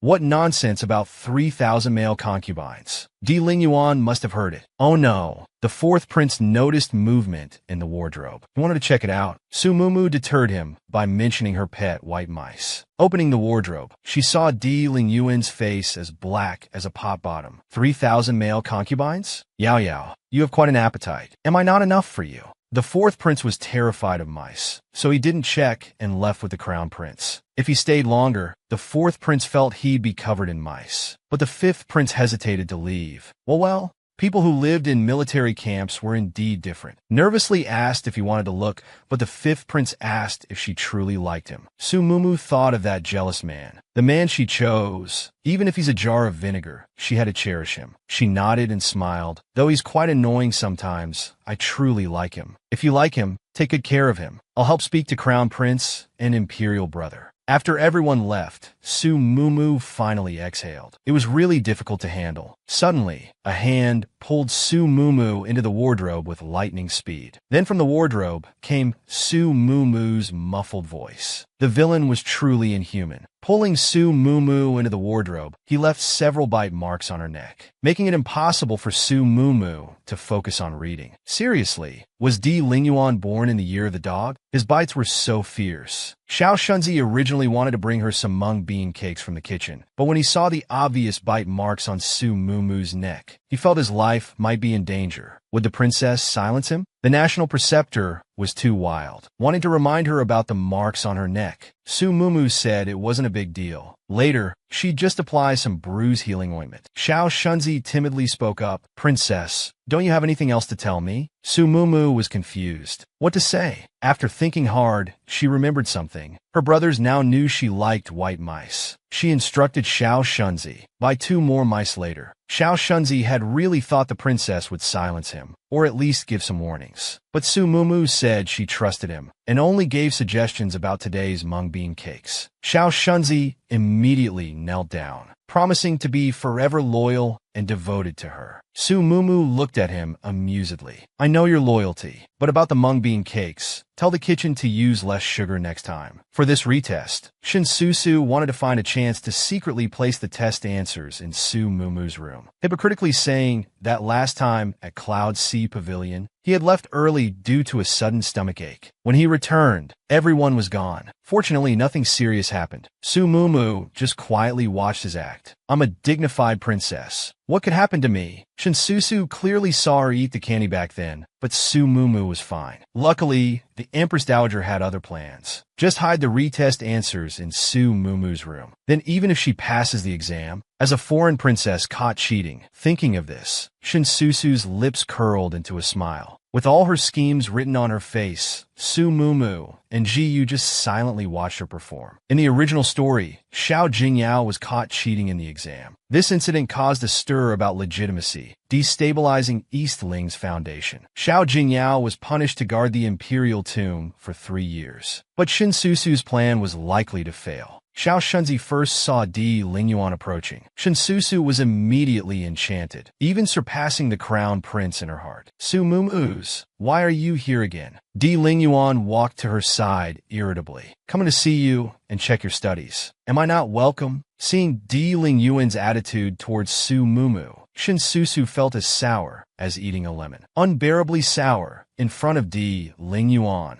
She deliberately mentioned Yu Jingshu. Yao Yao, I heard General Yu is lovesick for you. He's even fallen ill. With such a devoted man, won't you go see him? Su Mumu was utterly speechless. What illness? Even if Yu Jingshu died, what does it have to do with me? Seeing her silence, Shinsusu thought her words had made Su Mumu guilty. Unexpectedly, Di Lingyuan slowly stood up, asking coldly, Who are you? You're not worthy to use the princess's pet name. Keep stirring up trouble, and I'll have your tongue cut out. Shinsusu fearfully backed away, bumping into Xianzhao. The doctor and princess have matters to discuss. Outsiders, please leave. Shinsusu was so frightened she immediately ran away. When no one was around, Su Mumu had a mischievous thought. She leaned against Di Lingyuan, acting coquettishly like a kitten. Di Lingyuan was so surprised he couldn't speak. Su Mumu stroked Di Lingyuan's chin. Little mouse, do you like it when I talk like this? Originally wanting to tease him, she ended up being teased instead. When Su Mumu's body leaned against Di Lingyuan, he had already thought of names for their children. Seeing her faintly visible lilac tongue, Di Lingyuan's breathing grew heavier. Since Mumu's tongue isn't speaking properly, let uncle examine it. He lowered his head and kissed her. Su Mumu roared internally. This wasn't my ultimate goal. After just a moment of kissing, Di Lingyuan released her. Any more, and things will get out of hand. Su Mumu's gaze at him threatened to reignite the just dampened fire. Seeming to understand his meaning, Su Mumu instinctively covered her mouth. No more, it's getting annoying. Di Lingyuan amusedly looked at his beloved in his arms. Why is Mumu so shy? Su Mumu played with Di Lingyuan's clothes. Bashfully asked, Uncle, now that we've kissed, what exactly is our relationship? In modern times, this would be totally a domineering CEO falls in love with me plot, though she hadn't really heard Di Lingyuan seriously confess. Di Lingyuan looked at her helplessly. So all this time, you've treated my feelings as just playing around? I guess I haven't expressed myself clearly enough. As he spoke, he held Su Mumu's hand and pressed it more firmly against himself. Su Mumu quickly said, Clear. You've expressed yourself very clearly. Only then did Di Lingyuan relent. Moving closer to Su Mumu, looking seriously into his eyes, good that you understand. But I don't like you calling me Uncle Wang anymore. Just call me by my name from now on. This put Su Mumu in a difficult position. Calling someone by their name felt so embarrassing. Just thinking about it gave him goosebumps. Seeing his hesitation, Di Lingyuan mischievously said, If Mumu doesn't want to call my name, calling me husband is also acceptable. That's even more embarrassing. Su Mumu closed his eyes and loudly called out, Ayuan, then buried himself in Di Lingyuan's embrace. Who am I? Where am I? What am I doing? Di Lingyuan lovingly stroked his head. Good. Our Mumu is so obedient. This man actually thought about checking studies during intimate moments. As one of the chief examiners for this retest, if Di Lingyuan could help, it would save a lot of trouble. He falsely claimed he dreamed that the exam questions were leaked, and all wealthy young masters in the capital had bought the answers, getting perfect scores, pushing out those who studied hard. Di Lingyuan didn't find his words absurd, but instead asked how he would handle this situation. Su Mumu answered seriously, To minimize losses, the best solution is to draft new questions. But here's the problem. The emperor personally selects the questions. Getting his approval to change them is another issue. Di Lingyuan leaned on Su Mumu's shoulder, saying he'd tell him what to do in exchange for a kiss. This move was incredible. Di Lingyuan thought he was being shy and sighed helplessly. If the mountain won't come to me, I'll go to the mountain. He cupped Su Mumu's face and kissed him deeply again. After parting, he answered Su Mumu's earlier question. Every year, 2 sets of exam questions are prepared in case of emergencies. Su Mumu still didn't understand. Don't we still need Father Emperor's approval for the second set? Di Lingyuan shamelessly tried to kiss him again, but Su Mumu covered his mouth. Don't take advantage and still act coy. Di Lingyuan said he was just being shy. Su Mumu raised an eyebrow. I'm not shy. He covered Di Ling Yuan's eyes, his voice alluring. I heard that in darkness, one's sense of touch is heightened. Would a Yuan like to try? Di Ling Yuan's heartbeat immediately quickened, his ears reddening as he told him to stop teasing. Su Mumu amusedly looked at Di Ling Yuan's ears. Is a Yuan so easily flustered? Di Ling Yuan covered Su Mumu's eyes in return, not wanting him to see his embarrassment. Su Mumu cupped his face, feeling the burning heat under his palms. You're clearly embarrassed, but won't admit it. Finally seeing Di Ling Yuan shy, Su Mumu felt particularly playful. He freely caressed him everywhere. Di Ling Yuan warned he'd get angry if this continued, but couldn't hide his smile. Nearby, Xianzhao was forced to witness their lovey-dovey behavior. You're about to laugh yourself silly, and you call that being angry? Xuanzhao's cough nearly scared Su Mumu's soul out of his body. He really hadn't expected a third person was there.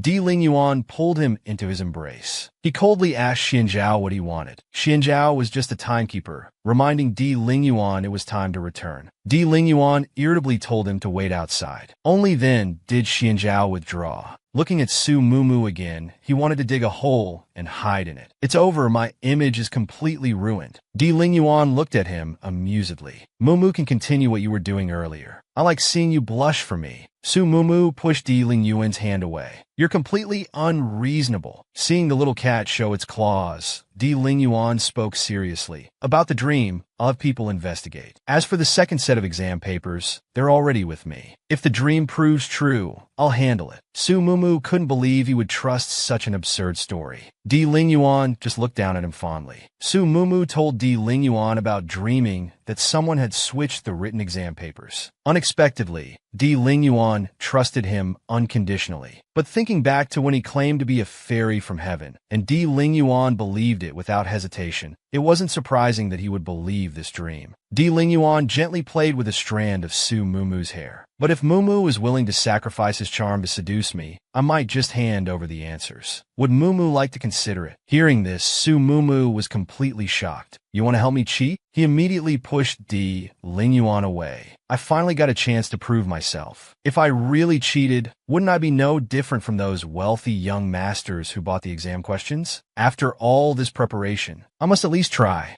Di Ling Yuan lovingly patted Su Mumu's head. As expected of my woman, truly ambitious. I'll await your good news. 3 days later, at the Imperial Academy entrance, Su Mumu was mumbling answers at the entrance, afraid of forgetting them. A sharp, harsh voice disrupted his concentration. Well, if it isn't Princess Jingyao. Fenghan hasn't seen the princess for a while. Is the princess really studying? Another character who died by his hands in the original story. Su Mumu looked at Li Fenghan meaningfully. Originally, the Empress Dowager had planned for Princess Jingyao to marry into Northern Ling, but in the end, the marriage candidate became her own niece. Li Fenghan died suddenly on the way to Northern Ling. Su Mumu's gaze made Li Fenghan very uncomfortable. What's with that look? Su Mumu lifted Li Fenghan's chin. What are you afraid of? This princess doesn't eat people. Li Fenghan dodged his hand, defending herself. Who would fear a useless princess like you? This is already your second exam. You'll soon become heaven's shame. Falling, Su Mumu grabbed Li Fenghan's neck. Useless princess? Heaven's shame? Li Fenghan remained stubborn. Isn't it true? Everyone here sees you that way. When Su Mumu's sharp gaze swept across the crowd,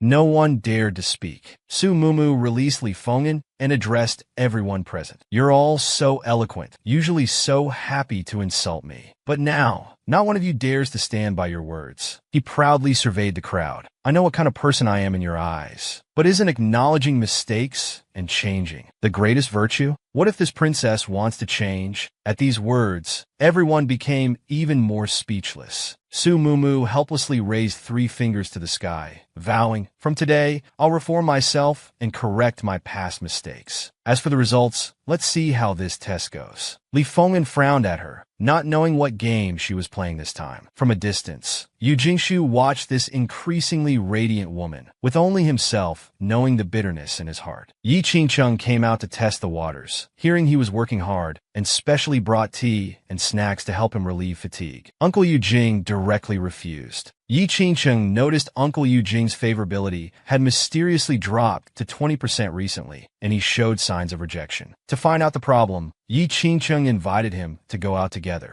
He was rejected again by Uncle Yu Jing, who stated he already had someone in his heart and couldn't go out with her. Yi Qingcheng asked confusedly if it was Princess Jingyao. Uncle Yu Jing admitted it directly. Yi Qingqing mocked internally. What a pathetic person. She can't even stand looking at you now, yet you're still pining for her. Suddenly smirking, she sneered, but I'm now the female protagonist of this novel. No one said Yu Jingshu must be my male lead. Yi Qingcheng had wanted to invite Yu Jingshu out, but unexpectedly, he rejected her using the excuse of having someone in his heart. Yi Qingcheng left tearfully, pretending to wish him happiness and not disturb him anymore, but turned around and started cursing Yu Jingshu in her heart. Without my help, you'll remain just a small general until death. How dare you look down on me? But thinking about becoming the wife of a minister, her previously low mood immediately brightened. By then, Uncle Yu Jing will have to curry favor with me. Di Ling Yuan's carriage remained parked outside the exam venue, waiting to inquire with Xianzhao. Learning there was still a cup of tea's time until the end, Di Ling Yuan began to rest with his eyes closed. At this time, Yi Qingqing blocked the carriage's path, constantly calling out Doctor. Xianzhao sternly drove her away. Yi Qingqing thought vengefully about dealing with Xianzhao after she conquered Di Ling Yuan. Disturbed by the noise, Di Ling Yuan asked, Xianzhao, what dog is barking? When Di Ling Yuan's voice came out, Yi Qingqing almost swooned, finding it incredibly attractive. She even started fantasizing about being imprisoned by Di Ling Yuan. During scenes of whipping, Yi Qingqing interrupted Xuanzhao's response, saying she had something to tell him. Di Ling Yuan lifted the curtain and coldly looked at her. So you're the one looking for me.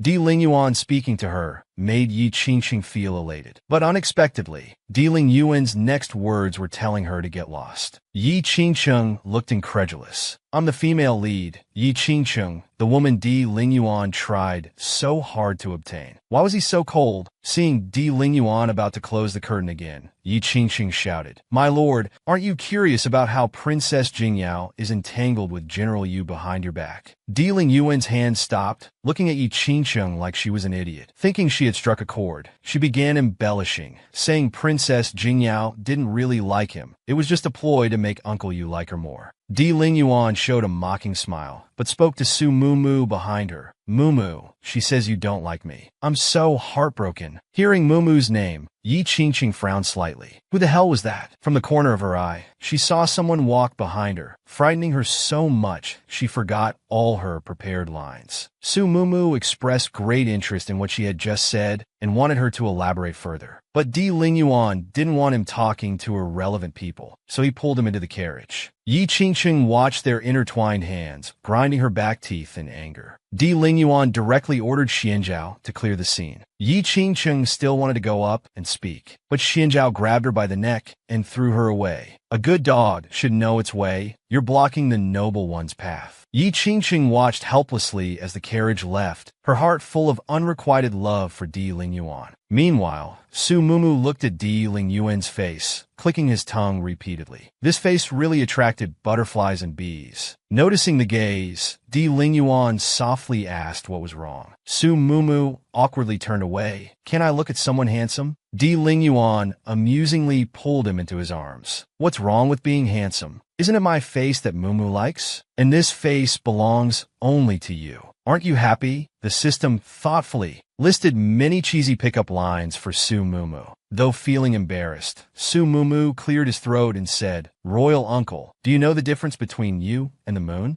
Di Ling Yuan tilted his head in confusion. Then Su Mumu smiled and said, The difference is the moon is in the sky, but you are in my heart. Di Ling Yuan was momentarily stunned. Then he couldn't help but laugh and casually asked, Then Mumu, do you know why I'm always so confident in everything I do? Di Ling Yuan leaned in closer. Because I'm missing your kiss. He lowered his head and kissed those luscious lips. Su Mumu was completely defeated. What would happen if a novel's villain became a live-in son-in-law in the real world? Su Mumu hadn't expected that his attempt to tease Di Ling Yuan with cheesy pickup lines would backfire, and he even said he could say more if Su Mumu wanted to hear more. Su Mumu even began to suspect if Di Lingyuan had said these things to other women before. But Di Lingyuan explained that he learned these lines from Qin Shihan. He swore that in this life, next life, and previous life, he only had Su Mumu. Spending time with Qin Shihan daily, he naturally picked up some things. Su Mumu now really regretted not killing off Qin Shihan in the book. Meanwhile, Qin Shihan sneezed heavily. He rubbed his nose in confusion, sure that someone was cursing him behind his back. A servant came to report that Miss Luo Nianshu refused to eat. Qin Shihan first said, "Let her starve if she wants," but the next second ordered all the food to be moved to Qingfeng Pillar, which was Luo Nianshu's residence. At Qingfeng Pillar, no matter how many times Qin Shihan looked, he was still attracted to Luo Nianshu. When Qin Shihan moved there,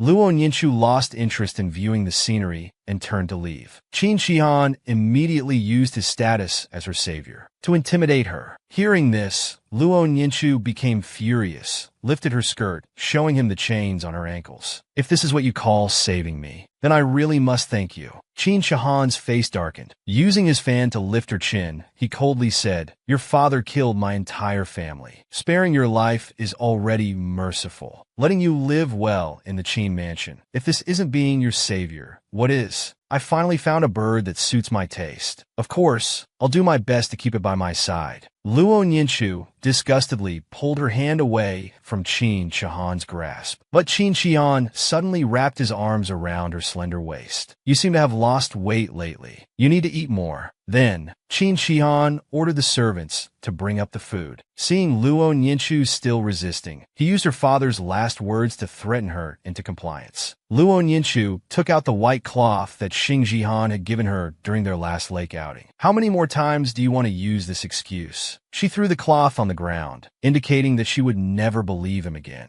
Qin Shihan casually picked up the white cloth and took out another piece from his chest. Luo Nianshu immediately recognized the other cloth, which belonged to her father. In her excitement, she reached out to grab it. Xing Shihan took the opportunity to embrace her again. "I didn't expect Miss Luo to be so eager to throw herself into my arms. But this belongs to me now. If you want it, you'll have to obey me." He lifted her up in his arms. "The first thing is to eat properly." The scene shifts to the princess's mansion. Little Shunzi brought delicious snacks to the princess and found her still studying hard. Looking closer, he was immediately confused. These were like strange symbols. To protect the plot and prevent others from knowing, Su Mumu chose to write in English. The current female lead Yi Qingsheng was no longer the cutie she had written. Trying to match her with Yu Jingshu to help return to the 3D world seemed unrealistic now. Suddenly thinking of Di Lingyuan, how nice it would be to lure him to the 3D world as a live-in son-in-law. Her fantasy was interrupted by Xuan Shuang's urgent voice. Many scholars gathered at the palace gate, claiming the princess had bribed the examiners and had all the answers. They were demanding to see the princess. Su Mumu was already prepared. She hadn't expected these people to be so impatient. She stood up, a smile curling at her lips. "Then let's see what kind of trouble these people can stir up." Su Mumu was just thinking about how to lure Di Lingyuan back to the 3D world, when people came looking for trouble under the banner of eliminating public harm. At the princess's mansion gate, scholars who had finished the exam were shouting, "We studied hard for 10 years for this exam." Yet the current princess openly bribed the examiners and bought the answers. How can such a vicious woman be worthy of being our Dongling's princess? The crowd below the platform immediately echoed in agreement. When the princess's voice came from behind, people fell silent due to her notorious reputation. But when they saw the elegant and graceful princess before them, she was completely different from what they had heard in rumors. They doubted whether the person before them was really the princess, proving that rumors cannot be fully trusted. Although this scholar felt the princess before them was different from the rumors, thinking of the exam, he still questioned why she, as a foreign princess, would bribe the examiners. Pointing to another scholar, Zhang Yuan, he claimed that the exam answers he saw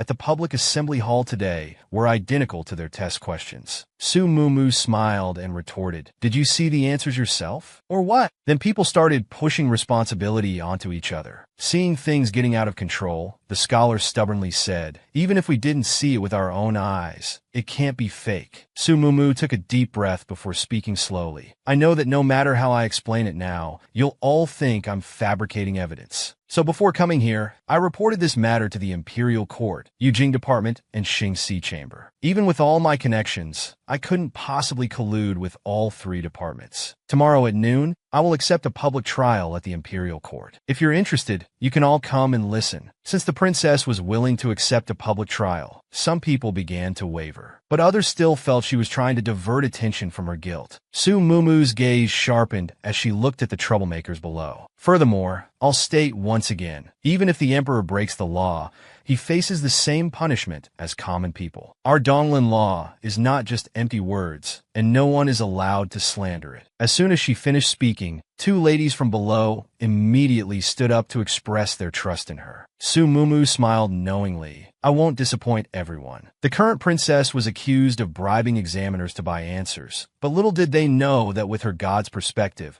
she already knew everything. After all, she was the author of this book. She had already reported this matter to the three departments and accepted a court trial. The emperor had been worried about this matter, but when he learned that his daughter hadn't cowered and instead bravely stood up to face it, the emperor was pleased. Truly worthy of being my daughter. The Empress Dowager looked worried. Standing up is good, but if this girl really cheated, I'm afraid it won't end well. The emperor, protective of his daughter, quickly explained, Mother, Jing Yao is my daughter. I know her character better than anyone. Even if she's spoiled, she wouldn't do such underhanded things. The Empress Dowager sneered. The entire Xiao family is treacherous and cunning. What good character could Xiao Jingyao have? Thinking of this, the Empress Dowager said she needed to take her medicine and left. After walking a short distance, the Empress Dowager asked Nanny Li how things were going with Shinsusu. Nanny Li was startled and replied with lowered head. Shinsusu said the princess's mansion was too heavily guarded, and she couldn't plant the answers. The Empress Dowager became furious. Completely useless. If I hadn't considered her close relationship with Xiao Jingyao, why would I use her to deal with Xiao Jingyao? Then she ordered Nanny Li to bring Shinsusu, as she had other tasks for her. While people gathered at the imperial court, hoping to see the princess make a fool of herself, Su Mumu arrived with Di Lingyuan. The princess's first appearance stirred everyone's hearts. They all whispered that marrying a princess like her would make life complete. Di Lingyuan's sharp ears caught these words. Unhappily stepping in front of Su Mumu, he said, I think they're coveting my position. Su Mumu was confused. What position? The next second, Di Lingyuan wrapped his arm around her waist, his voice magnetic and husky. He whispered in Su Mumu's ear, the position of prince consort, of course. This behavior made everyone present scream with excitement, discussing how perfect they were together. Princess Jingyao's case requesting a trial by the three departments soon began. The arrested Shinsusu was still shouting that the princess had instructed her to help with cheating. As Shinsusu was Princess Jingyao's close friend, everyone believed the princess had cheated. Su Mumu snorted coldly. Stepping forward to Shinsusu, she said, You say I instructed you to do this. Then when and where did I tell you? Shinsusu stuttered, unable to give a clear answer. However, when the Minister of Justice produced the alleged answers, Shinsusu firmly stated that those were the exam answers given under the princess's instigation. She repeatedly confirmed that she had copied all the characters herself. But Shinsusu never expected that these answers were actually fake. When the Minister of Justice took the answers and had the scholars present verify them, the answers didn't match the exam questions. Shinsusu stared at the answers in shock. Fake answers? The Empress Dowager gave me wrong answers. Di Lingyuan's favorability successfully reached 100%. Just now, the answers provided by Shinsusu were quickly proven fake by those present. Di Lingyuan also revealed the already switched corpse. Now even Imperial scholar Di Lingyuan confirmed that Shinsusu's corpse was fake. Everyone finally realized their misunderstanding. They immediately knelt to beg for the princess's forgiveness. Su Mumu understood that as scholars who had studied hard, they naturally felt indignant upon hearing about a princess cheating. So she quickly helped them up, hoping that in future similar situations, everyone would be more rational in their judgment. Su Mumu experienced for the first time the joy of being a princess, feeling a bit giddy from being surrounded by so many admiring men. However, in Di Lingyuan's eyes, his Su Mumu seemed to be glowing. The favorability rating directly shot up to 100%. Su Mumu was surprised things developed so quickly. Her close friend wasn't surprised at all, saying if Su Mumu were more proactive, they might even have children running around by now. When Shin Susu's plot was exposed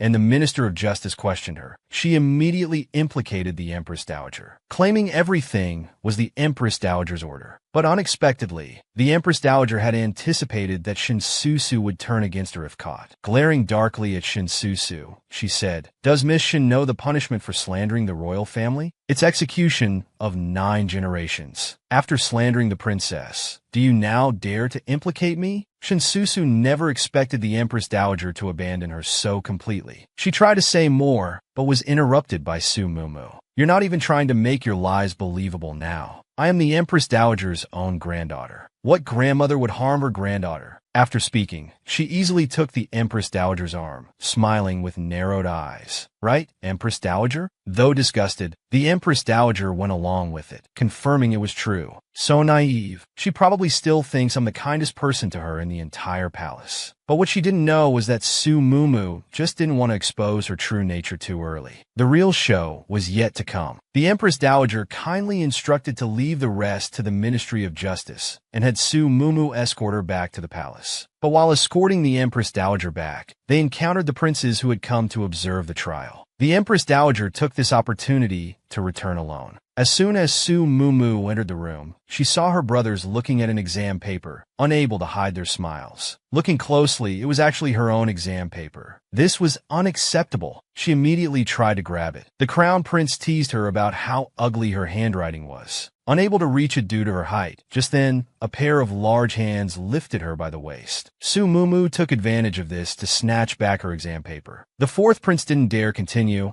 and could only watch as the two left. Su Mumu held Di Lingyuan's hand and walked proudly, but she still nervously asked Di Lingyuan if her handwriting was really ugly. Without any hesitation, Di Lingyuan said it wasn't ugly. The 3 people behind them were shocked, their jaws nearly dropping. They couldn't believe the young doctor had gone blind so early. And so, Su Mumu was persuaded to board Di Lingyuan's carriage again. Only after getting in did she remember she had her own carriage. She felt that since they hadn't made their relationship public, traveling together would cause gossip. Lingyuan definitely caught her words about going public. Su Mumu quickly covered Di Lingyuan's mouth. No, that's not what I meant. Don't say such things." Di Lingyuan lovingly pulled down Su Mumu's hand. "All right, I won't say it, but I have something to show you. Would you come to my residence?" At the Imperial Advisor's residence, Su Mumu was completely shocked. Di Lingyuan displayed all his properties before her. He pulled her to sit on his lap. "Mumu, would these be acceptable as a betrothal gift?" To take out all his properties just to please a woman. Su Mumu was stunned by Di Lingyuan's move. Why did the conversation suddenly turn to betrothal gifts? If not for Su Mumu's current status as a princess, Di Lingyuan would have wanted to marry her right away. But he still very gentlemanly asked Su Mumu if she would marry him. Su Mumu's face turned completely red. Why did the plot suddenly jump? She pretended to be coy, turned around seriously, and said, "What if I don't agree?" Lingyuan leaned closer, looking straight at her. "Then I'll keep asking until you agree." Su Mumu really admired the Imperial Advisor's confidence, but having not properly enjoyed the dating process, how could she agree so easily? Di Lingyuan suddenly capit Su Mumu's face, pressing his forehead against hers. His words carried a teasing tone. "Mumu, why don't you stay at the doctor's residence tonight?" The increasingly deviant plot made Su Mumu's heart race wildly. "Oh my!" She immediately pushed him away.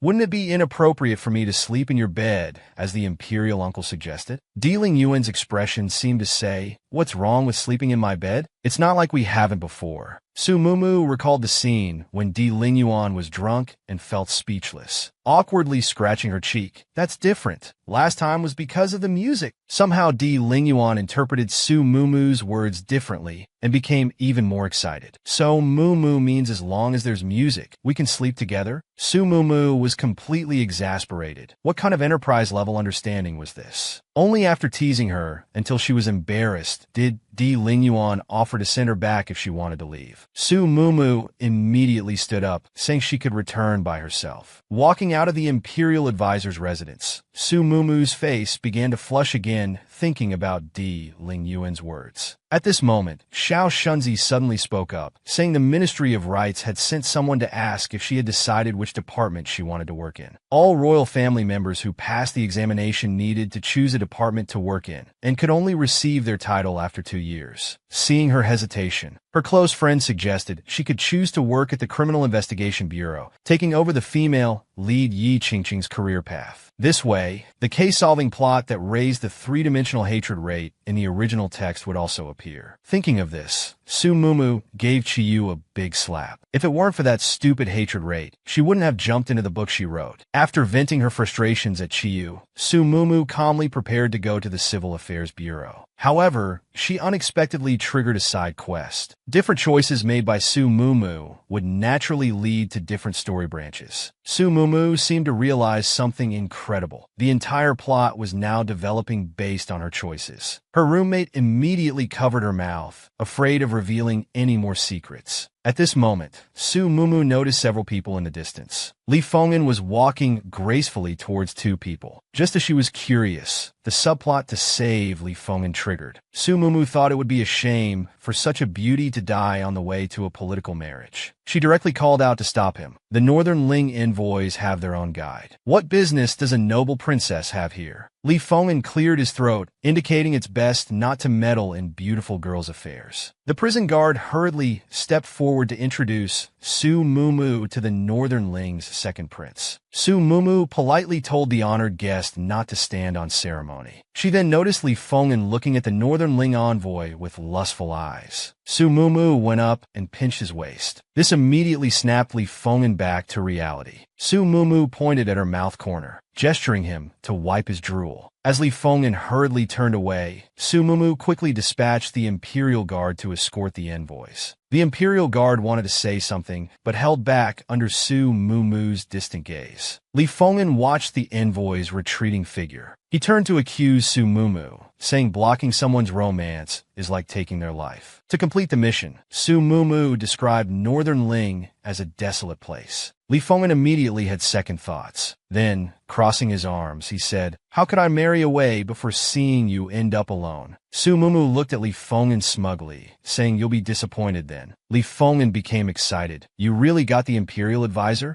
Di Lingyuan is really your boyfriend now." Su Mumu was shocked. How did Li Fenghan know the modern term boyfriend? Could Li Fenghan also be a transmigrated? From heaven above to the yellow springs below, no grudges between us, sharing life and death, never to part. Su Mumu was moved to tears by these words in the official document. This was because while saving Li Fenghan, she accidentally heard modern terms from his mouth. Boyfriend wasn't something an ancient person would say. Upon asking Li Fenghan, she learned he knew it from picture books. Yongle Gongzi's book Love Sick to the Bone was incomparable in Li Fenghan's heart. He said he would give his life to have someone like the male lead Siren, who loved silently for 18 years. The name Siren seemed particularly familiar to Su Mumu. Li Fenghan sighed that it was a pity the book was never finished. Before he could finish speaking, Su Mumu started to leave. To understand the situation, she planned to buy some picture books to read. Li Fenghan advised against it, saying Yongle Gongzi's books were so popular they would definitely be sold out. Su Mumu smiled meaningfully. "If we can't buy it at the bookstore, surely we can borrow it from somewhere else." Li Fenghan was puzzled. Is there such a place? But he never expected Su Mumu would take him back to Prince An's mansion, Li Fenghan's own home. Only then did he understand that Su Mumu came to borrow books from his house. "What's our relationship? Did I say I'd lend you books?" Su Mumu completely ignored him. She walked straight to the bookshelf and took down the book. When she opened the picture book, Su Mumu was moved by the words inside. Li Fenghan wanted to say, if she begged him, he might mercifully lend it to her. But unexpectedly, he found Su Mumu crying. Su Mumu herself was surprised. Why was she crying? Perhaps it was because of that sentence, and her heart inexplicably started to ache. Could these be Xiao Jingyao's emotions? Li Fenghan, who was originally just putting on airs, became panicked when she cried, "If you want to read it, just take it home. Don't make it seem like I'm bullying you." Su Mumu asked if he knew where Yongle Gongzi was now. Li Fenghan said no one had ever seen what he looked like.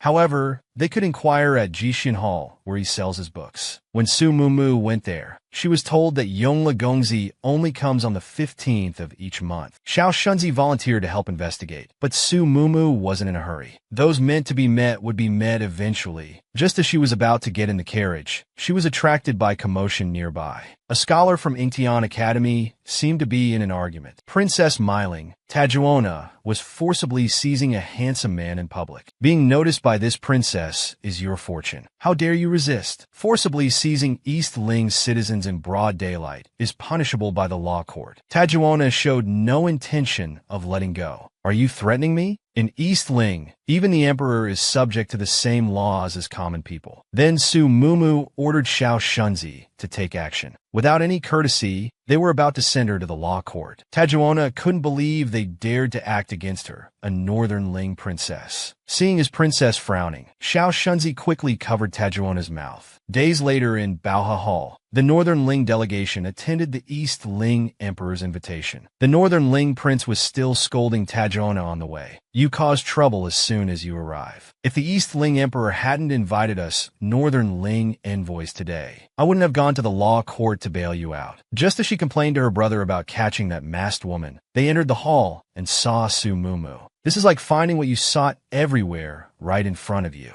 Brother, it's her. The East Ling princess, daring to arrest her, didn't surprise the Northern Ling prince at all. Be polite later. She might be your future sister-in-law. Tajuona was a million times unwilling, but their main purpose for coming was for a political marriage, and East Ling only had Princess Xiao Jingyao. Who else could they marry if not her? Tajuona suddenly saw Di Lingyuan beside Su Mumu. It's not like you're the only one who can marry. I can too. That man is exactly my type. Making him my consort would also be a political marriage. As the two were whispering to each other obliviously, Royal Uncle, isn't your seat somewhere else? Di Lingyuan stated, wherever you are is where my seat is. Besides, if some ill-mannered suitor makes unreasonable demands today, I need the proper status to refuse on your behalf. As he spoke, he pulled Su Mumu into his arms. He wanted to make it public. Di Lingyuan looked down at Su Mumu seriously. Mumu, are you willing to make it public? Northern Ling wanted a political marriage with East Ling. Yet the East Ling princess was publicly announcing her relationship with the state officer. Su Mumu was deeply moved by Di Lingyuan's stand. Di Lingyuan, seeing her shy expression, felt increasingly delighted. He couldn't help but pinch her cheek. You're so bashful. What will happen when we get married? Originally, today's banquet was held for Northern Ling. The Northern Ling prince was very direct, revealing himself as Wei Jiangyi and sincerely expressing his wish to marry the East Ling princess to secure border peace. Di Lingyuan listened with a dark expression throughout. The emperor hadn't expected this to be the Northern Ling envoy's purpose. Su Mumu spoke up then. I already have someone in my heart. I'm afraid I cannot go to Northern Ling.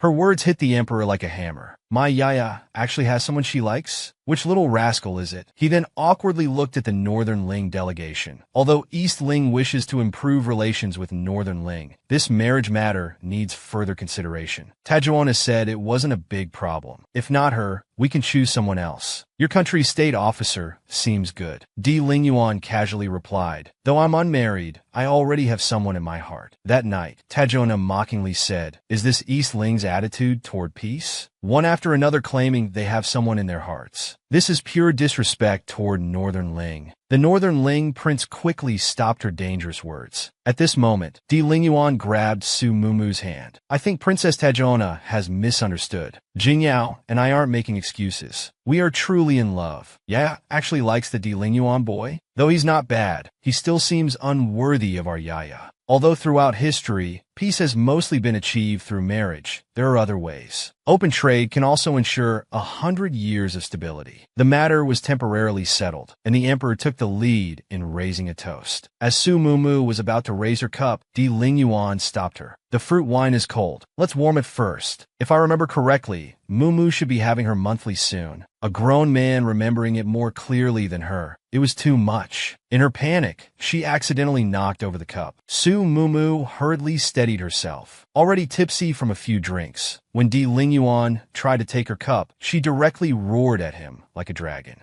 Di Lingyuan laughed indulgently. The scene was so embarrassing that Xiao Shunzi had to cover his eyes. It was truly eye-searing. Seeing the princess drunk, Xiao Shunzi suggested taking her back to the mansion first, but Di Lingyuan refused. He domineeringly pulled Su Mumu into his arms. Baby, let's go home. Then he carried her in his arms in front of everyone. Tajuona, unwilling to give up, planned to win over Di Lingyuan during her stay in Eastling. The drunk Su Mumu was like a restless kitten, constantly fidgeting and nuzzling against Di Lingyuan. Di Lingyuan endured, asking her not to move, but she wouldn't listen. Her small fist pounded on Di Lingyuan's chest. Because of my dragon roar, you're mine now. Di Lingyuan smiled without speaking. Su Mumu sat up straight, pointing at her cheek. Stamp here, and you'll be mine. Di Lingyuan kept restraining himself. This little girl was becoming more and more tempting. He gently kissed her cheek. Su Mumu gestured that she wanted a kiss on the right side too.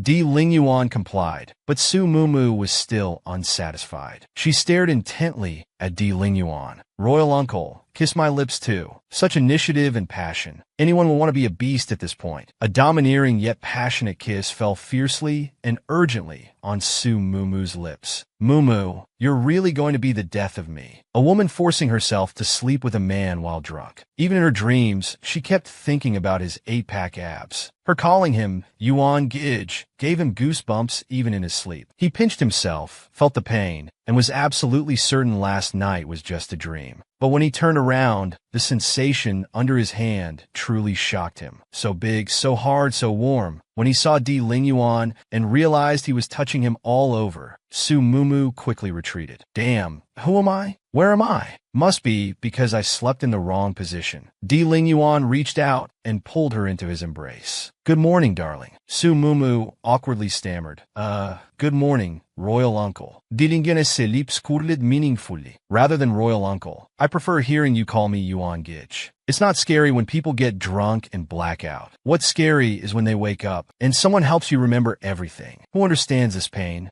Is it too late to pretend to be asleep? Whatever. Su Mumu decided to play dead completely, pretending not to understand what Di Lingyuan was saying. Di Lingyuan moved closer to Mumu. Why don't you tell me what comes after the dragon roar? As he spoke, he held Su Mumu's hand, subtly squeezing her delicate palm. Don't remember? It's okay. Yuan Gij can help you remember. He guided her hand from his chest muscles to his abs, and even toward that dense forest below. Throughout the process, Su Mumu's face was red as she felt Di Lingyuan's warmth. In the carriage returning to the mansion, recalling the previous scenes, Su Mumu's face was still burning hot. Mumu's hands are wonderful. Yuan Gij really likes them. In the returning carriage, Su Mumu touched her unclean hands, calling Di Lingyuan a big liar. System reminded at this time that Li Fenghan's life was in danger. It requested the host to immediately go to the martial arts grounds to save the supporting female character. Su Mumu was confused about what threat could still exist for Li Fenghan after the core danger was removed. At the martial arts grounds, the love-struck Li Fenghan's legs wouldn't listen to her when she saw the handsome imperial envoy. She kept trying to find topics to chat with him. Tajuona was very displeased seeing this. She directly ordered people to bring Li Fenghan before her, drawing her bow, an arrow, in one smooth motion. She warned Li Fenghan that if she didn't want to die, she'd better stay away from her man. Li Fenghan wasn't intimidated at all. Ta, you really know how to joke. What's wrong?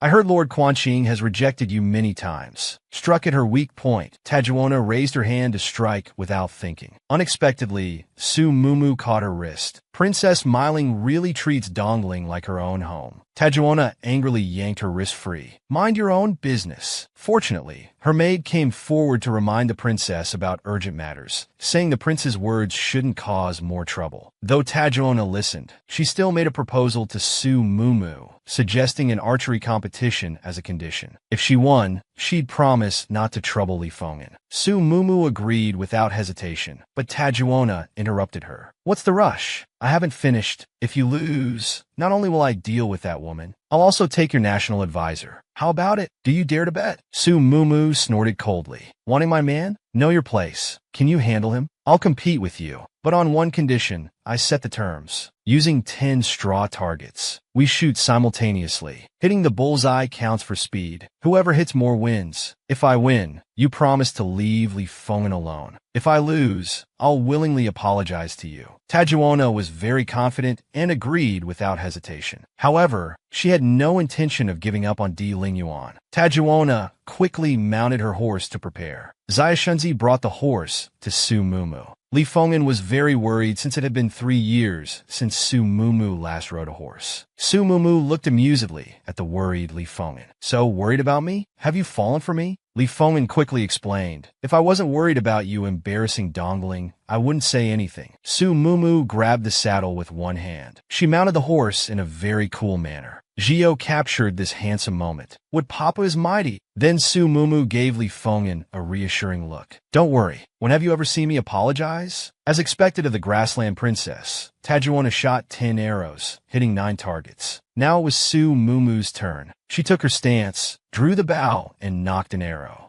Suddenly, a memory flashed before her. Left hand on the red bow, right hand on the string, head naturally turned to face target, eyes level with the horizon. Now's the time. Su Mumu instinctively released. Incredibly, she hit all 10 targets. Tajuana looked on in disbelief. The practice target? How is this possible? Su Mumu proudly faced Tajuana. The Emperor and Di Lingyuan watched the entire competition. How's my daughter? Di Lingyuan affirmed without hesitation. This Mumu belongs to me alone. Di Lingyuan's body was constantly coveted by others. Even the princess from far-off Bailing was no exception. At first sight of Di Lingyuan, she was attracted by the abs beneath his robes. Even knowing he was the princess's man didn't deter her. She brazenly proposed an archery competition for the man. Unexpectedly, Su Mumu won without surprise. And it was a crushing victory, though the emperor was very unhappy that his daughter had been taken away. But what could he do when it was Di Lingyuan? Di Lingyuan had stolen his precious daughter. He could only let it be, just cursing a bit to vent his anger. Meanwhile, Tajuana tried to back out after losing, directly accusing Su Mumu of cheating. Tajuana, who grew up on horseback,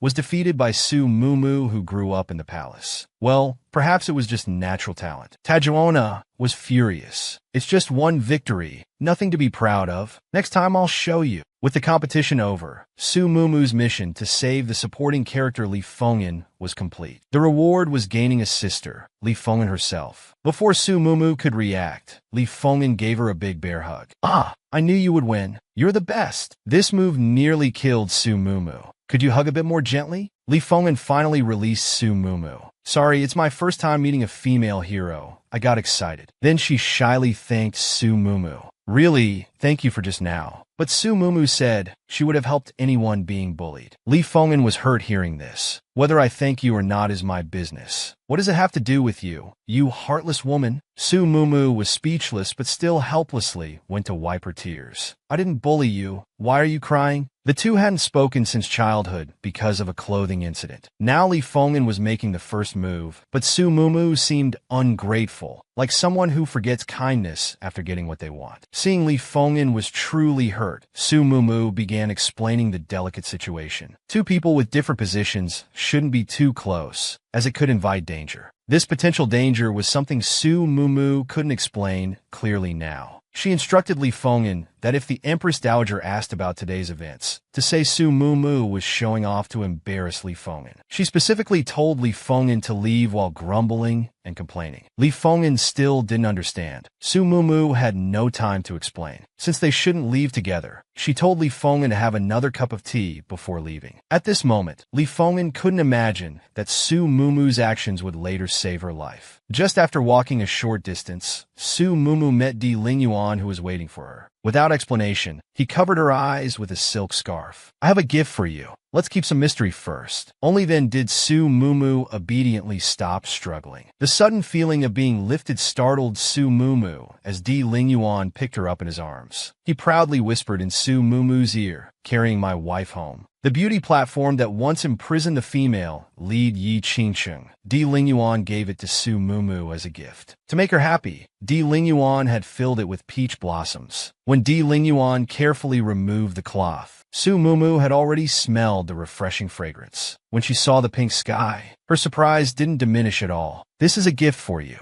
Do you like it? Su Mumu was very touched. Then she took something from her waist. Actually, I have a gift for you too. The love token that the crown princess gave earlier finally came in handy. It's said that when worn by lovers within a foot of each other, it makes a beautiful humming sound. Su Mumu very devoutly helped Di Lingyuan. Her demeanor while helping him, where it was so feminine that Di Lingyuan softly called her name. As Su Mumu looked up puzzled, Di Lingyuan precisely kissed her. The kiss was lingering and reluctant. Thank you, Mumu. I really like your gift. Even though it wasn't their first kiss, Su Mumu still blushed at Di Lingyuan's possessive kiss. She tried to calmly look around, saying no need for thanks between us. But the building seemed increasingly familiar. Combined with the peach grove Di Lingyuan gave her, wasn't this the beauty platform where Di Lingyuan imprisoned Yi Qingqing in the book? She instinctively asked, "Royal uncle, is this place called the beauty platform?" Di Lingyuan said the place hadn't been named yet, but beauty platform of joy, empty platform viewing Peach Grove would indeed be a good name. By coincidence, this place still ended up being called the beauty platform. But with the changed plot, Di Lingyuan didn't fall for Yi Qingqing, so she wouldn't be imprisoned here. Just then it started raining. They couldn't leave for now. Di Lingyuan suggested having dinner here first. Everything needed for eating, drinking, and staying was fully prepared. Dinner was quickly ready. Su Mumu looked at the table full of meat and fish. She started worrying about gaining weight. Di Lingyuan offered to change it to light porridge and small dishes. But Su Mumu protected the food, saying dieting can wait until after eating. Di Lingyuan laughed fondly. My wife speaks wisely. I was wrong. As the rain got heavier, servants asked if they would stay overnight. This raised the question of one room or two rooms. Di Lingyuan wanted to say one room, but under Su Mumu's murderous glare, he changed to two rooms. That's better. Su Mumu continued satisfied. Whatever my rice-eating wife says, I shall do. That night, Su Mumu returned to her room. After bathing, she looked at the love token. She couldn't help recalling when the crown princess gave it to her. Originally, she thought she'd never find true love in this world. Now it felt like a lifetime ago. The token suddenly lit up. Then Di Lingyuan pushed open the door and entered. Why are you here?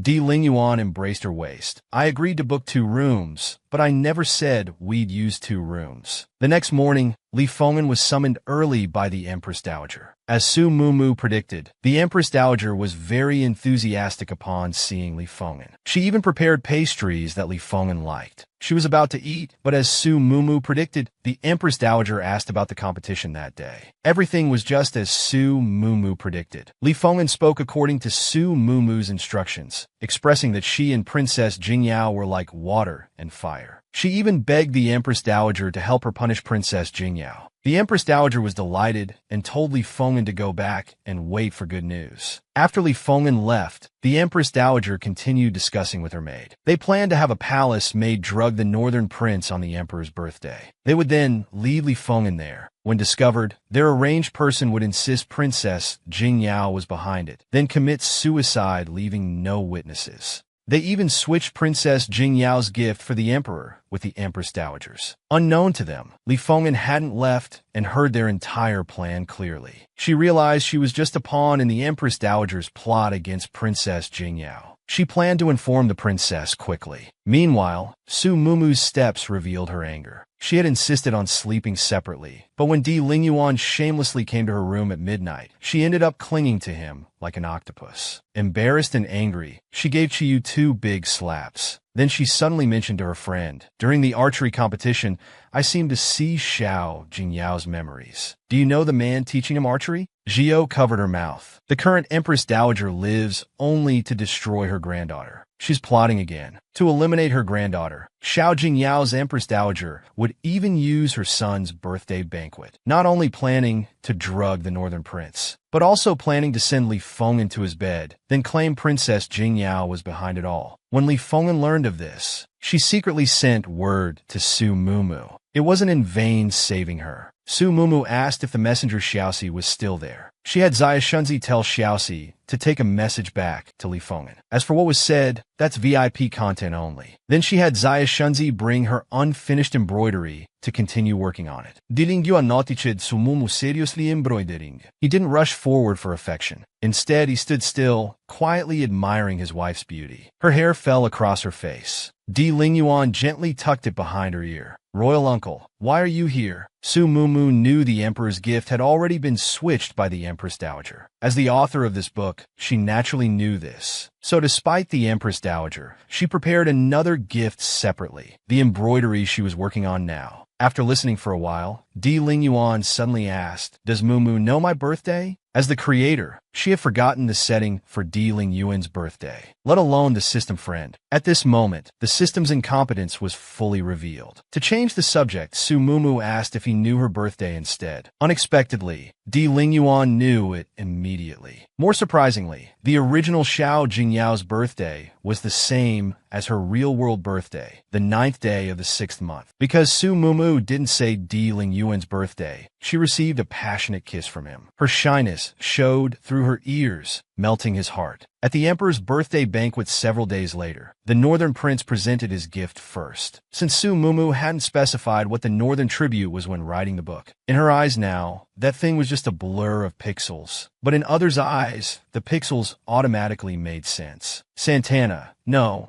Tadona's eyes never left Su Mumu, secretly planning to humiliate her later. Then he stood up and volunteered to perform a dance for the emperor. In a rare good mood, the emperor agreed. Soon Tadona was dancing gracefully to the music. The fourth prince watched with great interest, thinking of fine wine and beautiful people. But the fifth prince suddenly snatched his wine cup away. "Drink less." The fourth prince didn't notice anything wrong with the fifth prince. "Fifth brother, don't you have your own cup? Why take mine? Besides, how can you watch beauty dance without wine?" The fifth prince's temple throbbed with anger. He then threw his head back and drank the wine. He stood up and left quickly. The fourth prince was completely confused, even waking up at midnight to curse. "Is fifth brother sick? Drinking my wine and getting angry at me." Though bewildered, the fourth prince still got up to follow him. Su Mumu watched them, wishing she had sunflower seeds to snack on. These two were just working on cases together before, and now they're already jealous. The progress could be even faster. Too bad she couldn't watch them all the time. Otherwise, she'd be front row watching the drama. Just thinking about it was exciting. That's when her friend's usefulness came in handy. "Want to watch? That's easy. I'll give you live updates. That's no problem at all." Su Mumu laughed carelessly while Di Lingyuan watched her indulgently. But Tadona wasn't so happy. He was dancing his heart out, yet Di Lingyuan wouldn't even glance his way. "Since you like watching him so much, I'll let you see him humiliated." Tadona's dance received unanimous praise. Unexpectedly, he then turned the conversation to Su Mumu. "I heard Princess Jingyao once danced all night for a man. Her skills must surely surpass mine." From his intelligence, Princess Jingyao was someone who couldn't do anything. He didn't expect her to accept the challenge directly. "Princess Tadona, you're wrong about one thing. I didn't learn dance for any man. I simply did it for my own pleasure." As the words fell, music started, and Su Mumu began to dance. Her gaze suddenly fixed on Di Lingyuan, her delicate hand reaching out to him. Di Lingyuan knew she was inviting him to join. Mumu was getting more playful. Their movements were extremely pleasing to the eye.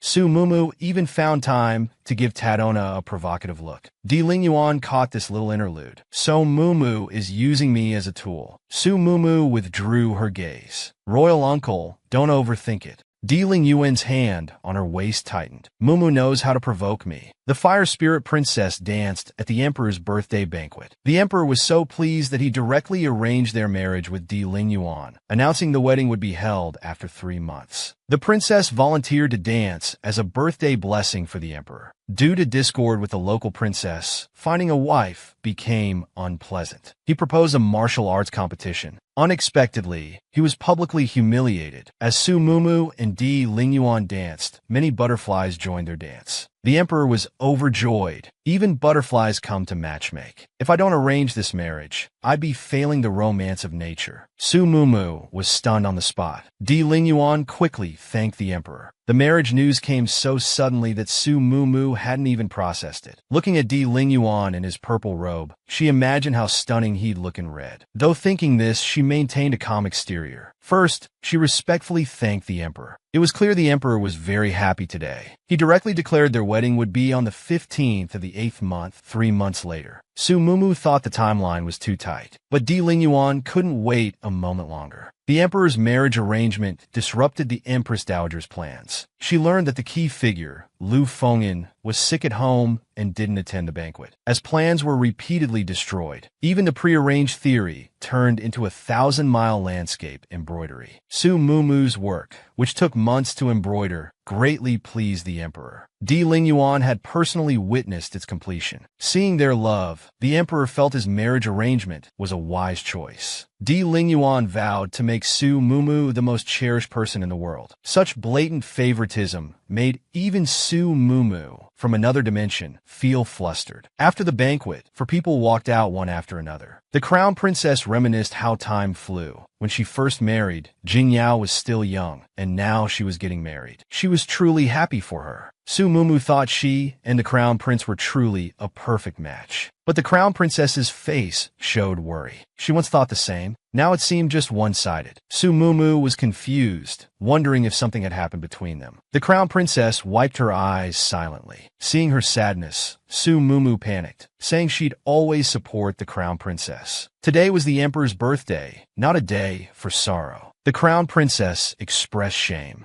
Then they parted ways. Seeing the crown princess's melancholy, the crown prince began to worry. But when he offered to escort her back, she refused. Is she blaming me for being cold to her? Meanwhile, in the old witch Empress Dowager's chambers, she held a doll, stabbing it to curse the princess. Xiao Jingyao's mother had died by her hands. For years, she tried unsuccessfully to kill Xiao Jingyao. She wanted not just his life, but control over the entire royal family, all for her own longevity. In the windless night, the lamp suddenly went out. The old witch raised her head in panic and shouted. The moment she looked up, she wanted to die on the spot. Zhao Fei's spirit appeared before her. She fearfully dropped the doll and screamed for help. Just as she tried to peek, Xiao Fei's face suddenly appeared before her eyes. Her screams instantly filled the entire Xinang Palace. Afterward, rumors spread about something unclean in Xinang Palace. The emperor comforted her, suggesting it was just fatigue-induced hallucination. No matter what the old witch said, the emperor insisted she was just too tired. Zhao Consort has been dead for 10 years. If her spirit truly appeared, why didn't she come to me? I've missed her for so long. Why would she appear to Mother first? The old witch felt guilty and stopped mentioning seeing Zhao Consort. Instead, she proposed moving out. The emperor fell into deep thought watching the Empress Dowager's retreating figure. Zhao Consort's death was suspicious, with nothing discovered until now. Yet the Empress Dowager claimed to have seen her. Could the Empress Dowager be involved in Zhao Consort's death? He then ordered Xiadizi to secretly investigate what happened in Xinang Palace. What they didn't know was, the so-called Zhao Consort was actually accompanied by a close friend. This wasn't the first frightening incident. If she wasn't guilty, why would she be so afraid? Chiyu hadn't even touched her. Su Mumu said Chiyu did well. Chiyu asked for another hot spring bath as a reward. Hot spring? No problem. Su Mumu agreed immediately. Just then, Zai Shunzi led someone in, saying they came to deliver a message to Princess Feng'an. But Su Mumu recognized it was Li Feng'an himself. She went up and touched his face. With such delicate skin, you're suited for palace work. Why not become my personal attendant? While he was tense, Su Mumu directly pulled off his fake beard, then burst into laughter. You recognized me early on.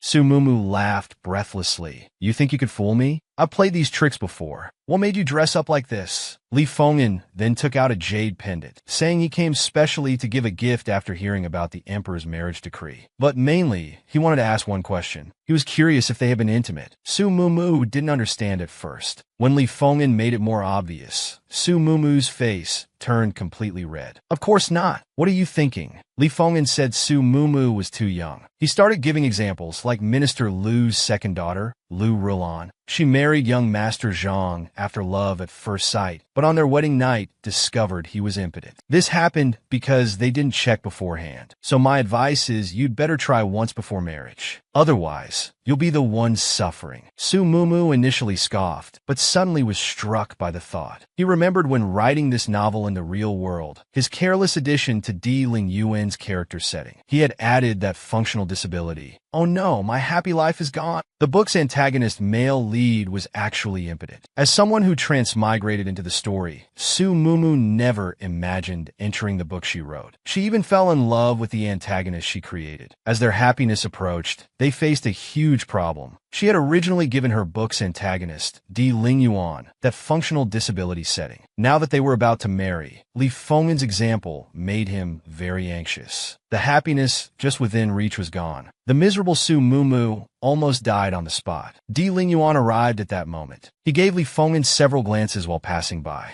Sumumu identidade breed. As he kept staring at Li Fenghan jealously, Di Lingyuan became unhappy. Is she more beautiful than me, making you so reluctant to look away? Seeing his jealousy acting up, Su Mumu quickly hugged his neck coquettishly. You're beautiful. You're the most beautiful. Only then did Di Lingyuan let it go, picking him up horizontally. About that setting, he had only thought about it, but never actually wrote it in the main text. He held on to hope that it wasn't real. So he decided to boldly test it. Di Lingyuan. His little hands randomly slid across his chest, voice becoming seductive. He even bit Di Lingyuan's earlobe uninhibitedly. Di Lingyuan's lower abdomen tightened, and he pushed him away. Mumu, you'd better behave. The rejected Su Mumu felt devastated. That setting had become reality for him. Seeing his sudden paleness, Di Lingyuan asked with concern. Su Mumu quickly waved it off. I'm just too excited to see you. Did I really write away Di Lingyuan's manhood? In Sinang Palace, the Empress Dowager couldn't sleep due to the previous night's incident with Zhao Consort. But the wrongfully dead Zhao Consort still came. The Empress Dowager fainted immediately. The old maid was terrified and knelt begging for mercy, saying Zhao Consort's death was all the Empress Dowager's doing, not hers. Zhao Consort floated before her. I might spare you, but you must expose the Empress Dowager's true face to the Emperor, revealing how I really died. Half an hour later, the Emperor anxiously awaited the Imperial doctor's results. The Empress Dowager was in deep coma from shock, but it wasn't serious. With calming incense, she would wake soon. The old maid was now rambling, repeatedly